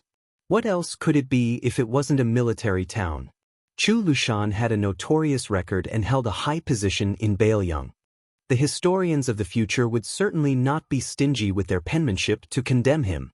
Perhaps his name would be even more infamous than Su Fengnian, the leader of the Beiliang cavalry. Su Fengnian was not infuriated by Chu Lushan's heartless words. It was not only because Lu Qiu, the adopted son of Butcher, was fated to be a part of Beiliang's honor and disgrace. It was also because Su Shao and Li Yishan believed that this man's talent in military strategy was closest to Chen Jibao's and that he was a true candidate for the Marshal of Beiliang. One could even say that if not for Chu Lushan's public flattery, the young men of the Beiliang frontier army would have leaned toward Chen Jibao. The succession of Su Fengnian would not have been easy, and even more blood would have been spilled. One Huaihua great general Zhong Hongwu would have been far from enough. But the true reason Su Fengnian had chosen to remain silent was because this man before him was as imposing as a mountain. He had once led his cavalry to conquer Shu, had once turned the tide in the first battle of Beimang, and had even personally led his 8,000 Yelluo cavalry to stifle Dongzhuo's plans. Thus, this man surnamed Chu, who had spent nearly 30 years on the battlefield, had far more right to speak on the battlefield than Su Fengnian, even if Su Fengnian was a grandmaster of martial arts evaluation, even if Su Fengnian was the king of Beiliang. Chu Lushan clenched his fists and rested them on his knees. Parting in life and death, all good things must come to an end. Su Fengnian's lips twitched, a dazed look in his eyes as if he was thinking about the 300,000 steels behind Mount Qingliang. "There's no need to comfort me. I know that those names carved on these steels all have loved ones, just like Qi Dangua. So no matter who dies, there will be people who will grieve. It's not necessarily me, Su Fengnian, who grieves the most." Su Fengnian paused for a moment. "But when I think about how I'll write so many couplets and so many spring characters, just like in previous years, but the person who asked me for them every year is no longer here. Even if I wanted to give them away, I wouldn't be able to, and my heart would feel a little empty." Su Fengnian raised his head. Before my second journey through the Jianghu, Su Xiao took me to the bottom of Tide Listening Pavilion and saw that there were many memorial tablets there. At the time, I didn't quite understand Su Xiao's feelings, but I do now. In truth, when Lu Jinu and Chu Hanqing of Huda City died, I somewhat understood. Chu Lushan quietly listened to the young lord's soliloquy without any expression. Su Fengnian got out of bed and staggered. Chu Lushan wanted to support him, but Su Fengnian smiled and waved his hand. Chu Lushan didn't insist. Chu Lushan led Su Fengnian to a secluded courtyard not far away and stepped into the inner room. When he saw the cypress coffin, Chu Lushan took a few steps closer and said with a smile, "We couldn't find the best Nanmu in Huayang Pass, so we could only let Old Qi sleep with it." Fortunately, Old Qi was never a particular person in his life. I still remember that in the Western Wall, this guy could sleep with corpses as pillows. We went to find him several times, but it didn't work. Later, when we got to the northwest, Wang Fei had to help Old Qi arrange the residences for the 6 of us. She was afraid that Old Qi would find a house the size of a sparrow's nest to fool her. Later, when he got married, Wang Fei was the matchmaker. Old Qi Lu agreed without hesitation. He probably saw his wife's face for the first time on the day of the wedding when the red veil was unveiled. Fortunately, Old Qi had a good life these years. He had been a military commandant for more than 10 years, a 4th-grade official the size of a sesame seed, but he had never complained about anything. If it were me, I would have gone to my adoptive father and Wang Fei to make a scene. Chu Lushan suddenly patted the coffin lid heavily. "Old Qi, don't sleep, Wang Ye is here to see you." Su Fengnian stared at Chu Lushan. The latter smiled bitterly, retracted his hand, and glanced at the coffin. Chu Lushan whispered, "Sleep, sleep, Old Qi, your sleepiness is stronger than the sky. Even thunder can't wake you up. Only the words when there is a war, carry the big banner, are the most useful." Su Fengnian stood by the coffin and looked outside the room. The sunlight spilled over the ground of the courtyard, covering it in a layer of gold. He softly asked, "What's the situation north of Huda City and Liuzhou?" When it came to important military matters, Bailiang Protector General Chu Lushan was much more solemn. He sternly said, "In this battle on the Dragon Eye Plains, Beimang suffered heavy casualties, losing all of its elite scouts, including Wia Lanzi and Heihu Lanzi. As a result, the Central Army led by Dong Zhuo and Murong Baoding was blinded. Of the 8,000 Dong clan cavalry, only 1,000 or so returned. Of the 6,000 Ruren cavalry, only around 2,000 remained. The main reason is that after Hong Jingyan's death, the Ruren cavalry was leaderless. It will probably be quickly carved up by the various factions of Beimang. An unorganized cavalry army cannot be considered a fighting force. Most importantly, after the Dong clan cavalry and the Ruren cavalry were destroyed, the flexibility of Beimang's central army was greatly reduced. On the other hand, in Bailiang, Yuan Nanting's white feather-light cavalry has been preserved well. It's just a pity that Old Qi's Iron Stupa." Chu Lushan hesitated. "The Deputy General of the Iron Stupa, Ningamei, has been ordered by Old Qi to remain in the encampment around Qingyuan Army Town. She only has a few hundred soldiers. Even if we add in the remaining cavalry on the Longyan Plains, they only have 2,000 cavalry. With the war at hand, it is not suitable to transfer soldiers from He Zhonghu and Zhou Kang's left and right cavalry. Otherwise, the 2 generals who have been suppressing their anger would really rebel. In this way, it will be very difficult for the Iron Stupa to fight alone in the Second War. This is not good news. After all, the Iron Stupa is a precious cavalry force. On the battlefield, 2,000 and 4,000 are not the same concepts." Chapter 1801. Seeing Su Fengnian's contemplative expression, Chu Lushan continued, "According to current intelligence reports, Dong Zhuo and Murong Baoding have both chosen to bide their time. This is within reason. The anger of the old woman of Beimang is enough to make them suffer. As for Liuzhou, everything is going according to plan. The only variable is that the Deputy General of the Western Front, Zhong Tan, has gone missing. Huang Songpu's 170,000 or 180,000 elites of the Southern Court have chosen the same route as when Lu Gui attacked Qingcong City. Now, It all depends on whether or not Ko Jiangwai's attack has the ability to make Huang Songpu lose his sense of propriety. Otherwise, if Huang Songpu smoothly advances all the way to Qingcang City, our chances of victory are not high. The Battle of Liuzhou can only be fought outside of Qingcang City. Su Fengnian suddenly said, I will have 800 white horse soldiers enter the Iron Stupa. Starting from me, I will have all 4th-rank generals and above send out a portion of their personal guards. I want the Iron Stupa to recover to 4,000 men within a month. Then, they will follow Yu Landao's Yuzhou cavalry into the battlefield of Liuzhou. Chu Lushan paused. He crossed his fingers and placed them on his abdomen. Narrowing his eyes, he carefully considered the pros and cons. Su Fengnian walked to the door. Before Xie Shibian left Liangzhou, he made a suggestion to me. However, the risk is too great. Moreover, for all of Liangzhou's border army cavalry, it means a great number of casualties. Most importantly, this kind of loss may not be something that Bei Mang can bear. Chu Lushan asked curiously, Oh? Su Fengnian laughed self-deprecatingly. Fortunately, Xie Shibian also said that he would personally go to the border of Liuzhou and asked me to wait for a month.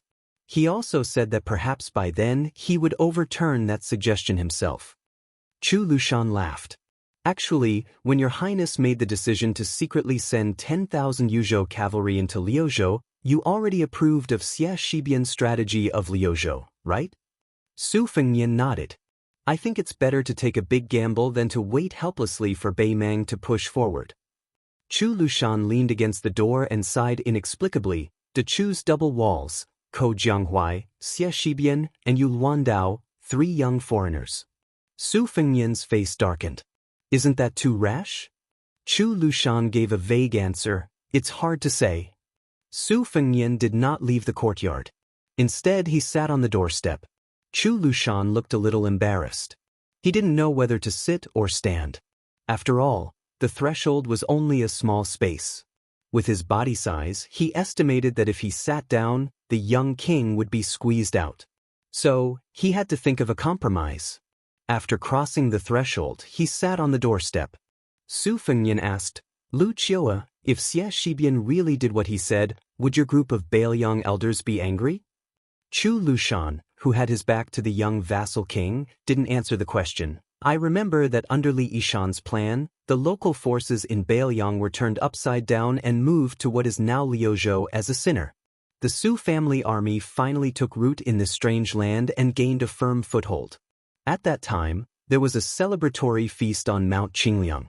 At that time, His Highness looked at all the generals in the hall and drank until he was dead drunk. For some reason, he said something that didn't fit the occasion. The general idea was that if the Su family wanted to rule Bailiang for a long time, it wasn't enough to rely on war swords alone. Internally, they also needed to provide a stable life for the people under their jurisdiction. The Su family army couldn't be on horseback for the rest of their lives. After getting off the horse, in addition to enjoying life, they also needed to work hard to govern Bailiang. Chu Lushan raised his head to look at the blue sky. It was also from that time that many martial artists left the army, like Lin Dofang and Hu Kuwei. There were also many literati who flourished in the officialdom, like Li Gongda and Yan Jieshi. However, adoptive father was still worried in private. He felt that it was because his reputation was too bad that Bailiang had abducted scholars who couldn't come to study abroad. He felt that it would be very difficult for Wang Yi to inherit the position. At that time, he had probably just chatted with Teacher Li. For the first time, Wang Yi spoke of the scholarly principle that flowing water does not rot and the pivot does not decay. After he finished speaking, he deliberately looked at us foster sons with a straight face. Yao Jian and Yi Shizhen, these 2 old pedants, couldn't hold back their laughter. As for me, I naturally hurried to flatter Wang Yi. Old Shi was the most simple-minded. He asked adoptive father what he meant and made adoptive father very happy. He then repeated what Teacher Li had explained to him, making adoptive father very happy. So, the one-track-minded old Qi is the one who is truly foolish and blessed. Chu Lushan's tone was calm as he said, Wang Fei has a bodhisattva's heart. She is good to us 6 foster sons and has no prejudice against anyone. However, her good methods are not the same. She always urged me to study more, that fellow surnamed Shin to laugh more, and that Yao Jian and Yi Shizhen to exercise more. But among the 6 of us, I, Lu Qiu, and the other 4 didn't necessarily listen to her every time. Only old Qi was different. As long as Wang Fei said something, it was more effective than an imperial edict. Sometimes, when he made a mistake, even though he knew that Wang Fei wouldn't blame him, he still felt uneasy. When Wang Fei passed away, the 6 of us were all pallbearers. It was very strange. Even the guy surnamed Qin and Yuan Baixiong's eyes turned red. I even cried my eyes out. On the other hand, old Qi was expressionless. I asked why, and this fool said that his adoptive mother had gone to heaven to become an immortal, so he was not very sad. He just somewhat missed her. Su Fengnian smiled and said, "So when I was young, every time I got into trouble, I would look for my sworn brother, Qi Dangua. As long as I got someone to pass a message to him, he would immediately bring his troops over. At that time, I didn't think too much about it. I just felt that this sworn brother was the most straightforward. Not only did he help me solve my troubles, he never nagged, never deliberately tried to reason with me. He was carefree and always looked fearless. I felt that even if the sky fell, he would help me hold it up. I remember that in my early years, in a remote county in Lingzhou, which was still called Fengzhou, Li Hanlin, Yan Qixi, and Kong Wuqi, the 4 of us had a conflict with a group of descendants who didn't know our identities. We were chased into a mess by the other party's private army. At that time, Qi Dangua happened to be patrolling with a few old generals near Fengzhou. When he heard the news, he immediately led 200 cavalry and charged over, tearing down the east sect of those families as firewood. That disturbance was very big. Because Zhong Hongwu, who was the commander of the Northern Liang cavalry, and a large group of generals from Lingzhou supported him, it caused Qi Dangua, who should have been promoted to Lingzhou's deputy general, to lose his future. After that, Su Xiao was very angry. Because he didn't dare to get angry at me, the crown prince who was used to being lawless, he gave me a fierce beating. I felt sorry, so I secretly brought 2 jars of green ant wine to apologize with Yan Qixi. At that time, I knew that Qi Dangua would definitely lose his official position. Firstly, I didn't have the confidence to make Su Xiao change his mind. Secondly, at that time, who in the Northern Liang army was willing to listen to me? I couldn't rely on myself to give Qi Dangua a similar official position. I was already mentally prepared to see Qi Dangua drowning his sorrows in alcohol. I didn't expect that when I went to his house for the first time, his face was full of surprise. Chu Lushan shook his head. This time, he did not address him as prince. "Little Nian, you are wrong." Su Fengnian was a little confused. Chu Lushan slowly said, "I have a rough idea of the scene you are talking about. When old Qi saw you, it was not as if he had seen his adoptive father, but as if he was a farmer who thought he had no future. He suddenly saw his younger brother, who had been away from home for many years, return home. Moreover, he did not look down on his older brother, so he was very happy and proud." Su Fengnian was silent for a moment. He smiled bitterly and said, "At that time, I only knew how to indulge in wine and women. What future could I have?" Chu Lushan smiled and said, "Perhaps in old Qi's heart, you have always been promising. In this matter, not to mention Yuan Baixiong, even I, Lu Qiu, am not as good as him. Among the 6 people, only old Qi felt that you, His Royal Highness, was promising. He never doubted that you could become a man like your adoptive father in the future. Using the catchphrase of old Qi, whose ancestral home is Dongyue, it's this kind of thing. What's the point of reasoning?" Su Fengnian sat on the threshold in a daze. The Protector General of Bailiang had his back to the young lord, and the young lord had his back to the coffin. 2 living people and 1 dead person, both of them were speechless. Chapter 1802. Su Fengnian suddenly stood up. Chu Lushan only noticed that something was wrong a little later. Su Fengnian said softly, "It's all right. Don't worry. Even if it's the worst-case scenario, I can still handle it." A graceful figure suddenly swept into the courtyard. It was a female bodhisattva with long black hair. She was the 6th jewel master of Mount Lantua, the female immortal master who lured 100,000 souls out of Xiangfan City. However, The current scene was a little shocking. This Western region grandmaster's robe was stained with blood and her face was pale. When she saw Su Fengnian and Chu Lushan, she said sadly, "There's a guy called Zhong Tan who brought the Beimeng Emperor's imperial edict up Mount Lantua. With the help of both the inside and outside, I was able to escape because both of you risked your lives. I believe that there will soon be an imperial edict issued to the thousands of monk soldiers in Liuzhou, asking them to return to Mount Lantua. Su Fengnian, you better be prepared. Even if you manage to keep the monk soldiers in Liuzhou, I'm afraid you'll only leave behind a hidden danger." Su Fengnian and Chu Lushan looked at each other. Their hearts were heavy. The victory brought by the Dragon Eye Plains had been returned so quickly at Mount Lantua. Mount Lantua had a total of 20,000 monk soldiers. Although it was not the kind of force that could make the final decision in the Battle of Liangmang, it was still a difference of 40,000 men. Beimeng, which had a strong military force, could withstand the fall of Mount Lantua to Bailiang, not to mention the 20,000 extra men that appeared out of nowhere to restrain the two towns of Linyao and Fengxiang. More importantly, with Huang Songpu's army on the left and right, it was enough to suppress Liuzhou. For Bailiang, who was already at a disadvantage in terms of military strength, it was like adding fuel to the fire. Su Fengnian stood up and asked, "What's the general process?" Zhong Tan was able to convince the dozens of eminent monks in Mount Lantua with just a single imperial edict from Beimeng. Even if there is a spy, Mount Lantua should continue to waver and observe for a while. The Bodhisattva of 6 pearls clutched his chest. Not only did the imperial edict name several gurus as Beimeng's national teachers, but it also promised that Beimeng would treat the inheritance of Mount Lantua as the foundation of a country and help Mount Lantua promote Buddhism so that it would be on an equal footing with Taoism sect. In the future, they would share the power of Buddhism in the Central Plains. At the same time, Zhong Tan ascended Mount Lantua by himself.